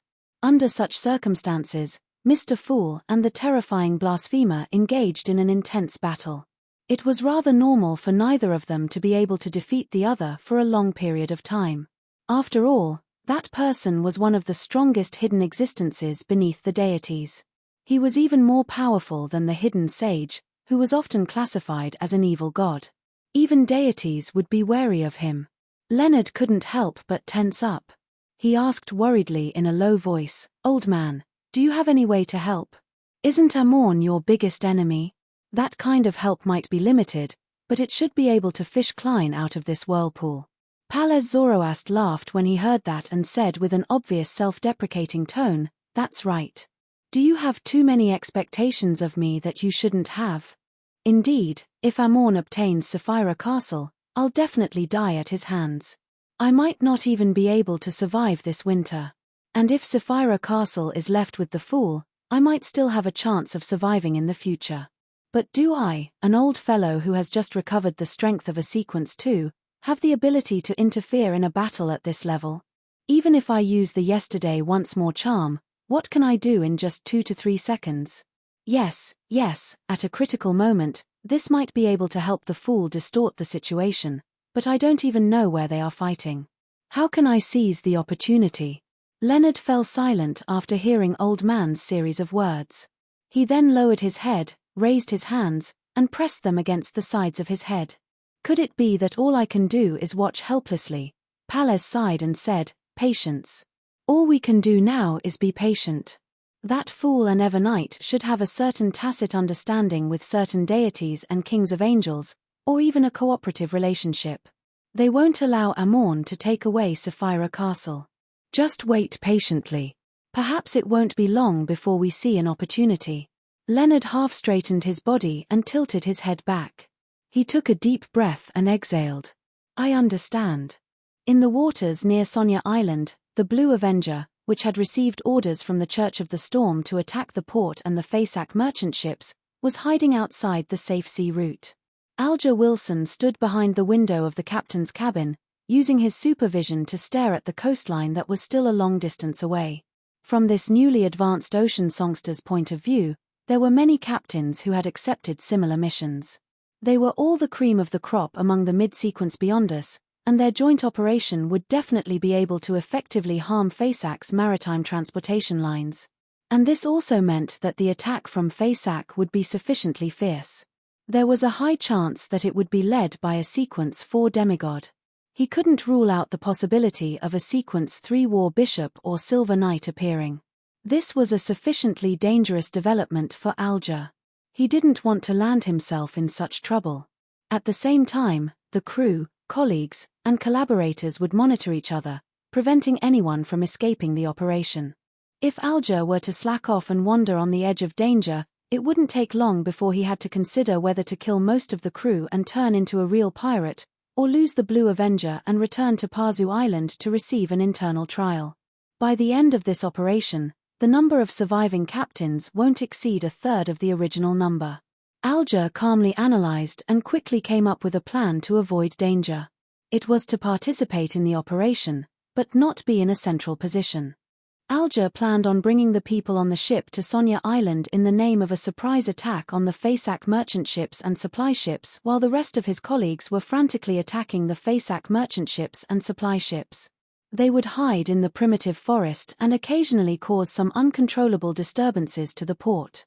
This way, the Fasak demigods would definitely cast their gazes at the sea and not him. At the same time, in the eyes of the crew, he would be a role model who was willing to take great risks to venture deep into enemy territory. After thinking of all the details, Alger immediately gathered his crew and explained his plan. In the end, he emphasized, "That's right."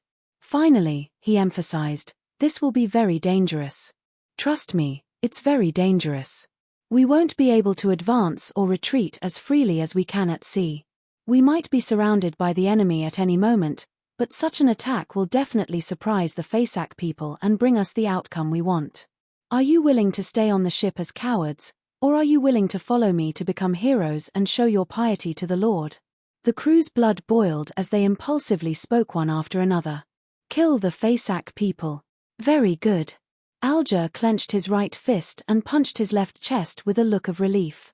May the storm be with us. May the storm be with us. The sailors saluted and shouted.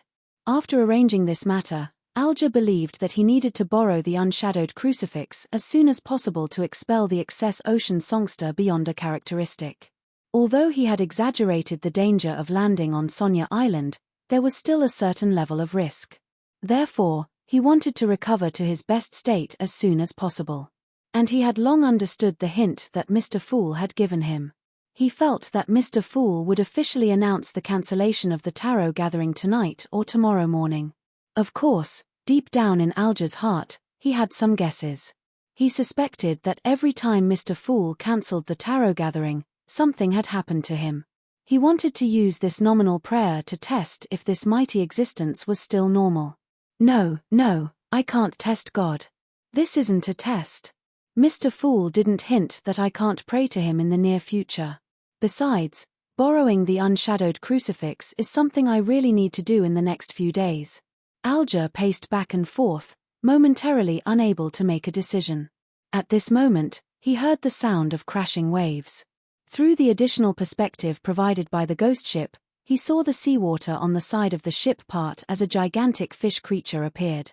This strange-looking giant fish opened its mouth and spat out a metal ball, allowing it to land on the deck. Alger nodded and expressed his gratitude with a song.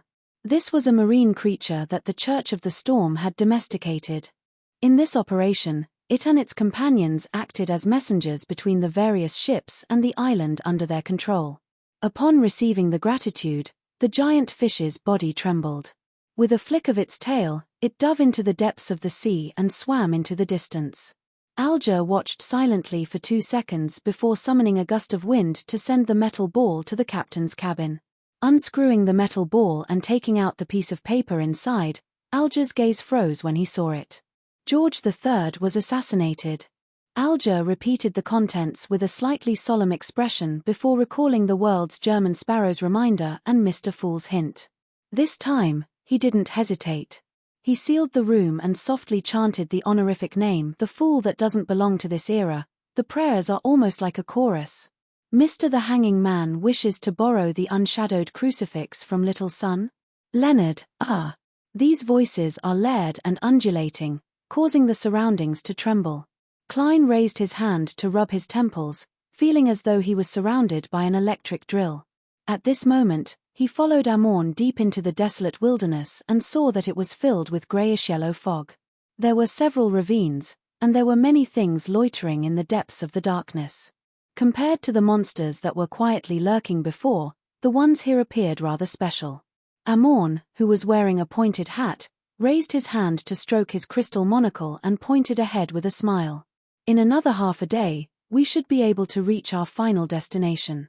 Half a day. It hasn't even been a day. Didn't you say 3 days? Klein's pupils seemed to dilate. Amorn smiled. I said it wouldn't take more than 3 days. A day is also not more than 3 days.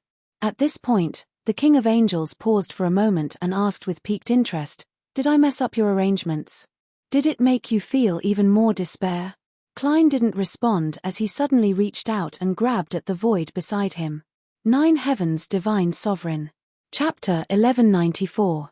Although he had been a Beyonder for less than 2 years, Klein's experiences could definitely be considered rich and colorful even among Sequence 4 and Sequence 3 saints. He had owned and encountered many items that could quickly kill him in his present state and allow him to summon them from the historical void. Among them, he chose the flaring sun charm that he had used in Tingen City.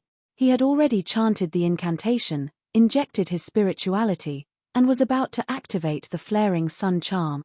Indeed, This didn't have much of a restraining effect on a demigod of the seer pathway who was inclined towards bizarreness and change. It mainly relied on his own lethality, but Klein wouldn't dodge or defend himself. He would open up his body and mind and embrace the light of hope to his heart's content. Even at the level of a Sequence 3 scholar of yore, the defense of a seer pathway beyonder was still low. Their pure offense was also clearly insufficient compared to their level.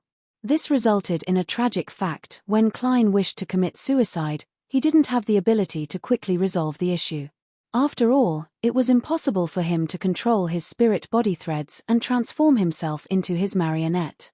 This would result in a logical contradiction. In the end, the deeper the marionette transformation, the less he had the ability to continue being a marionette. And when Klein sought a way to commit suicide from the outside, he realized that as long as he didn't use methods like marionette swap, paper figurine substitutes, and historical void hiding, there were too many options for him to consider. The seer pathway was such a powerful but rather extreme and strange pathway. Seeing that Klein was about to fish out a flaring sun charm from the fog of history, accompanied by a strong desire to commit suicide, Amorn only smiled. Without even raising his hand, he had stolen his entire thought, causing the crystal monocle to flash with a faint light. Klein immediately forgot what he had wanted to do. However, he didn't stop. When he heard that they would arrive at their final destination in half a day, his shocked reaction was mostly an act. This was because he had always been wary of the god of deceit and didn't trust his words. There were too many explanations for it to be less than 3 days. Klein had already prepared for the worst. After hearing Amorn's words, he immediately lined up what he needed to do next. After the idea of summoning the flaring sun charm to commit suicide, the next thing he needed to do was to summon that existence, summon that existence, summon that existence, and so on. No matter how long the idea Amorn stole, he would still be able to act according to the plan. On this matter, back when he was dealing with 0-08, he had pondered above the grey fog and treated his real self as a marionette. The experience of acting according to the preset program had greatly helped Klein. At this moment, although Klein didn't know what he wanted to do, and he didn't even feel that he had forgotten, he was very clear about what he was going to do next. The past was not important, the present and the future were the key. Klein reached out his palm again and grabbed at the void in front of him. His entire arm suddenly sank. However, when he retracted his right hand, he didn't drag anything out. At the same time, Amorn raised his palm and gently grabbed forward. He had stolen the historical void projection that Klein had summoned. A silhouette quickly outlined itself beside Amorn. It was an old man wearing a hooded black robe. His eyes were as dark as the surface of a lake, and the white beard on his face was long and dense. Zaratul. The leader of the secret order, the Sequence 1 angel, Zaratul. The existence that Klein had attempted to summon was actually Zaratul, and he had succeeded in one try. This was because Klein had made preparations ahead of time. In the city established by the Phoenix Believers, when Klein split his marionettes into 3 groups to summon the historical void projection, his true body was actually attempting to summon Zaratul. Without a doubt, it was impossible for him to succeed back then, but as a scholar of yore, it would be a huge failure if he didn't notice his historical void projection being summoned. And Zaratul was definitely a senior, outstanding, and experienced scholar of yore. After such a summon that was destined to fail, Klein had established a connection with Zaratul. This was a tacit understanding between scholars of yore. As for a miracle invoker, an attendant of mysteries, they could make their historical void projection react positively. Just like how every scholar of yore had a 100% success rate when borrowing power from their past selves. In addition, the historical void projection summoned by a scholar of yore didn't have a contractual connection. It relied on the fact that the other party didn't have any intelligence or had a good relationship with him to control it. And in this world, Mr. Daw was ranked first, Palez was ranked second, and Zaratul was ranked third. In other words, Klein and Zaratul were temporary allies when it came to fighting against Amorn. Due to these factors, Klein believed that he could summon Zaratul once, and the facts proved this point. And it was precisely because of this that he wasn't worried that Amorn would steal the historical void projection he summoned. He even hoped that the Angel of Time would do so. The reason why he had the thought of committing suicide before summoning Zaratul was because he wanted Amorn to steal his thoughts. And Amorn was a king of angels who liked to experiment and pursue thrills. With him having too many choices, it was very likely that the next theft wouldn't repeat itself. It wouldn't be stealing thoughts, but stealing the summoned historical void projection. This was one of the few trump cards Klein had. In the next second, Zaratul's eyes went from dull to lifeless. He instantly felt real. Clearly, this attendant of mysteries, a senior scholar of yore, had entered the historical void, allowing the projection from the same era to obtain his consciousness. And Zaratul's projection, who possessed his own consciousness, didn't hesitate to cast his gaze firmly at Amorn. Amorn's monocle and non-monocle eyes narrowed at the same time. He saw the frequent lightning around him. The barren plains with many ravines instantly turned dark and empty, dotted with resplendent stars. He seemed to have been pulled under the cosmos by Zaratul. This was a miracle. As for the projection opposite Amorn, it had already turned into a huge mysterious vortex formed by twisted maggots. They extended transparent tentacles in all directions. Just looking at them made one lose their rationality and go crazy. At this moment, Klein abandoned the other thoughts in the queue and seized the opportunity to control a monster in the depths of the darkness, turning it into his marionette. Right on the heels of that, he switched places with his marionette. After arriving in the depths of the darkness, Klein once again reached out and grabbed at the air in front of him. After grabbing at it a few times, his marionette did the same action. Finally, he dragged out a new figure from the void. It was Oriana, who wore a simple linen robe with a tree bark belt. She had long, raven-black hair, and her feet were bare. She had ordinary facial features and dark eyes. Evernite Cloister's matron, leader of the ascetics, servant of concealment, grounded angel, Oriana. The moment Oriana appeared, her dark eyes turned normal. It didn't look like a projection at all. Her true body seemed to have entered a concealed state, allowing the historical void projection that had been summoned to possess intelligence. This was also one of the reasons why Klein chose to summon her and gave up on Mr. Aztec and Miss Messenger, who had a higher chance of success. This way, even if an accident happened to his suicide and he failed, he would still be able to fight Amorn. After the historical void projection possessed its own consciousness, it would be much easier for Klein to maintain it. As a result, the time that the projections could exist for was lengthened. Klein then used the connection between a scholar of yore and the historical void projection that he had summoned to quickly communicate with the servant of concealment, Oriana, to get her to kill her. Oriana's body suddenly arched as her right hand landed behind her. She pulled out a bone sword covered in strange patterns from the depths of the darkness. Then, she suddenly took a step forward and brandished the sword forward. The darkness truly began to surge as it crazily spread towards Klein's location. An unlucky monster happened to be between Oriana and Klein. As the darkness inundated it like a tidal wave, it melted away. This wasn't the authority of concealment, but the combination of the powers of repose and fear.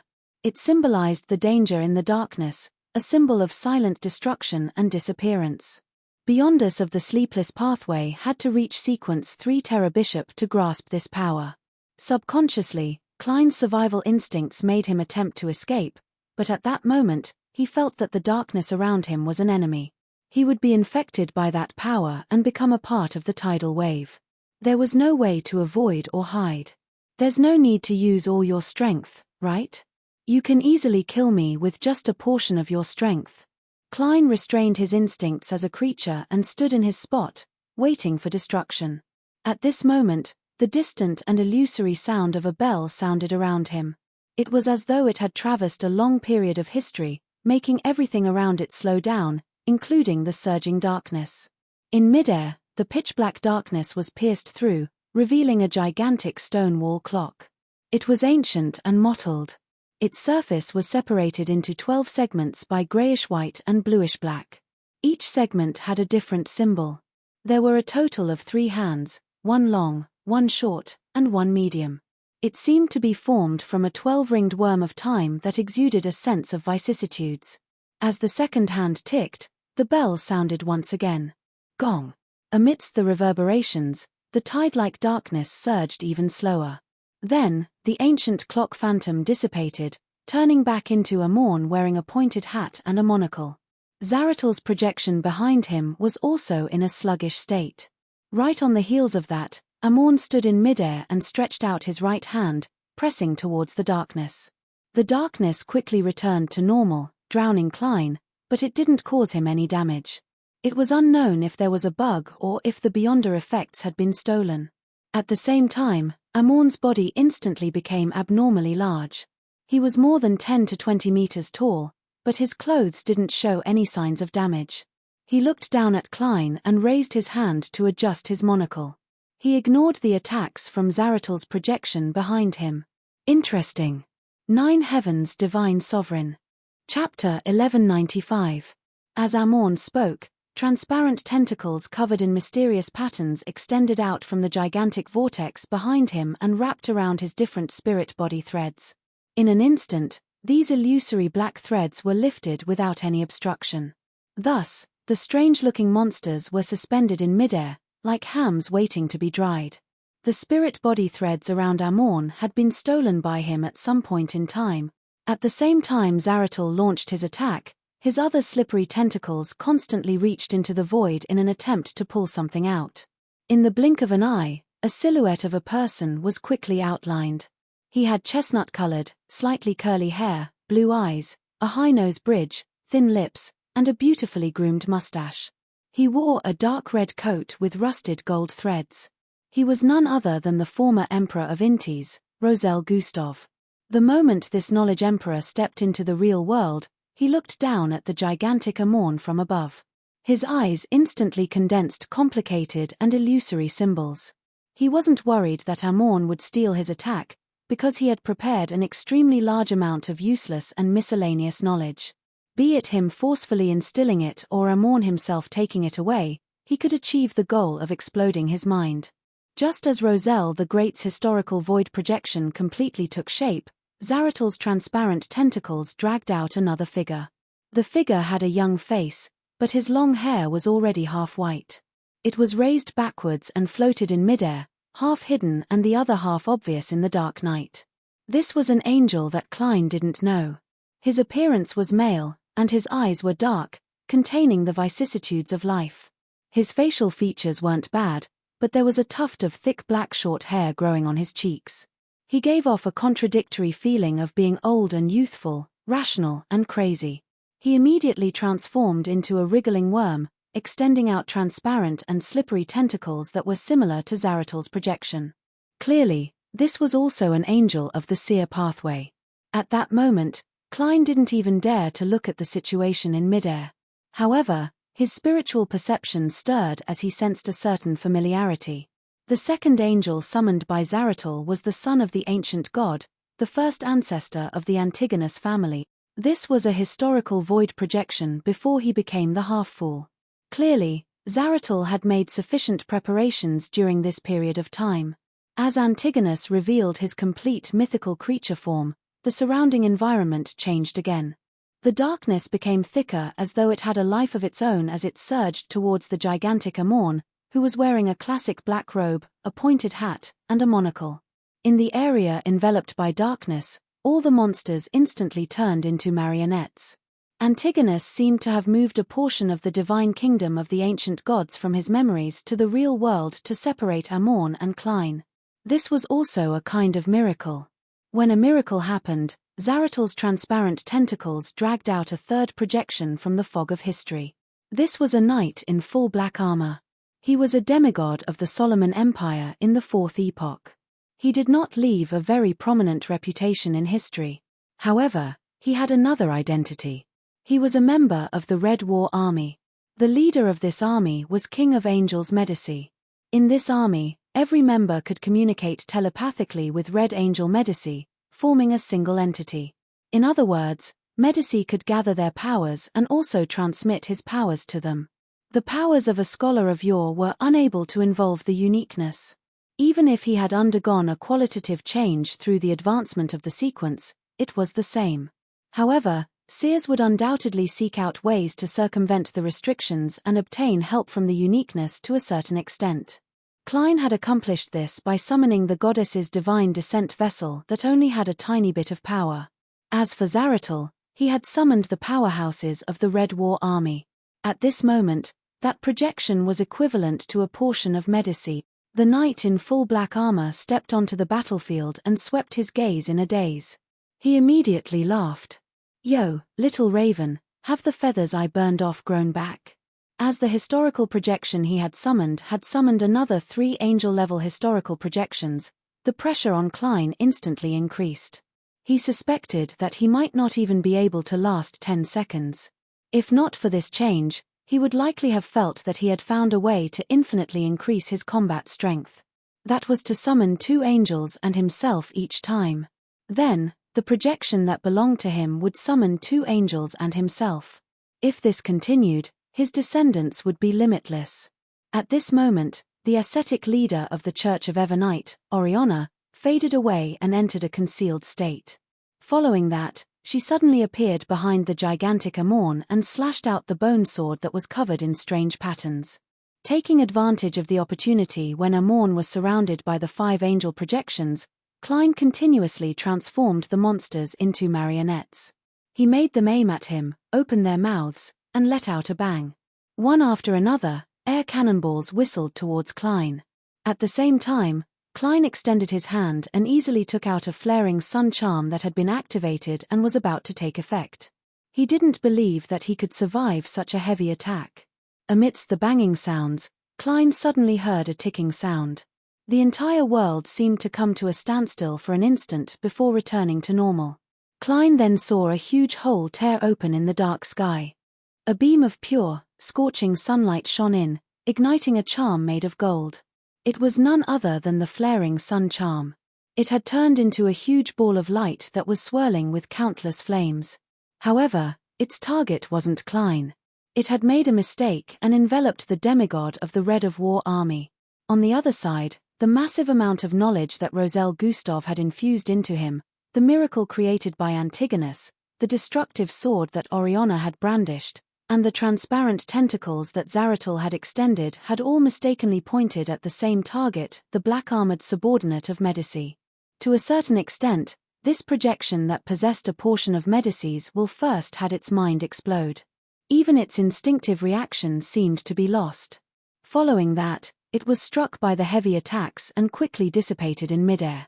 Wearing a pointed hat and a classic mage robe, Amorn had returned to his human size at some point in time and landed at the bottom of the battlefield. He raised his right hand and adjusted his crystal monocle as a beam of light lit up. Behind him, the complete, ancient, mottled shadow of the clock appeared once again, and the longest second hand spun half a circle at a speed faster than normal. This actually took less than a second, but everything in the desolate plains seemed to have lost 10 to 20 seconds. Antigonus' historical void projection vanished. Roselle's historical void projection dissipated as well, followed by Zaratul's and Oriana's historical void projections. The time that they could maintain had been stolen just like that. Klein, who was about to commit a 3rd suicide, couldn't believe his eyes when he saw this scene. He had expected that blasphemer Amorn would be able to finish off the 5 angel projections. After all, a projection was ultimately just a projection. It was much weaker than his true body. However, he never expected him to be able to play it down so easily, preventing him from even having the chance to commit suicide. He had used his trump card in exchange for such an outcome. It was inevitable that he felt a little depressed and despair. Amorn nudged his monocle and stole some distance away. He came in front of Klein in a single step and smiled at him. If it were all his true body, it would indeed be more troublesome. However, the projection from the historical void has a very huge flaw. And grasping problems is what I'm good at. Looking at the angel of time who didn't seem to notice the difficult situation he was in, Klein's heart slowly sank as though it had fallen into an abyss. His spiritual perception was triggered as scenes quickly flashed through his mind. After entering the forsaken land of the gods, Amorn had changed his clothes. He had gone from a dark jacket, trousers, and black top hat that suited the aesthetics of the current era to a classic mage robe and a pointed hat. After that, he suggested a game of escape and obstruction. He appeared extremely confident and wasn't worried about any slip-ups. As his thoughts raced, Klein's throat turned a little dry as he said in a low and hoarse voice, "You are the true body. After entering the forsaken land of the gods, your true body met up with your avatar?" He truly suspected that the person in front of him was Amorn's true body, the true blasphemer, a complete king of angels. The corners of Amorn's mouth curled up bit by bit. "This is interesting, isn't it? Your expression after knowing the truth is what I wanted to see when I played this game." He had clearly admitted that he was the true body that naturally accommodated the Marauder pathway's uniqueness. He was the first tier below deities. This meant that unless a true deity descended, no matter how hard Klein struggled, it was impossible for him to escape from Amorn's hands. And this was the forsaken land of the gods. The only active deity was the true creator. He wasn't too interested in Sapphira Castle. At that moment, although he had suspected that Amorn had replaced him with his true body, Klein, who had experienced countless hopes being dashed, still experienced extreme despair when he confirmed it. If it wasn't for the fact that Tarot involved Miss Justice, Leonard, and company, and if he didn't know that Amorn was best at deception, he would have admitted defeat and expressed his willingness to become his blessed. Isn't it normal to become a member of the other party if you can't beat them? As he lampooned, Klein suddenly had a flash of inspiration as he recalled what Amorn had previously said. This. His eyes lit up as he calmed down completely. He looked at Amorn and leisurely stretched his body. He smiled and said, "Kill me." Chapter 1196. Lightning once again illuminated the barren plain filled with grayish-yellow fog, illuminating the place where the angel-level battle had just taken place, and illuminating the calm smile on Klein's face. Amorn stared at him for a few seconds, nudged his monocle, and smiled. "Can't you say something else? You seem to have found a new hope." Klein's smile didn't change. He held his fist to his nose and put one hand in his pocket. "I just suddenly realized something. The fact that you're the one playing this game doesn't make me feel despair. On the contrary, it means that you can't directly steal my fate." "Oh." Amorn smiled, seemingly looking forward to what Klein was going to say next. Klein laughed and didn't waver in the slightest. "Otherwise, the moment you enter the forsaken land of the gods, you will directly steal my fate and become the new owner of Sapphira Castle. Even if you want to play a game of escape and interception, you can wait until your main goal is achieved before doing so. That way, you won't suffer any risks. As for me, I'll lose the chance to revive and my original fate. Driven by my survival instincts, I'll try harder to escape. Indeed, the god of mischief might do things that disregard risks in pursuit of excitement, but you are still the god of deceit." At this point, Klein looked at Amorn's unchanging expression and paused. "I know that you really have the beyonder powers to steal the fates of others, but being able to do something doesn't mean that you will do it. This requires you to weigh the risks, the pros and cons, and analyze the gains and losses. I believe you don't want to directly steal my fate. That will make you bear the burden of everything that Sapphira Castle brings. You have to resist the resurrection of its original owner. Even for a king of angels like you, this is very dangerous. If you aren't careful, you might perish.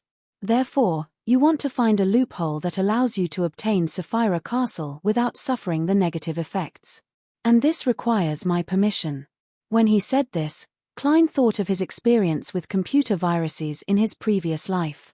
Those viruses would always disguise themselves as all kinds of normal things to trick you into clicking on them and giving you permission. This was inexplicably similar to the current situation. After listening to Klein's words, Amorn looked at him and did not speak. He just calmly adjusted his crystal monocle. A smile suffused Klein's lips as he continued. "From the moment you parasitized me, you've been carrying out a large-scale deception. On one hand, you gave me the option of becoming your blessed, and on the other hand, you told me that your main body could withstand my fate, causing me to bear a heavy psychological burden. In the journey that followed, you kept showing me hope and destroying it. You gave me a time limit now and then, forcing me to seize the opportunity to catch my breath. Then, you abruptly shortened the journey and disrupted my arrangements. In the end, you revealed the card that you were the original body and pushed me into the abyss of desperation, destroying my will and psychological defense. I completely collapsed and chose to become your adorer, agreeing to the potential deal. Amorn listened quietly and suddenly laughed. He raised his hands and applauded softly. Perfect reasoning. However, you seem to have left out a problem. What I'm talking about is meeting my main body and going to a sufficiently safe place before taking away your fate. Now, we haven't reached our final destination, so I naturally won't take the risk. Klein's expression sank slightly before he relaxed. I'm looking forward to seeing what's different there. He responded to Amorn's words with Amorn's stance. The genuine King of Angels adjusted his monocle and pointed to the side with a smile. Soon. We'll arrive in less than half a day. How long exactly? Klein instinctively lacked trust in Amorn's rather vague description. Amorn scratched his chin and chuckled. Half an hour. Klein turned his head to look in the direction Amorn had pointed, only to see nothing in the deep darkness. A bolt of lightning streaked across, illuminating the desolate plains. However, there was an even thicker greyish-yellow fog in the distance. Beekland, Empress Borough, Earl Hall's luxurious villa. After 2 days of chaos, Audrey's life finally regained some peace. This made her even more curious about the truth behind the king's assassination. Considering how Mr. Fool seemed to hint that today's tarot might be cancelled, Audrey decided to pray to this existence in advance and contact the world, German Sparrow, in an attempt to figure out the corresponding situation. She only took a glance at Susie before the golden retriever immediately walked out of the room, closed the door, and squatted outside. With great familiarity, Audrey sat down and got into a praying posture. She chanted softly in ancient Hermes, the fool that doesn't belong to this era. Beekland, East Borough, in a 2-bedroom rental apartment. Do you think there will be a gathering today? There wasn't any formal notice. Force took out her pocket watch and opened it. Zio shook her head. I don't know. Force couldn't sit still. She left her seat and paced back and forth anxiously, muttering to herself. Mr. World didn't respond, nor did Mr. Fool respond. As she spoke, Force suddenly looked at her friend who was eating the ham and said anxiously, Don't worry, I can't help you. Zio, why don't you try praying to Mr. Fool and ask if today's gathering will be held as scheduled? Zio frowned slightly, put down her fork, and nodded. All right. She also felt that the current situation was a little strange. After clasping her hands and holding her chin, Zio took a deep breath. The fool that doesn't belong to this era, Beekland, North Borough, underground of St. Samuel Cathedral, in a room behind Channy's Gate. Emlyn White woke up, feeling a little puzzled about the dream he had just had. He seemed to be dreaming of Lilith, the ancestor of the Blood Clan. In the dream, he was trapped in an ancient castle covered in red grapevines, unable to escape no matter how hard he tried. Later, he saw the crimson moon outside through the narrow window high above.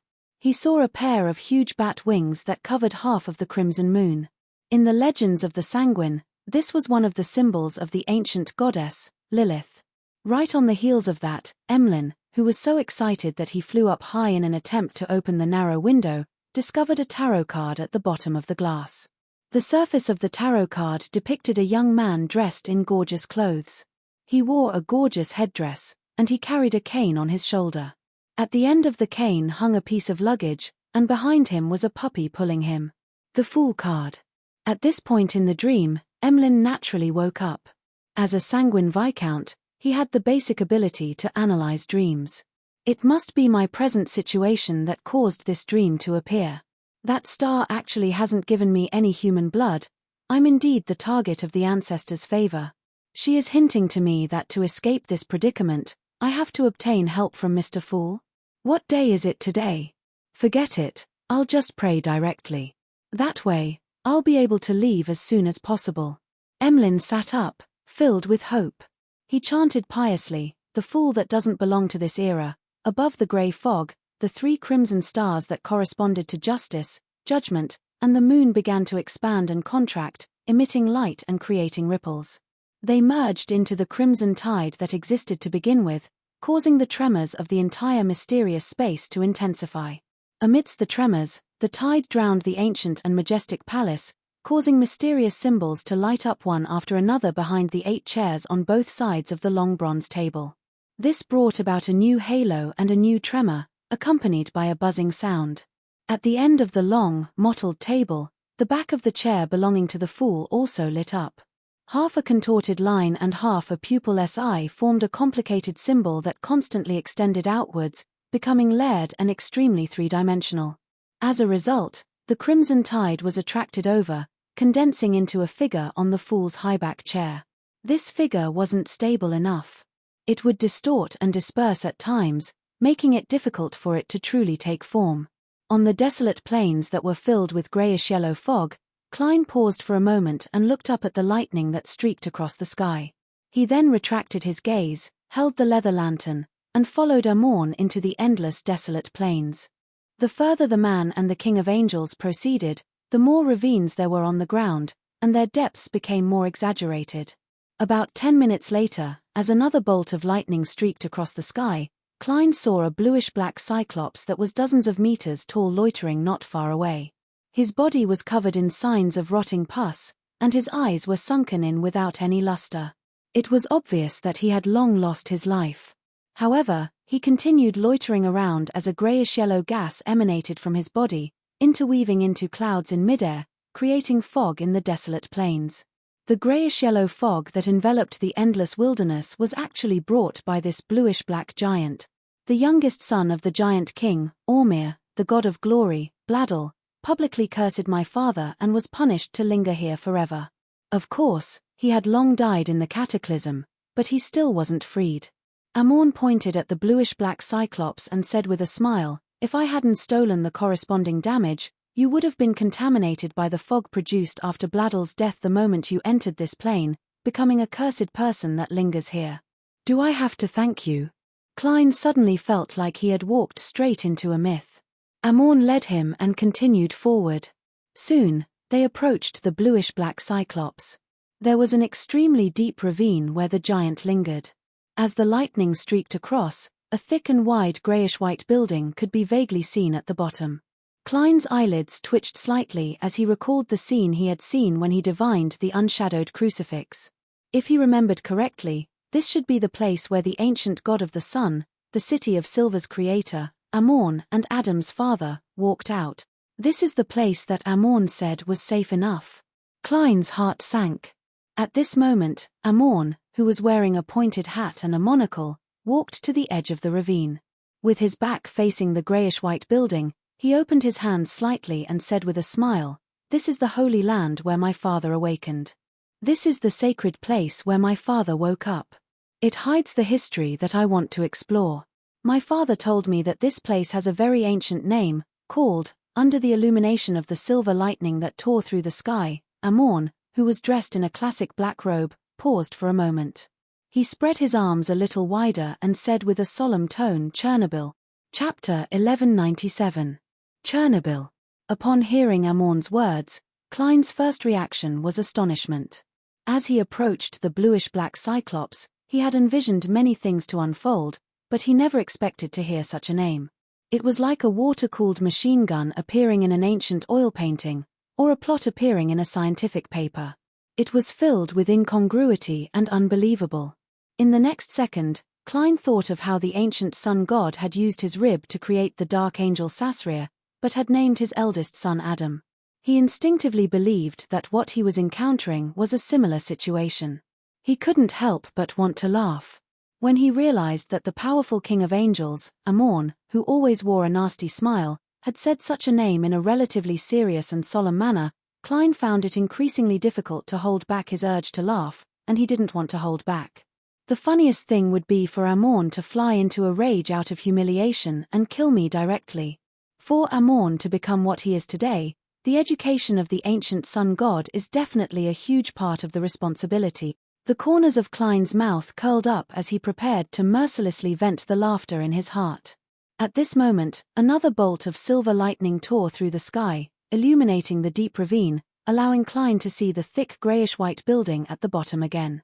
This was a building that was completely different from the present, the fourth epoch, the third epoch, and even the second epoch.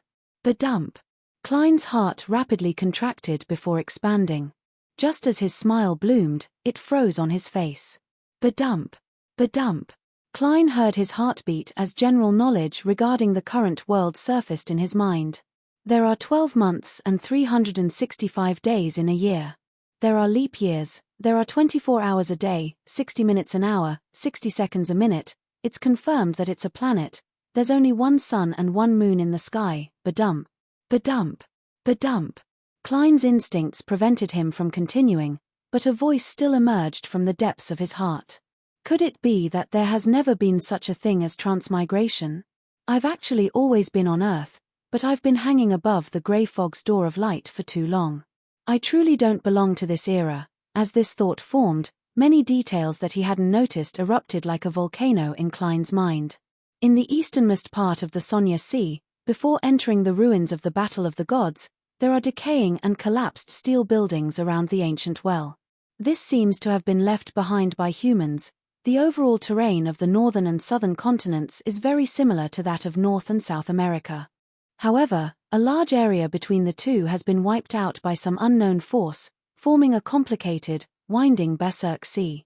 Also, Sonya Island is like the large northern island that drifted southward. Midseashire is like an expanded and connected version of the 5 Great Lakes. It's as if it was attacked by a huge meteorite. On the mountains and rivers have changed, but the continents North continent is lands. Sea region.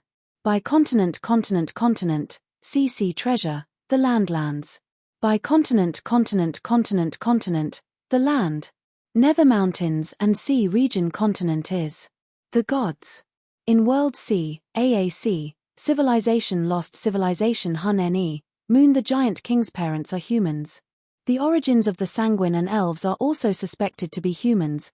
The 2 questions I had previously, why did Sapphira Castle capture transmigrators from Earth, and why did those people belong to the era I lived in, can now be explained. In just 2 to 3 seconds, Klein's mind seemed to be struck by lightning.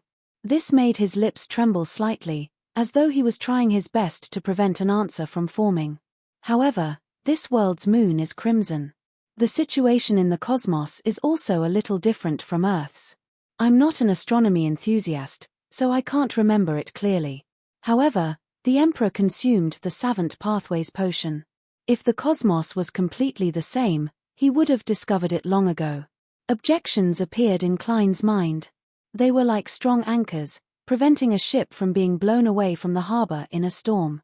But in the next second, Klein remembered 2 sentences.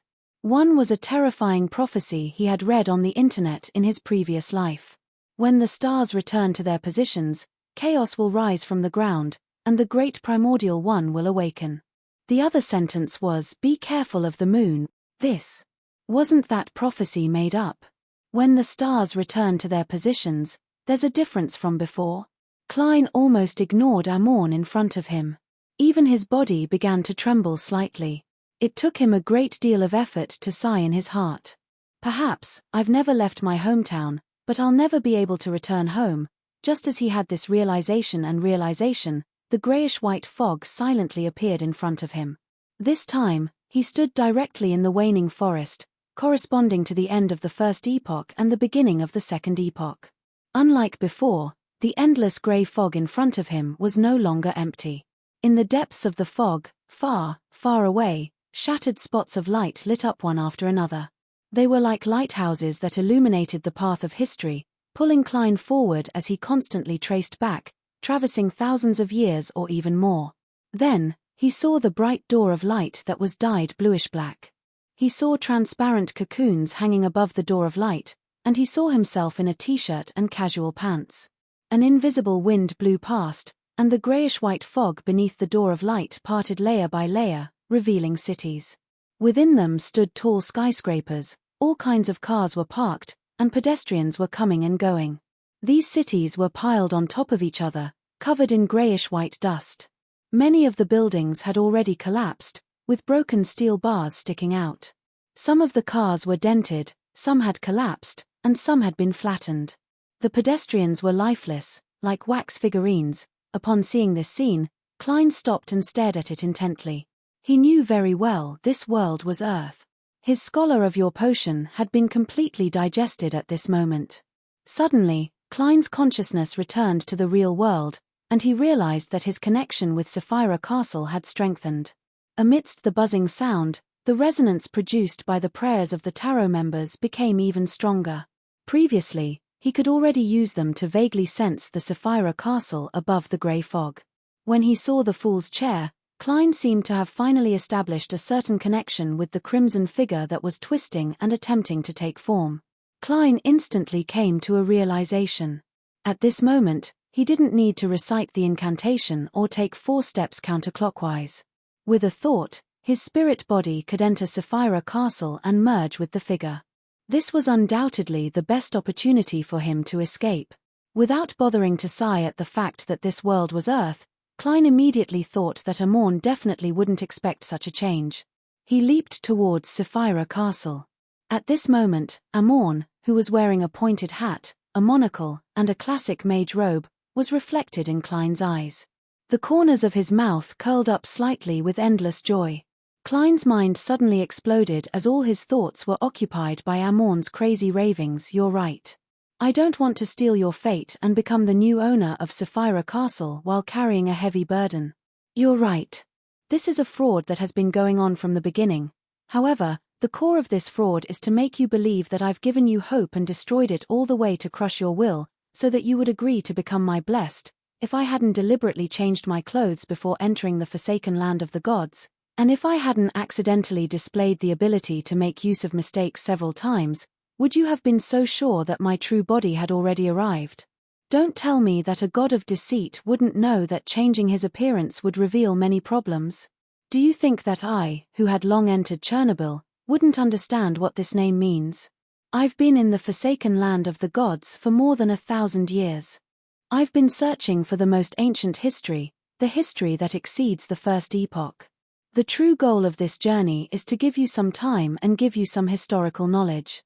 It will help you digest the scholar of your potion and make you relax your guard in this aspect. Then, when your connection with Sapphira Castle deepens and you attempt to trigger Sapphira Castle, seize this opportunity and use the loophole to steal Sapphira Castle. Fate is yours, and Sapphira Castle is mine." This terrifying ravings from a king of angels not only contained Amorn's chuckle, but it also ravaged Klein's mind. It was in no way inferior to Mr. Dawes' roars. On the surface of Klein's skin, traces of worms of spirit appeared. He was on the verge of losing control. And in his body, a 12-ringed worm of time crawled out, transforming into an illusory Amorn wearing a black mage robe, a pointed hat, and a crystal monocle. He was Amorn, who was parasitizing Klein's body at a superficial level. His goal wasn't to monitor his thoughts, nor was parasitizing him to control the situation at a critical moment, but to seize the opportunity. From the beginning, Amorn had used parasitizing at a deep level. His main goal was to parasitize a worm of time at a superficial level without a saint noticing. The illusory Amorn turned his head and looked at Klein, who was unable to think due to the ravings. He revealed a smile that was identical to his true body. The corners of his mouth curled up slightly with endless joy. He then turned around and used the invisible connection to leap towards Sapphira Castle above the greyish-white fog. This was similar to how he had previously parasitized Derek Berg's body and attempted to use the crimson star that corresponded to the sun to infiltrate the world above the grey fog. But this time, no one purified Sapphira Castle, closed the door, and isolated Amorn. This was a wonderful performance. This was the god of deceit. Chapter 1198. In the blink of an eye, Amorn saw the greyish-white fog and the ancient and majestic palace above him. As long as he stretched out his hand and passed through the final obstruction, he would be able to touch Sapphira Castle and directly enter it, essentially stealing it away. But at that moment, a gigantic bluish-black palm suddenly appeared above Amorn's illusory figure, blocking his path into Sapphira Castle. Amorn's illusory figure subconsciously turned his head and looked towards the palm. He saw the one-eyed giant that had long died and was covered in rotting pus. The exaggerated vertical eye of Bladel, who was known as the god of glory, still didn't show any signs of life. The greyish-yellow fog of curse constantly emitted from his body. However, it was different from before. Behind him, There were black tubes that were almost illusory. They extended into infinity, and it was unknown where they connected to. Bang! The bluish-black giant that was dozens of meters tall instantly condensed a broadsword formed from the orange-red light of dusk. Holding it in one hand, he slashed at Amorn's body, who was standing at the edge of the deep ravine. This youngest son of the giant king, who had died due to the curse, had unconsciously wandered for thousands of years before suddenly erupting with unimaginable power. The twilight sword tore through the void and jumped out from where the Angel of Time, Amorn, was standing. It tore through everything around it, turning into a storm that could destroy the desolate plains. Amorn didn't move. He continued standing there, and no matter how the orange-red sword storm wreaked havoc, he failed to harm him at all.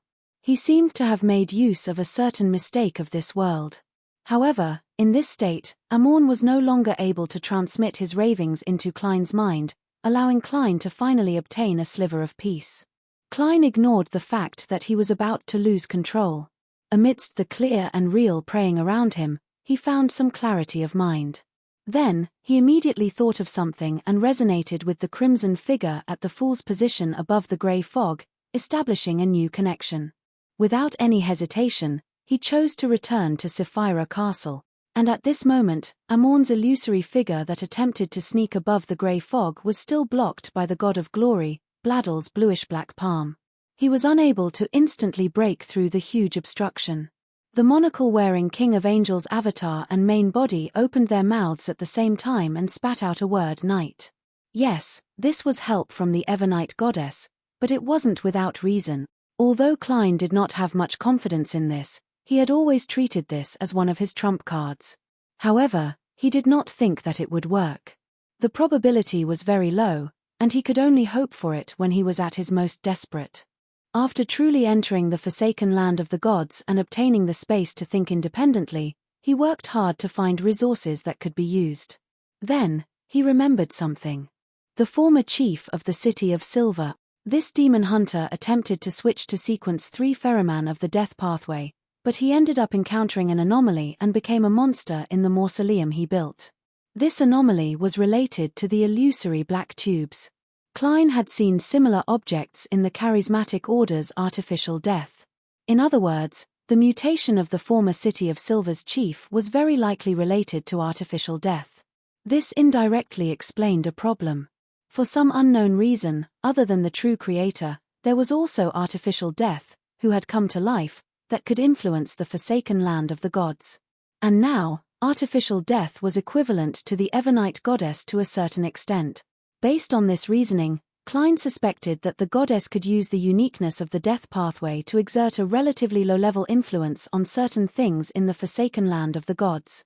In addition, there were only 3 people directly involved in the matter regarding the former chief of the City of Silver.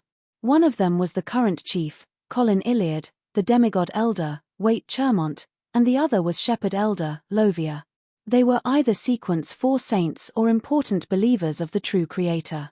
It was impossible for them to be parasitized by Amorn without realizing it.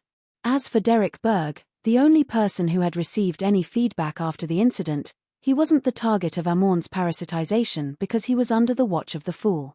In other words, Amorn did not know that the mutation of the former chief of the City of Silver involved the black illusory tubes. Therefore, even if he could guess that the Evernight goddess had obtained the uniqueness of the death pathway through his grasp of the situation in the outside world, causing the god of combat to react violently, he had no way of knowing that this would bring about certain changes to the forsaken land of the gods.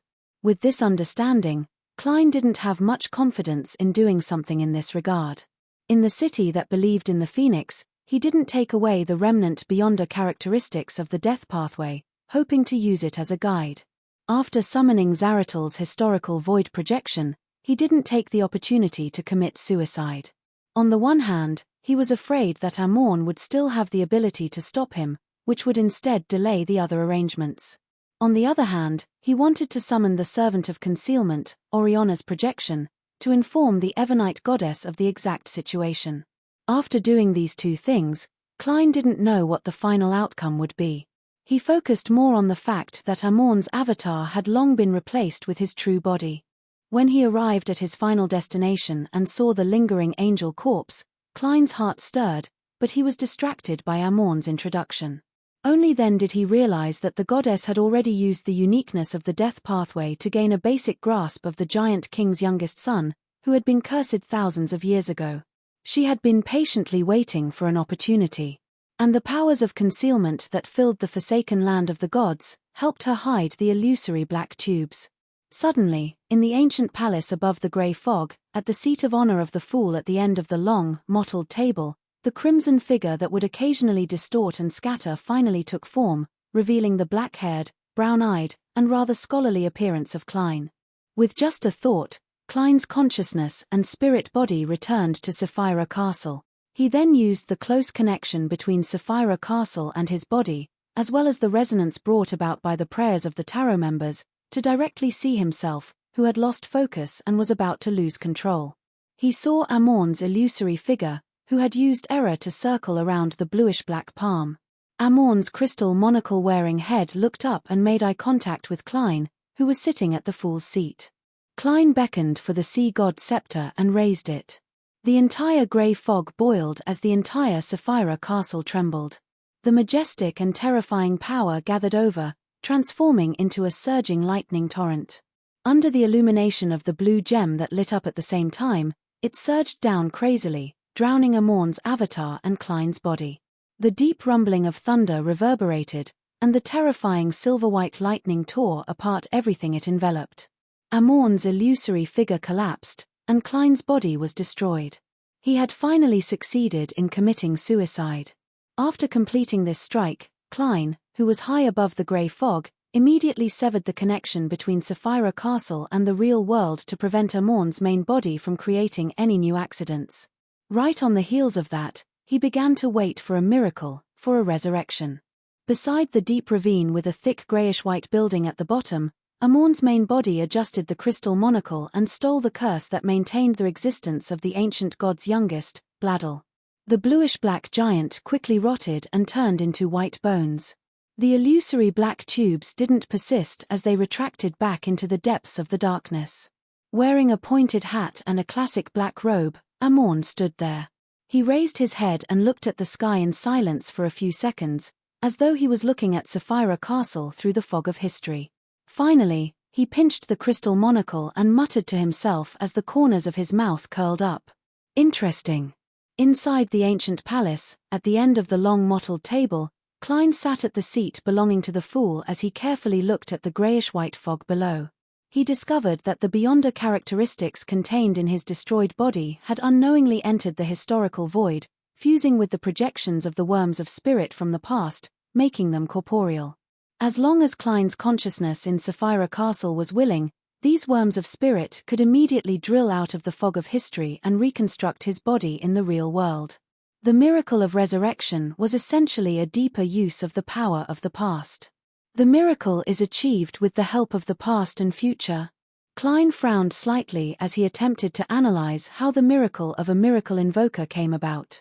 After thinking for a few seconds, he quickly refocused and attempted to revive in Sapphira Castle. Then, he discovered a problem. That was that the resurrection of his body could only be done in the real world, and it had to be within a certain range of his remains. As for his spirit body, it could be directly resurrected above the grey fog. However, Klein's spirit body hadn't been destroyed. It was sitting on the fool's high-back chair. Receiving help from the past is effective. The number of revivals I'm expending now is an advance of becoming a miracle invoker. From the looks of it, there's only one chance. Man, Amorn should be guarding my corpse now. I have to think of a way to escape this predicament. His view of time is different from others. He is a very patient god of mischief. Yes, this state can only be maintained for 3 days. After that, I won't be able to borrow power from the past to resurrect. If it really doesn't work, I'll just abandon my body and become an undead. Klein's thoughts raced. Although he was still a little vexed, he was already in the most relaxed state he had been in the past few days. He had finally escaped the near-despair situation. Looking at the high-back chairs behind him that lit up with symbols and the crimson stars that were expanding and contracting, Klein exhaled and leaned back in his chair in relief. He couldn't help but reveal a smile. This is my anchor. P.S. This plot has finally come to an end. The entire story actually started when I was reading the Chulhu mythos. When I saw the meme related to Chulhu, I suddenly thought, Chulhu says that he's about to awaken. What if he's already awakened? It doesn't matter if I don't know much about Chulhu. I can just replace the 3 words with evil gods. After all, the corresponding deities are set up by me. Divine Sovereign of the 9 Heavens. Chapter 1199. The shimmering crimson light warmed Klein's heart. He felt that he wasn't that lonely, and that someone was still thinking about him. As the illusory prayers became clearer and more realistic, they became noisier and more chaotic. Klein realized that Sapphira Castle was summoning him, and the resonance between the two was constantly increasing. By the time all the tarot members had finished praying, Klein had a vague feeling that he could enter Sapphira Castle at any time. His consciousness was about to manifest there, but he was ultimately lacking a layer of obstruction that prevented him from breaking through. This problem was finally resolved after he completely digested the Scholar of Your potion. It was also because of this that he was able to seize the opportunity to return to Sapphira Castle before Amorn broke through the God of Glory, Bladal's obstruction. In just 2 short days, all the tarot members have prayed once. Normally speaking, there shouldn't be such a coincidence. Some of them aren't problematic, and some of them should have been influenced by the goddess or will. If I'm lucky enough, I'll naturally have a good development. Klein carefully thought about it and noticed something that didn't make sense. However, this was all explainable, and there was no need to pay too much attention to it. After changing his sitting posture slightly, Klein's gaze gradually turned deep. Although he felt that it was very likely that he wouldn't be able to return home when he saw the door of light and the cocoon, after confirming this point and discovering that this world was his hometown, he still felt as though his hope had been completely shattered, as though the light of dawn had been swallowed by darkness. Back then, I used the fool that doesn't belong to this era as an honorific name. Perhaps it was a revelation given by my spiritual intuition. Deep in my heart, I might have sensed something. By the way, I remember that I transmigrated while sleeping. Why was I wearing a t-shirt and casual pants while hanging in the cocoon? Klein frowned slightly as he cast his gaze at the greyish-white fog beneath Sapphira Castle. As he searched for the reason from the fragments of light in the fog of history, he tried hard to recall every detail of that night. Finally, Klein found the corresponding historical fragment. Ju Mingrue, who was wearing a t-shirt and casual pants, had set up a luck enhancement ritual before dinner. He took 4 steps counterclockwise and chanted the incantation the immortal Lord of Heaven and Earth for blessings. In Klein's memory, nothing had happened at that time, but the scene in the historical fragment was different. Ju Mingrue completed the 4 steps and completed the ritual. His face was pale and his eyes were dull. After that, his movements were a little sluggish as he ate, read, watched dramas, and played with his phone. He seemed to be completing a predetermined program. Finally, Ju Mingrue came to the sink and looked at his lifeless reflection in the mirror. He brushed his teeth and washed his face, then went to bed. During this process, he did not change out of his t-shirt and casual pants. He just covered himself with the blanket and closed his eyes. Not long after, a strong light and violent shaking ended the corresponding historical segment. Klein couldn't help but raise his hand and rub his temples. So, there were no changes after the luck enhancement ritual. Everything was normal. It was just my perception. In fact, my body had already undergone a mutation. If it were in the past, Klein would definitely feel horrified and fearful over the truth of this matter. However, he had suffered too many shocks over a long period of time. Just a moment ago, his worldview of the world had nearly collapsed. Such a trivial matter could no longer cause him to feel any strong ripples. However, after discovering this, coupled with the fact that the Emperor had transmigrated because he had bought a mysterious silver token, as well as the fact that the suspended spirit body in a transparent cocoon above the door of light still had a cell phone, Klein quickly made some guesses about the situation back then. It's likely that the owner of Sapphira Castle influenced reality and transmitted the luck enhancement ritual, the mysterious silver token, the mutated cell phone, and other items. Anyone who obtained them and did the corresponding actions would be pulled above the grey fog at some point in time, hanging above the door of light, This is a kind of random selection. It doesn't point to a specific target. I don't know if I'm lucky or unlucky. However, why was it named Notes on Secret Arts of the Qin and Han Dynasties? Was it randomly made up by the affected humans, or was it really passed down from the Qin and Han Dynasties? It's not impossible. If the prophecy of the stars returning to their positions is true, and it corresponds to the original creator, he had been sleeping in the Earth's core all this time. It was like that in an era even more ancient than ancient times. As for Sapphira Castle, it's said to be formed from some parts of his body. This isn't a sanctuary or a cockpit. In the beginning, while waiting to awaken and destroy the world, he was persistently influencing reality to a small extent, making arrangements such as imparting a ritual. Wouldn't this be a little contradictory? That prophecy must have been made by the affected humans as well.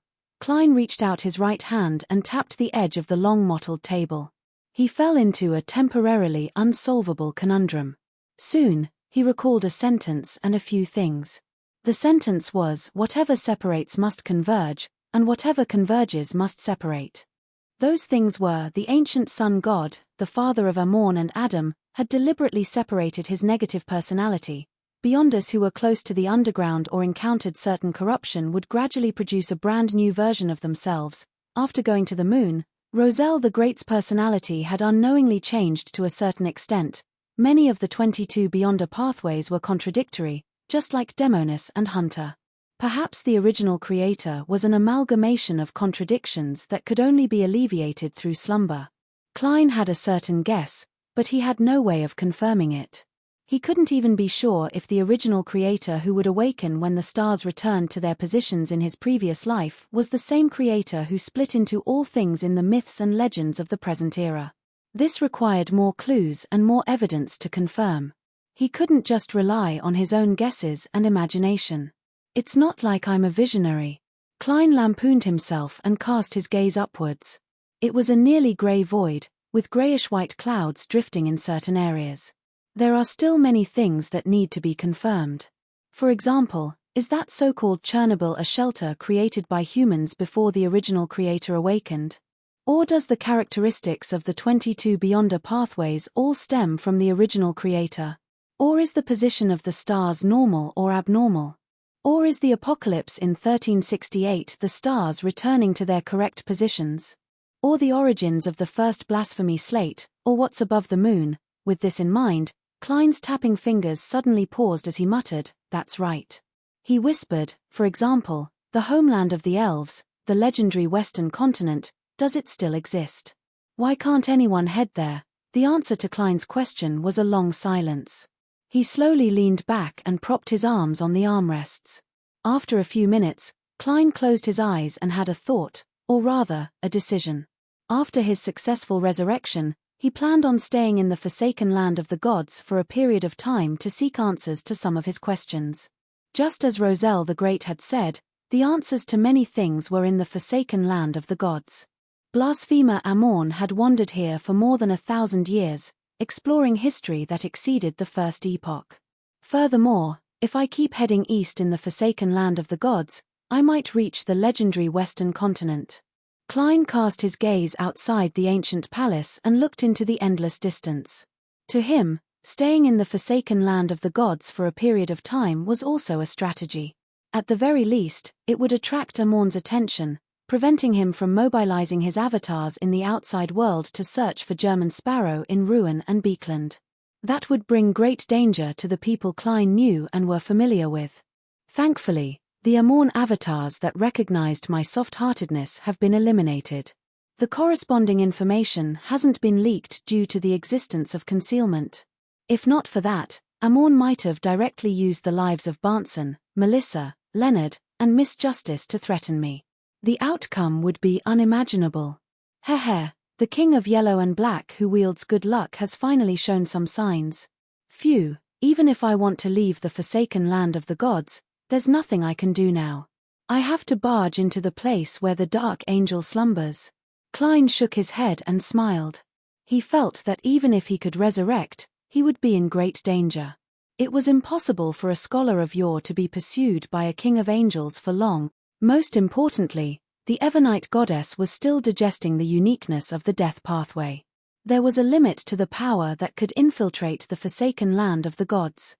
Once the Angel of Time, who wielded the authority of error, Amorn, made proper preparations, it would be almost impossible for him to do what he did today.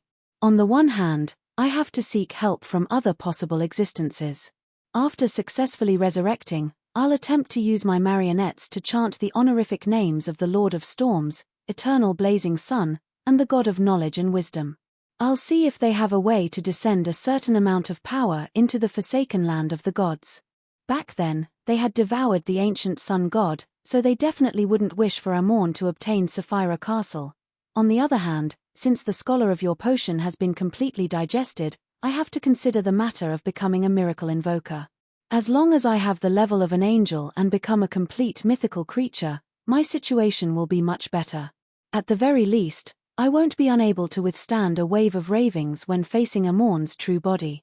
Klein decided to wait for his spirit body to recover before using a medium to spy on the terrifying maggots in the nation of the Evernight on the main peak of the Hornacis mountain range. From there, he could obtain the knowledge of a miracle invoker. There was a high chance that it was the half-fool of the Antigonus family. After considering his future plans, Klein surveyed the area and replied to the Crimson Stars. Today, the tarot will proceed as usual. He wanted to see if Marum Hermit and Mr. the Hanging Man could provide him with inspiration to revive somewhere far away from Amorn. Of course, a clever excuse was necessary. Klein had already thought of one. After replying, the world above the grey fog became extremely quiet again. Klein sat on the fool's chair, temporarily having nowhere to go.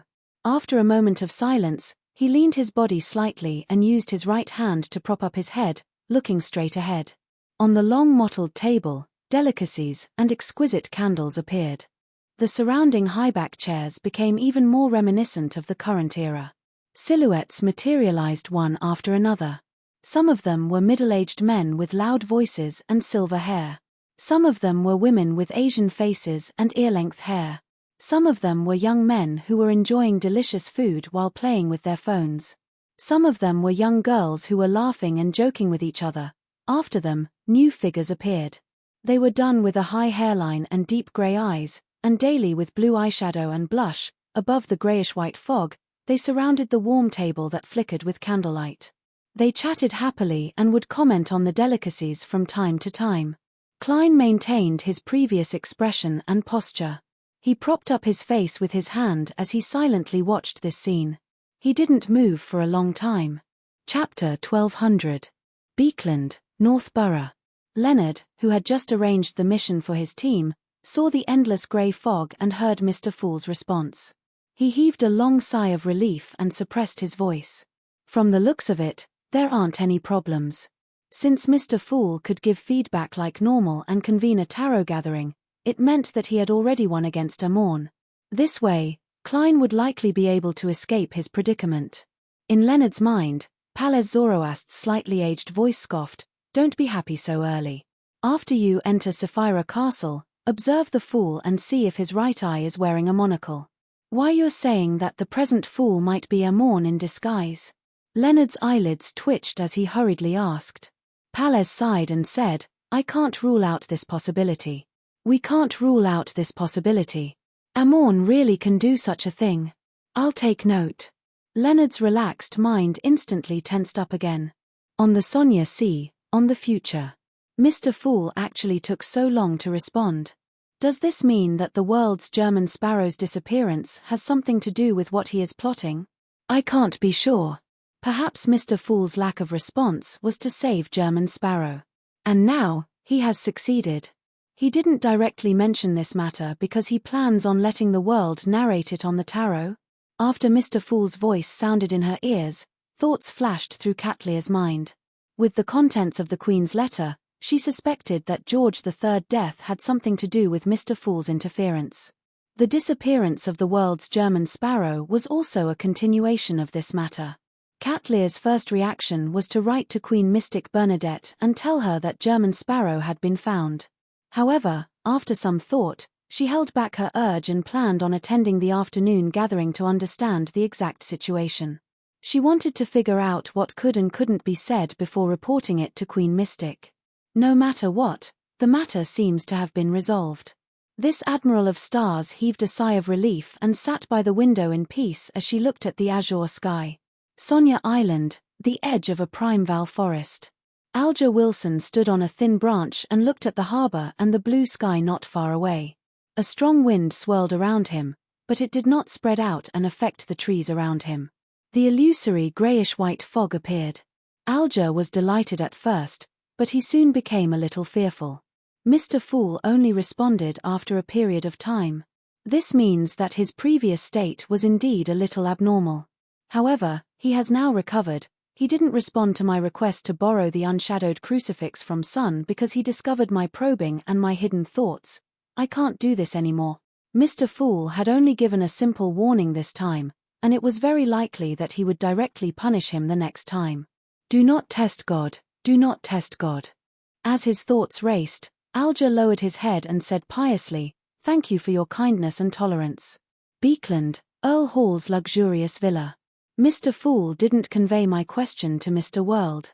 Is this because the tarot will proceed normally in the afternoon, and there will be time for communication? Audrey analyzed some problems from the delay in the feedback. Typically speaking, Mr. Fool's replies are very timely. This time, it took more than 15 minutes. He is dealing with something else, something very important. Something to do with George III's death. Regardless, a delay of 15 minutes wasn't a serious problem. Audrey quickly reined in her thoughts as her mood improved. I'll know the truth from Mr. World in a while. I hope that this incident won't have any more serious consequences apart from triggering an all-out war. And war is unavoidable at the moment. Beekland, North Borough, underground of St. Samuel Cathedral. Mr. Fool didn't say that he would help me. Emlyn White held a cup of red liquid as he frowned slightly. He then interpreted the symbolic meaning of the response from another angle. Mr. Fool specially emphasized that the tarot will proceed as usual in the afternoon. Is he trying to tell me that the chance of escaping this predicament lies with one of the members? Don't tell me it's still that star. In short, I should be able to leave this week. As Emlyn was being held in protective custody behind St. Samuel Cathedral's Channy's Gate, it was unlikely for anything that happened in the outskirts of Beekland to affect him. Furthermore, it was impossible for him to suddenly escape from prison and head to the Blood Emperor's ruins. Therefore, when Klein hinted to the other members last week, he had been left out. City of Silver, Berg household. After hearing Mr. Fool's response, Derek got up from the bed, his excitement evident in his words and actions. Mr. Fool didn't disappear. Mr. Fool didn't abandon the City of Silver like the creator. He paced back and forth and immediately rushed out of the room to head for the Twin Towers to inform the chief of the good news. However, his growth over the past year had left a clear mark on Derek. He finally calmed down and decided to attend the tarot gathering and obtain the promise of blessings before seeking out the chief. Perhaps, the lack of response during this period of time is Mr. Fool's test for me, the chief, and the City of Silver. He wants to see if we will quickly lean towards the fallen creator. At some point in time, Derek's train of thought had a hint of the hanging man. Of course, he didn't have any unnecessary thoughts because of this. From what he knew, it was extremely normal for deities to test their believers. Back then, the creator had left behind many similar legends. After finishing his thoughts, Derek still couldn't sit still as he continued pacing back and forth in the room. He looked forward to the afternoon tarot like never before. In the City of Silver, in the forsaken land of the gods, afternoon was a relatively abstract concept. This was because there weren't enough labels to confirm it. They could only barely use the number of lightning bolts to define day and night, unable to make any further subdivisions. Beekland, East Borough, in a 2-bedroom rental apartment. Ha! After receiving Mr. Fool's response, Force couldn't help but laugh out loud. As a best-selling author, she had a rich imagination. During the period of time when Mr. Fool didn't respond, she had already weaved one terrifying story after another in her mind. Mr. Fool used his own death in exchange for George III's failure. Mr. Fool's scheme was discovered by the deities and he was besieged. Mr. Fool's old injuries relapsed and he fell back into a deep slumber. The world, German Sparrow, had no one to care for him and was being pursued by his enemies. These stories developed differently, but the ending was very consistent. It was that Force fell back into the full moon ravings, losing control and becoming a monster. Phew. Force exhaled and said to Zio with a beaming smile, I only realized today that Mr. Fool is the most important man in my heart. Ah, that him. More importantly, you have to become a demigod as soon as possible and completely escape the curse of the full moon, Zio replied seriously. After joining the tarot, she already knew her friend's true situation. Okay. Force nodded and said with a smile, in short, I have to have a drink to celebrate. Above the grey fog, inside Sapphira Castle. The calmed Klein used cogitation to recover his spirit-body state. When I first learned cogitation, I needed to imagine something that doesn't exist in this world and replace the things in my mind to truly enter cogitation. Back then, my first reaction was to outline an intercontinental ballistic missile on Earth, but I didn't succeed. Heh, I didn't think too much about it back then, but from the looks of it, this might have already explained some problems. It's not that there's something that doesn't exist in this world. It's just that it's been annihilated in the fog of history. Klein rubbed his temples and naturally recalled something from the past. He then focused his mind, planning on obtaining the Miracle Invoker potion formula before tarot. At that moment, Amorn was patiently guarding the place where he had died. All he could do was stay in Sapphira Castle. There was nothing else he could do. After considering the method, he grabbed out of the ancient palace and, in a condescending manner, took out an item from the historical void in the greyish-white fog. It was a notebook with a hard cover that was completely dyed black. The Antigonus family's notebook. As expected. It's not a manifestation of the uniqueness. It only has some remnant powers of the half-fool of the Antigonus family. Klein sighed and threw the notebook onto the long bronze table in front of him. As the contents of the notebook were very likely problematic, he didn't plan on deciphering the sequence 2 Miracle Invoker potion formula from it. He only used it as a medium for divination. Right on the heels of that, Klein conjured a pen and paper and wrote a divination statement, the original owner of this notebook. Putting down the pen and picking up the paper and notebook, Klein leaned back in his chair and repeated the words he had just written. After repeating it 7 times, he entered a blurry dream. He saw a mountain peak that extended into the clouds, and at the top of the mountain, there was a towering, dilapidated palace that was separated from reality by a transparent boundary. Inside the palace, there were many places where moss and weeds grew. At the very top was a huge stone chair. Its surface was embedded with dim gems and gold, and in the middle were countless transparent maggots that were huddled together. They slowly wriggled and grew wantonly, extending out slippery tentacles covered in patterns. Unlike in the past, Klein saw the monster directly this time and saw his exact appearance. Suddenly, the palace above the grey fog shook violently. Klein's figure flew straight up and was suspended in midair. In the next second, his spirit body collapsed into squirming worms of spirit that crawled on the ground. Sapphira Castle immediately trembled as everything returned to its original state. Klein's spirit body also condensed again. He sat at the fool's seat, rubbed his temples, and smiled bitterly. He smiled bitterly and said, he really is a half-fool with a uniqueness. After muttering to himself, Klein recalled for a moment. He picked up a pen and recorded the knowledge he had obtained from spying on a mythical creature on a piece of paper. Sequence 2, Miracle Invoker. Main ingredients: 1 heart of the dark demonic wolf, god of wishes, or another miracle invoker's beyond a characteristic.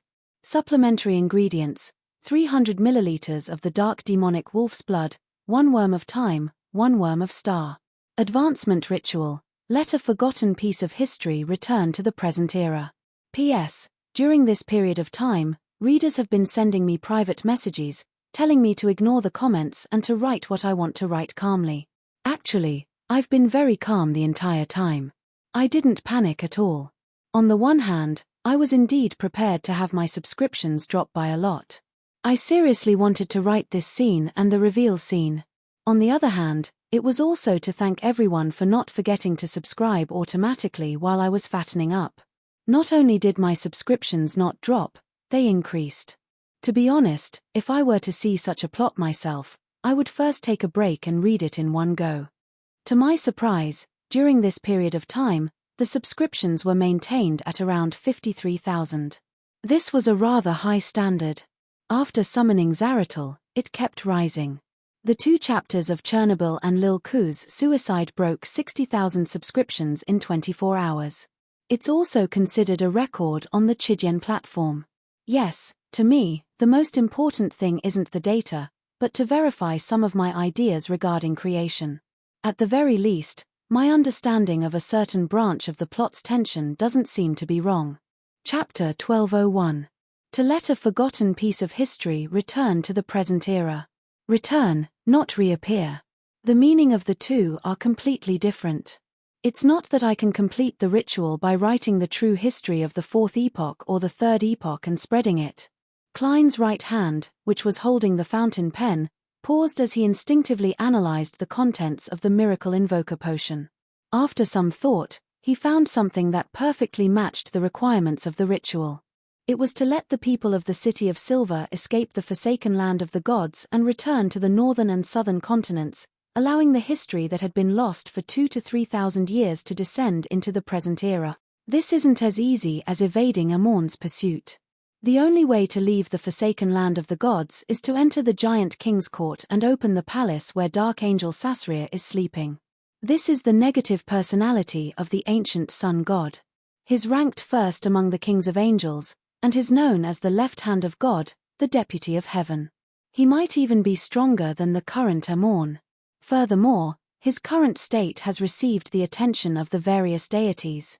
Yes, it's better than escaping Amorn's control. I can make sufficient preparations in advance.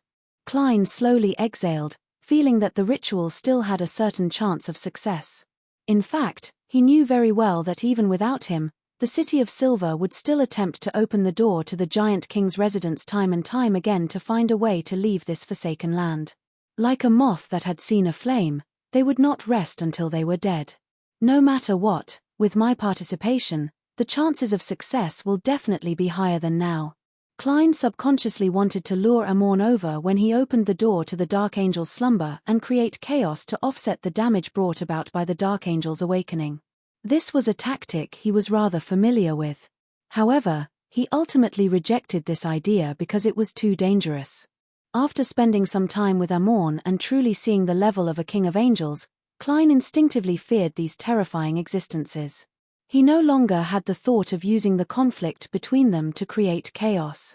Just their existence alone could bring unbearable damage to the surrounding Beyondus and the entire region.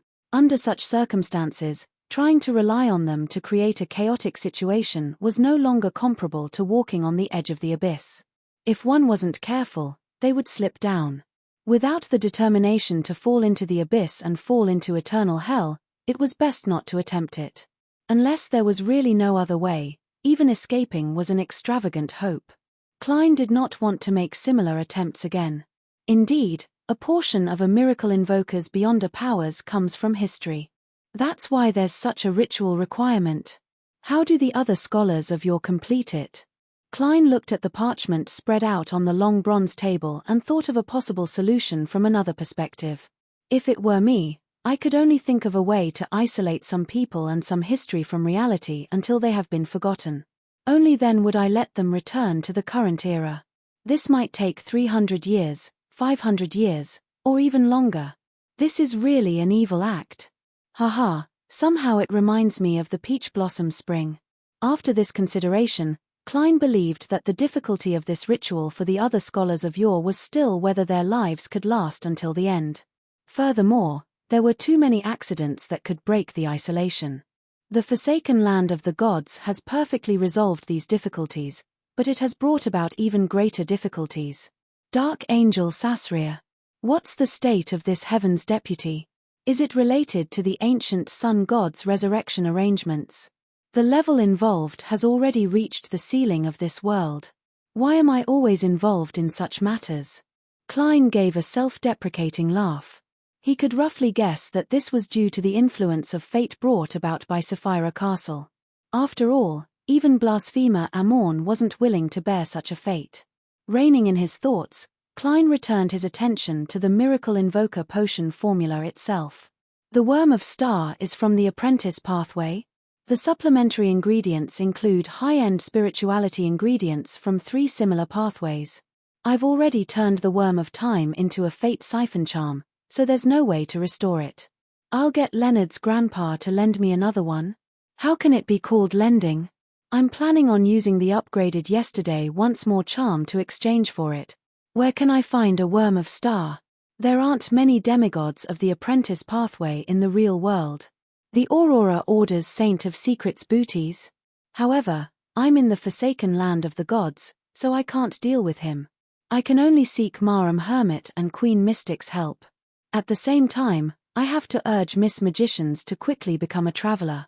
Yes, I'll get her to ask her teacher where I can find a Worm of Star. There's actually only one main ingredient. It's either the dark demonic wolf's heart or the Beyonder characteristics produced by other miracle invokers. It's no longer 2 in 1. Yes, that is to say that at this level, there are very few scattered characteristics. They have already completed a certain level of convergence. The dark demonic wolf is also known as the god of wishes. It's a standard angel, a subsidiary god. If I can't find any ingredients that I can use, wouldn't I have to slay a god? The angel level can already be considered a hidden existence. It's fundamentally different from a sequence 3, just thinking about it makes me feel scared. Klein listed the helpers he could get and felt a lot more at ease. He felt like he owed enough and had nothing to fear. He raised his right hand that was holding a fountain pen and continued recording the knowledge he had previously obtained. Most of it was something he already knew, so he treated it as a memory. Finally, Klein wrote an incomplete piece of information in the corner of the goatskin. Sequence 1, Attendant of Mysteries. Main ingredient, 1 Attendant of Mysteries Beyonder characteristic.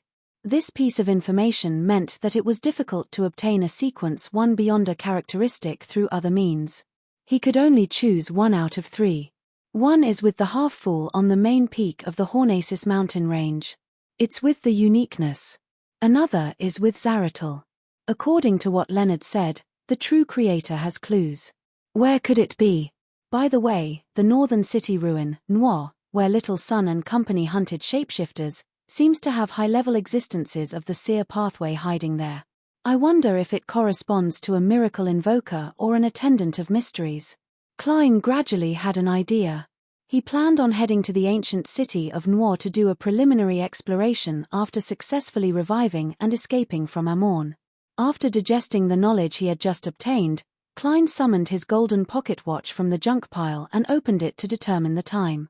Before destroying the Blood Emperor ruin, he had sacrificed many of the items he had used in battle above the grey fog to prevent them from being damaged. However, even so, after the previous battle and his final suicide, he had still lost quite a bit. Furthermore, they were all extremely valuable items. Just the thought of it made him nearly lose control. G.E. Roselle's Travels, Death Knell, Creeping Hunger, Fate Siphon Charm, Flaring Sun Charm, Control Spirit Bullet, Marionette Coners and his equipment, Marionette Inuni and his 2 rings, Adventurer's Harmonica. I can't think any further. Thankfully, Aztec's copper whistle had been thrown above the grey fog previously. Thankfully, I can still summon the historical void projections of these items. They're just accompanying me in a different form. G.E. Roselle's Travels might not work. The corners of Klein's forehead twitched as he unconsciously felt heavy. He sighed and seriously mourned these items, especially the mystical item that had accompanied him for a long time. Creeping Hunger. After a long silence, Klein forced his attention back to the present. As he waited for Tarot to be summoned, he casually thought about the ancient sun god, Chernobyl, and other matters. Suddenly, he frowned slightly. Since this is my homeworld, and there have never been any transmigrators, they are all ancient humans that were released by Sapphira Castle. Then, are there similar existences in places like the Chaos Sea? Has Chernobyl been transformed into a sanctuary? According to what Amorn said and the scenes I saw from my divination, the ancient sun god did awaken in Chernobyl. Then, is he a transmigrator released by Sapphira Castle, or a survivor of the sanctuary? If it's the latter, who's the person inside the third cocoon? With this in mind, Klein was alarmed as his pupils dilated slightly. He already had a guess about the origins of the elves. It likely had nothing to do with Sapphira Castle. This way, he had yet to find the correct identity of the third, or rather, the first transmigrator. This transmigrator didn't seem to have left any traces in history. Without any hesitation, Klein's consciousness sank into the grayish-white fog. With the power of Sapphira Castle, he directly arrived at a rather early period of history. There were many fragments of light there. The clearest one was Ju Mingrue, who was wrapped in a transparent cocoon, hanging above the door of light. And beside Ju Mingrue, due to Klein's understanding of Roselle, the corresponding fog of history was instantly lit up. He directly saw a young man hanging in a cocoon with his eyes tightly shut. Without any need to verify it, Klein confirmed that this was Roselle Gustav's predecessor, Huang Dao, through the sense of familiarity and spiritual intuition. Without the time to admire the emperor's true appearance, Klein turned his gaze to the other side. There was a transparent cocoon gently swaying there, and the figure inside was faintly discernible. As Klein had already seen the other hanged people, many fragments of light lit up in the fog of history. They intertwined and stimulated each other, making the unclear area barely visible. The figure inside was clearly a woman. Woman. Klein's heart stirred as he realized that he had missed out on a direction when analyzing the transmigrator. A transmigrator had a subjective consciousness. They could completely restrain themselves and not leave any traces that transcended the era, but there was one thing that couldn't be avoided. Clearly, Sapphira Castle was related to the three pathways of seer, apprentice, and marauder. After a transmigrator was born, he would definitely quickly form a connection with one of these three pathways. Not only had Klein been embroiled in the case brought about by the Antigonus family's notebook, but he also quickly had the chance to choose the seer potion. Roselle's active anitis had the existence of the secret order, and he had long known Zaratul. According to this logic, the ancient sun god, who had the authority of marauder, was indeed one of the reasonable suspects. Klein immediately conjured a pen and paper and began to list the corresponding names he knew. For example, in the Fourth Epoch, the Antigonus family, the Zaratul family, and certain people from the House of Abraham, as well as the kings of angels around the ancient sun god. Before long, Klein's gaze stopped on a few names.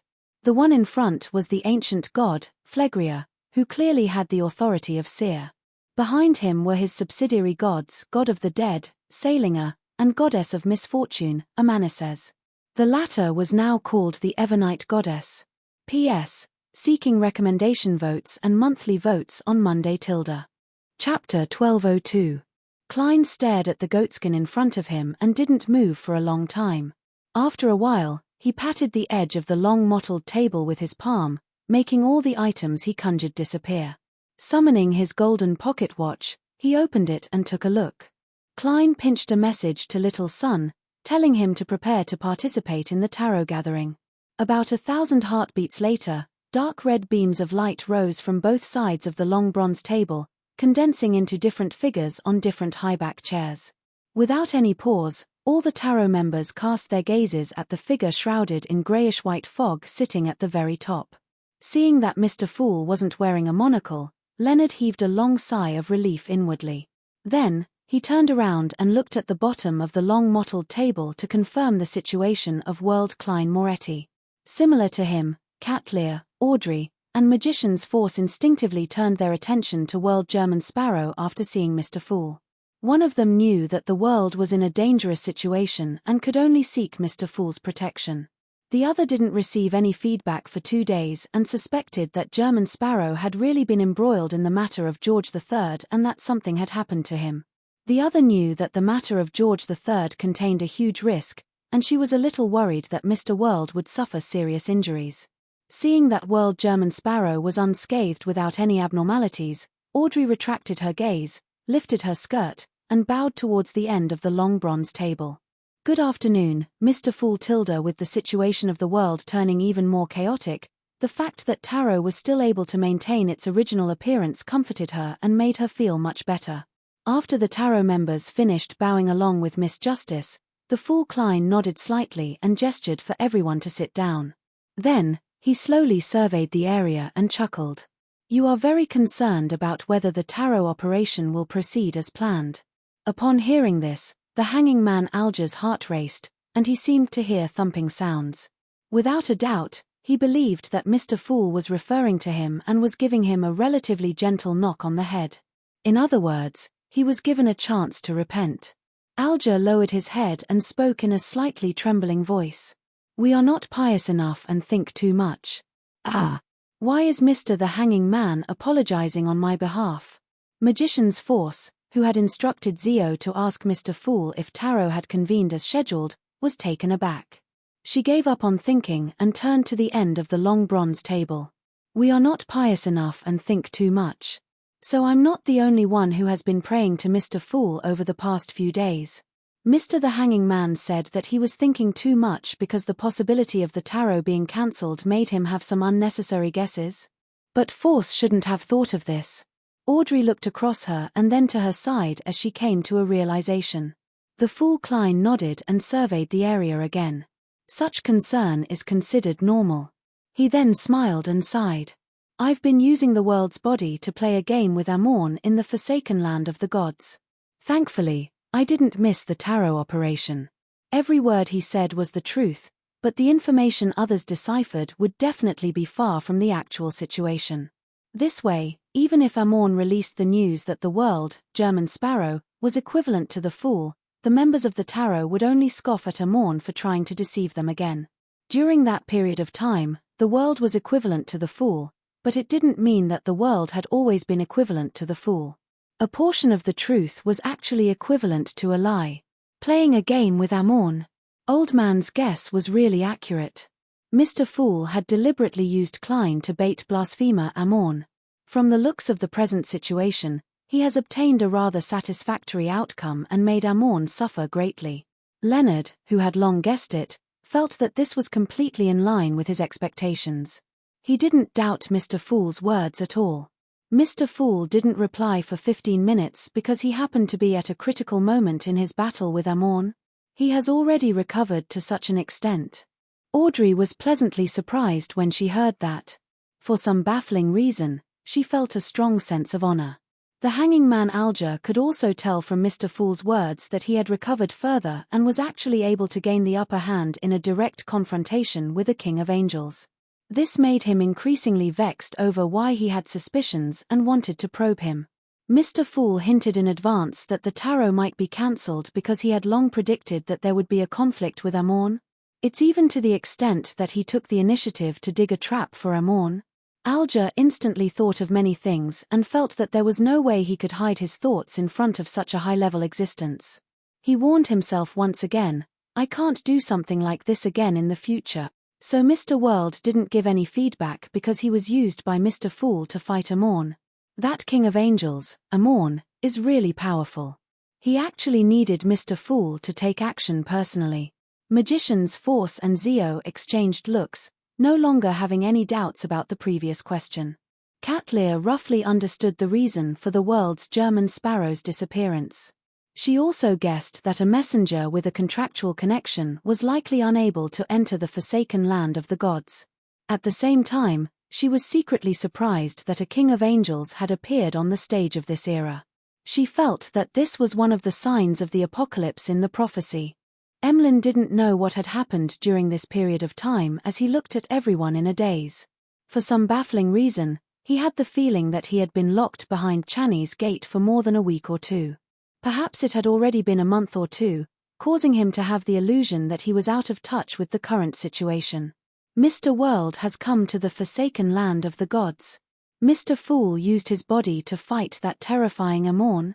Sun was first shocked before he felt a strong sense of joy. This meant that the City of Silver's subsequent explorations would receive powerful help. He immediately looked towards the end of the long bronze table and blurted out, Honorable Mr. Fool, the chief wishes to receive your blessing during the ritual. Do you agree? Klein had long learned of this matter from his prayers. He nodded slightly and said, sure. After receiving the promise, Sun couldn't help but smile. He was momentarily at a loss for words to express his gratitude. After 2 seconds, he lowered his head and said loudly, I only believe in Mr. Fool. The fool Klein nodded and turned to look at Marham Hermit. What's the problem this time? The Queen's letter didn't say anything. Cat Lear was taken aback as she decided to first ask something she wanted to know. After all, there were still many questions left. She deliberated for 2 seconds. Honourable Mr. Fool, what's the truth behind George III's death? Just as the hermit said that, Audrey and the others perked up as they focused their attention. This was exactly what they wanted to know. Regarding this, Leonard already had a certain level of understanding. He was more concerned about the deeper reason behind this incident. And among the members sitting in the tarot, the only one who was more confused was Emlyn. His mind was filled with thoughts like what happened. He hadn't even read the newspapers recently, so he didn't know that King George III had been assassinated. As for Sun, although he didn't know how George III had died, he didn't care at all. The fool Klein smiled and said calmly, George III wanted to become the Black Emperor. For this, he excavated the Tudor ruins, engaged in human trafficking, and created the Great Smog of Beekland. He took the initiative to start a war, allowing the Fasak airships to bombard Beekland. Unfortunately, he failed in his final ritual, and the secret mausoleum he needed was destroyed. He described the whole story in the plainest tone possible, not mentioning what he had done at all. It would be too degrading for Mr. Fool to take the initiative to explain the situation. The Great Smog of Beekland. The airship attack. This was all done by George III to become a god. Audrey's eyes widened slightly as she instantly recalled the two matters she had personally experienced. Suddenly, she understood why the world, German Sparrow, wanted to stop George III from becoming a god. She knew that he was a gentleman with a gentle and loving heart. He definitely wouldn't let off the culprit behind these two tragedies. If it were me, I would also want to do so, but I would hesitate and be stopped by the possible negative developments. As for Mr. World, he is firm and decisive. This is a matter that involves a deity. Yes, there should be Mr. Fool's will in this as well. Audrey looked at the world, German Sparrow, who was sitting silently at the bottom of the long, mottled table. She nodded slightly to express her agreement. Black Emperor. George III wants to become a god. This. Yes, one of Mr. Fool's cards of blasphemy is the Black Emperor. German Sparrow had previously been investigating the Great Smog and human trafficking. Indeed, all of these can be strung together. There's actually such a secret hidden behind them. From the looks of it, Mr. Fool's goal has been achieved. His plan has succeeded. Therefore, he has further awakened and can face a king of angels head-on. The more Alger thought about it, the more fearful and spirited he became.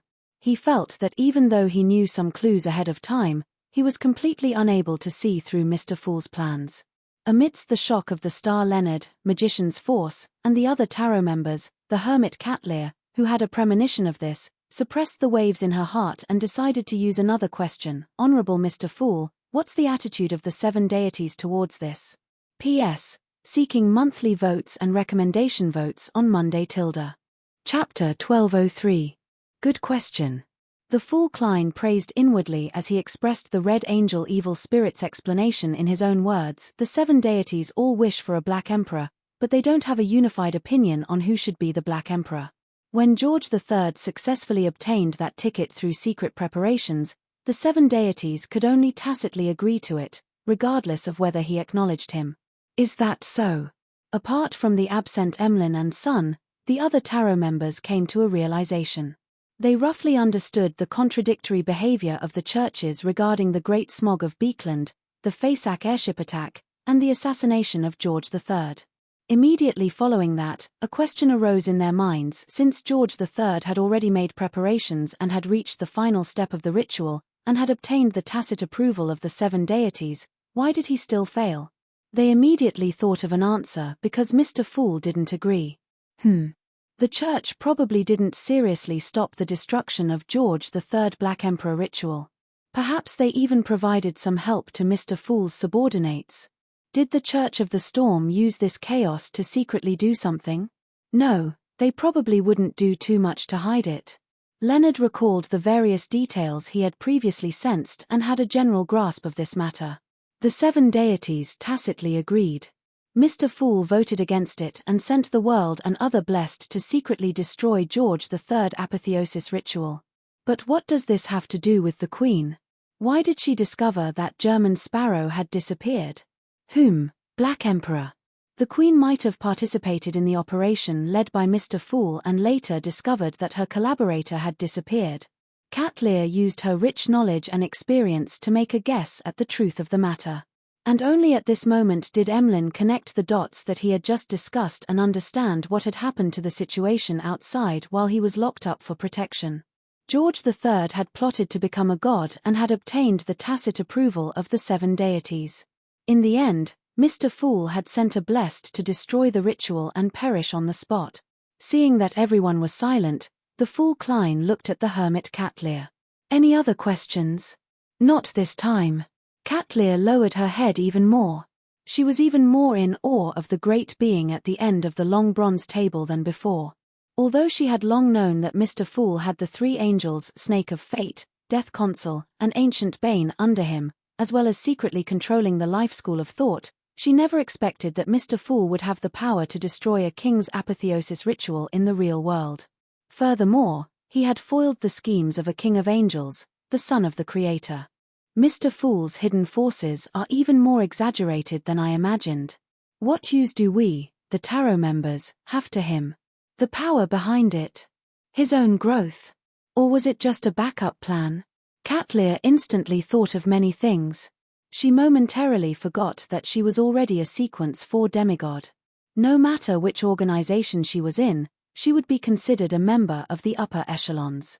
Just the things that Mr. Fool has shown are enough to make a saint lack confidence. Audrey only needed a glance to read Marham Hermit's mental state. At this moment, the fool Klein nodded. You may begin. Upon hearing this, Leonard immediately turned to the bottom of the long, mottled table and said to the world, "How's your situation now?" Magician's Force, Judgment Zio, Audrey, and the other tarot members also cast their gazes over, expressing their concern for the world, German Sparrow's situation. From their point of view, Mr. World, who was sandwiched between Mr. Fool and Angel of Time Amorn as a tool of war, wasn't in a good situation. He was already considered lucky to be alive. Sensing the concern, Klein controlled the fake world and chuckled hoarsely. It's not too bad, but it's not too good either. Thanks to Mr. Fool's blessings, I finally obtained a certain secret from Amorn, but I haven't completely escaped from him. Without waiting for the others to react, he continued, "You're right. I'm now in a rather troublesome predicament. I relied on Mr. Fool's powers to enter a certain concealed state and temporarily escaped from Amorn. However, if I were to dispel this state and return to reality, I can only appear where my original body is. And Amorn might very well still be lingering nearby. I want to try to find a solution first. I wonder if any of you have any objections?" On the surface, German Sparrow's meaning was very clear. He wanted to rely on himself first, and if it really didn't work out, he would seek help from Mr. Fool. And his actual meaning was essentially the same: first find a way to bypass the restrictions. If it really didn't work out, consider surviving as an undead. Solution? The Hanging Man Alger and company suddenly felt a little excited, because the suggestions they provided would be used to fight against a king of angels. If they were to be used and used, it would be something they could brag about for the rest of their lives. Audrey was just about to say something in excitement, but just as she was about to say it, she shrank it back. This was because she knew that she couldn't give random suggestions. It might cause Mr. World to be captured by Amorn. Zio thought about it seriously and realized that she couldn't give any useful suggestions. All she could do was choose to watch and learn from the sidelines. Does it have to be where your original body is? Do you have any blood or hair stored elsewhere? The Hanging Man Alger thought for a moment and gave a suggestion in the form of a question. The fool Klein thought for a moment and made the fake world shake his head. No. Compared to his original body, 1 or 2 vials of blood was too little. With this in mind, Klein suddenly had an idea. Perhaps I can use those 2 vials of blood as materials and combine them with something else, using the life alchemy method to create a new body. There are 2 problems. First, life alchemy requires the participation of a spirit body. Otherwise, the final product might not be considered my body. Second, I don't know any demigods who can complete life alchemy. The only one who's close to it is Frank Lee. In the end, I became a mushroom man. Then, it's better for me to be an undead. As Klein thought about it, he nearly shivered. After the hanged man's suggestion was rejected, Katlia began from her knowledge of mysticism and deliberated as she asked, "What's the matter? Do you have a Sequence 3 sealed artifact?" "Why do you ask?" The World German Sparrow returned with a question. A Sequence 3 sealed artifact can respond to prayers within a certain range. You can make use of this, Katlia explained simply. Klein roughly understood what was on Marum Hermit's mind. "Are you talking about descent?" "Yes, get someone to set up a descent ritual at the periphery of the range, and you should be able to respond while in a concealed state." Katlia first glanced at Sun and described the exact plan before asking in enlightenment, "Do you really have a Sequence 3 sealed artifact?" She had originally wanted to get the world to seek Mr. Fool's bestowment. "I'm already at Sequence 3, Klein controlled the fake world and gave a brief answer. The Tarot members were rendered speechless. They knew very well that Mr. World had advanced to Sequence 4 at the end of June and become a demigod. And now, it was December of the same year. "The Queen once said that I used the blood of the snake of fate to advance, making it easier for me to become a Sequence 3 clairvoyant than others.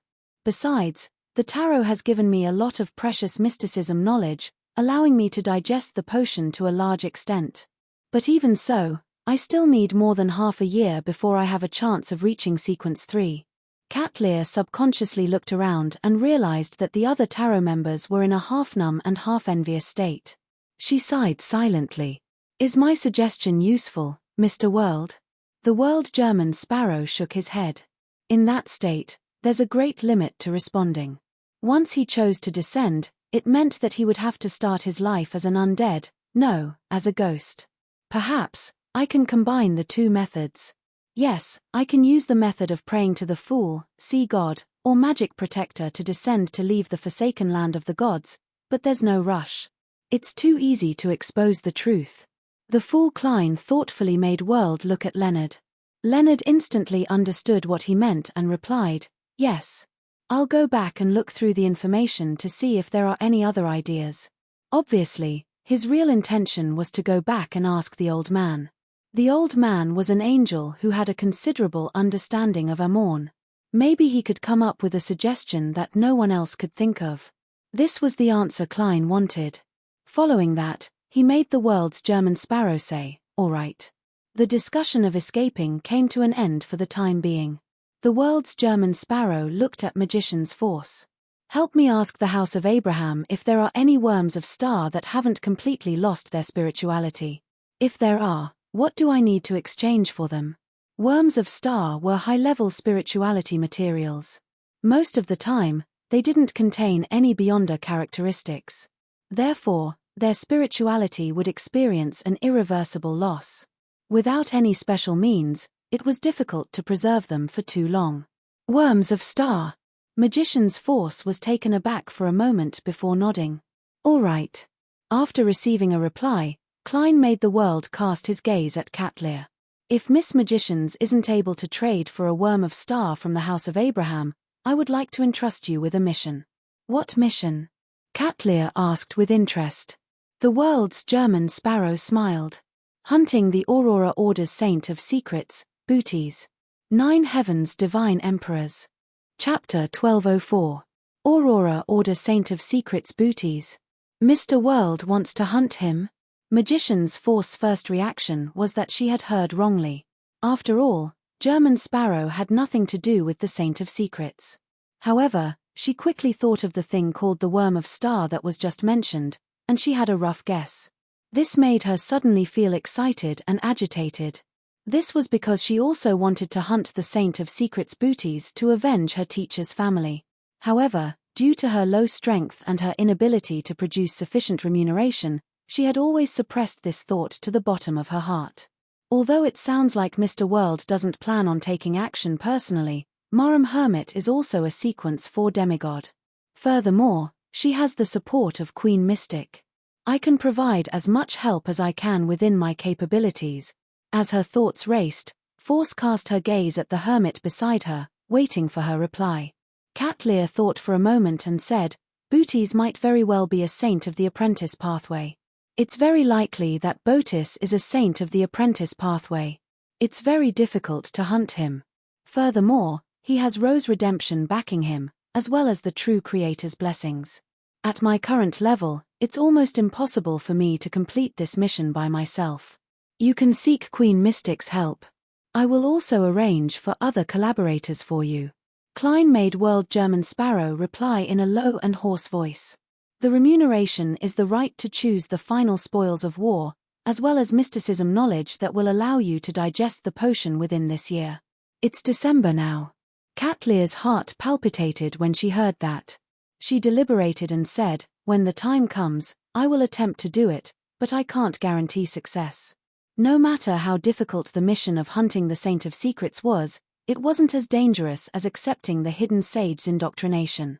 And from the latter, she might not be able to obtain mysticism knowledge that could aid in digestion. There was a high chance that it would be related to mathematics, machinery, or literature. No problem. As long as you do it seriously, I will give you some mysticism knowledge as compensation even if you ultimately fail. World German Sparrow nodded and confirmed the deal. At this moment, Magician's Force finally couldn't hold it in any longer. Mr. World, Marham Hermit, can I join this mission? I might be able to help. I would have looked for you even if you didn't tell me. The fool Klein chuckled inwardly and made the fake world nod slightly. There's a place for you among the collaborators for this mission. Force wasn't surprised at all as she asked curiously, what's wrong? What can I do? What do you need me to do? German Sparrow replied in an extremely calm tone, bait. Force opened her mouth, but for a moment, she couldn't say anything. She felt like she knew this would happen. The World German Sparrow continued, similarly, you also have the right to choose the spoils of war, but you will be ranked behind Marham Hermit. Also, during this period of time, I can help you record beyonder powers such as traveling. Force didn't have any extravagant hopes of a reward. Her greatest reward was to successfully exact her revenge. She might even receive additional rewards from her teacher in the future. Without any hesitation, she nodded. And said, all right. The World German Sparrow then cast his gaze at Miss Justice. How's the digestion of your Dreamwalker potion? Thanks to the adventure in Roselle's travels and her persistence in acting during this period of time, Audrey quickly digested the potion. Her eyes darted around slightly as she recalled. I've long concluded the principles of acting. In another 2 to 3 months, I should be able to completely digest it. It's a little slow. Klein mumbled inwardly as he made the World German Sparrow say, I've already concluded the principles of acting. Create more opportunities to act. If you can finish digesting the potion before Marham Hermit takes action against the Saint of Secrets Bootes, I can give you Hvin Rambise's Beyonder characteristic in advance so that you can cooperate with her. To Klein, he would be staying in the forsaken land of the gods for a very long period of time. Most of the matters in the outside world could only be interfered with by the tarot members. Allowing them to quickly increase their strength was also a form of help to him. Furthermore, he wasn't directly giving it to her. The difficulty of the mission of hunting the Saint of Secrets Bootes was just as Catlear had said. It was rather high. All right. Audrey was vexed over how she was going to accumulate contributions from Mr. World when she heard the news. Naturally, she didn't hesitate to agree. In her heart, the members of the Aurora Order were lunatics and vandals. There was no need to find a reason to deal with them. In addition, Audrey had previously been vexed over her lack of combat experience as a Beyonder. This gave her an opportunity, although it was rather dangerous, it was also an opportunity. German Sparrow sure is generous. Helping a mysticologist digest the knowledge of the potion and a sequence 4 demigod characteristic. This shouldn't be just for the Worm of Star. That sounds like a supplementary ingredient. His helping the tarot members advance as quickly as possible according to Mr. Fools will so that they can be of use in the future. The hanging man Alger listened to the conversation between the world and the other members and vaguely grasped the truth. This left him rather vexed. He suspected that if it wasn't for the fact that he wasn't pious enough and had other thoughts, making him do something foolish to test Mr. Fool, he would have been given a mission to help him push open the door to godhood. At this moment, Audrey, who had agreed to the mission, glanced at the magicians and smiled. "I'm looking forward to the fact that the House of Abraham doesn't have a worm of star." "Me too."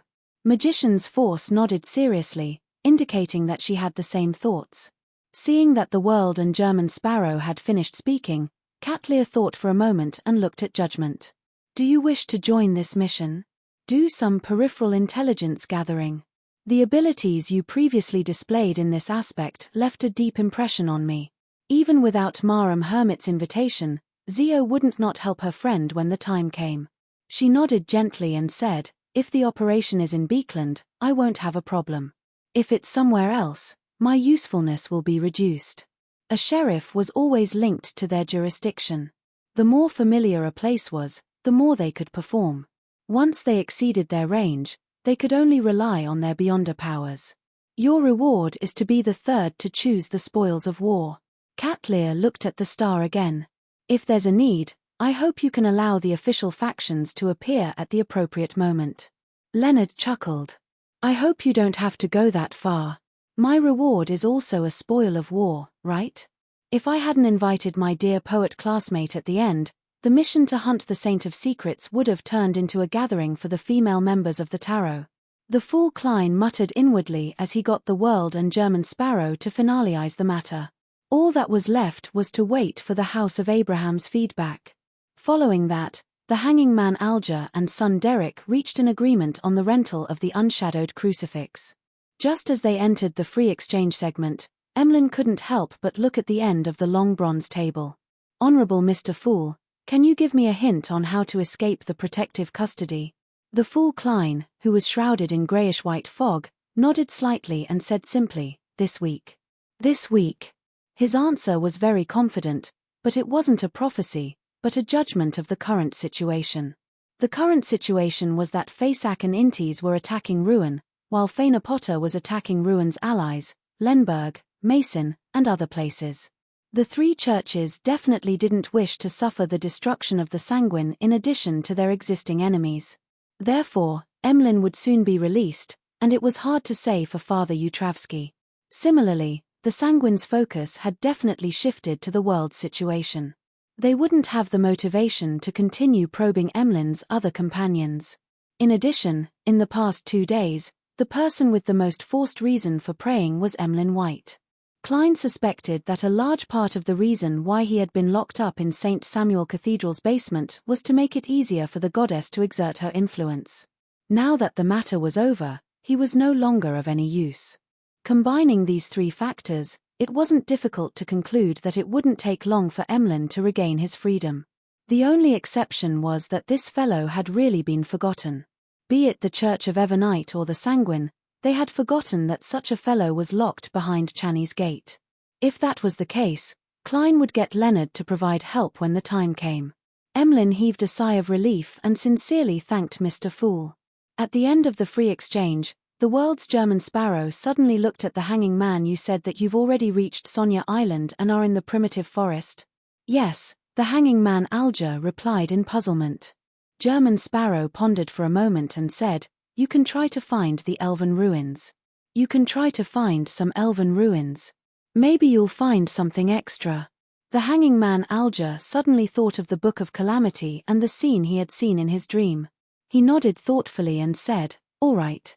After another round of conversation, the tarot gathering came to an end. Audrey and company stood up, bowed, and left the world above the grey fog. After returning to his body, Leonard immediately lowered his voice and described Klein's predicament. Finally, he said, "Old man, do you have any good suggestions?" "My suggestion? It's better to seek the fool's help," Palez Zoroast answered without any hesitation. Leonard coughed lightly. "Don't you want to take this opportunity to make things difficult for Amorn?"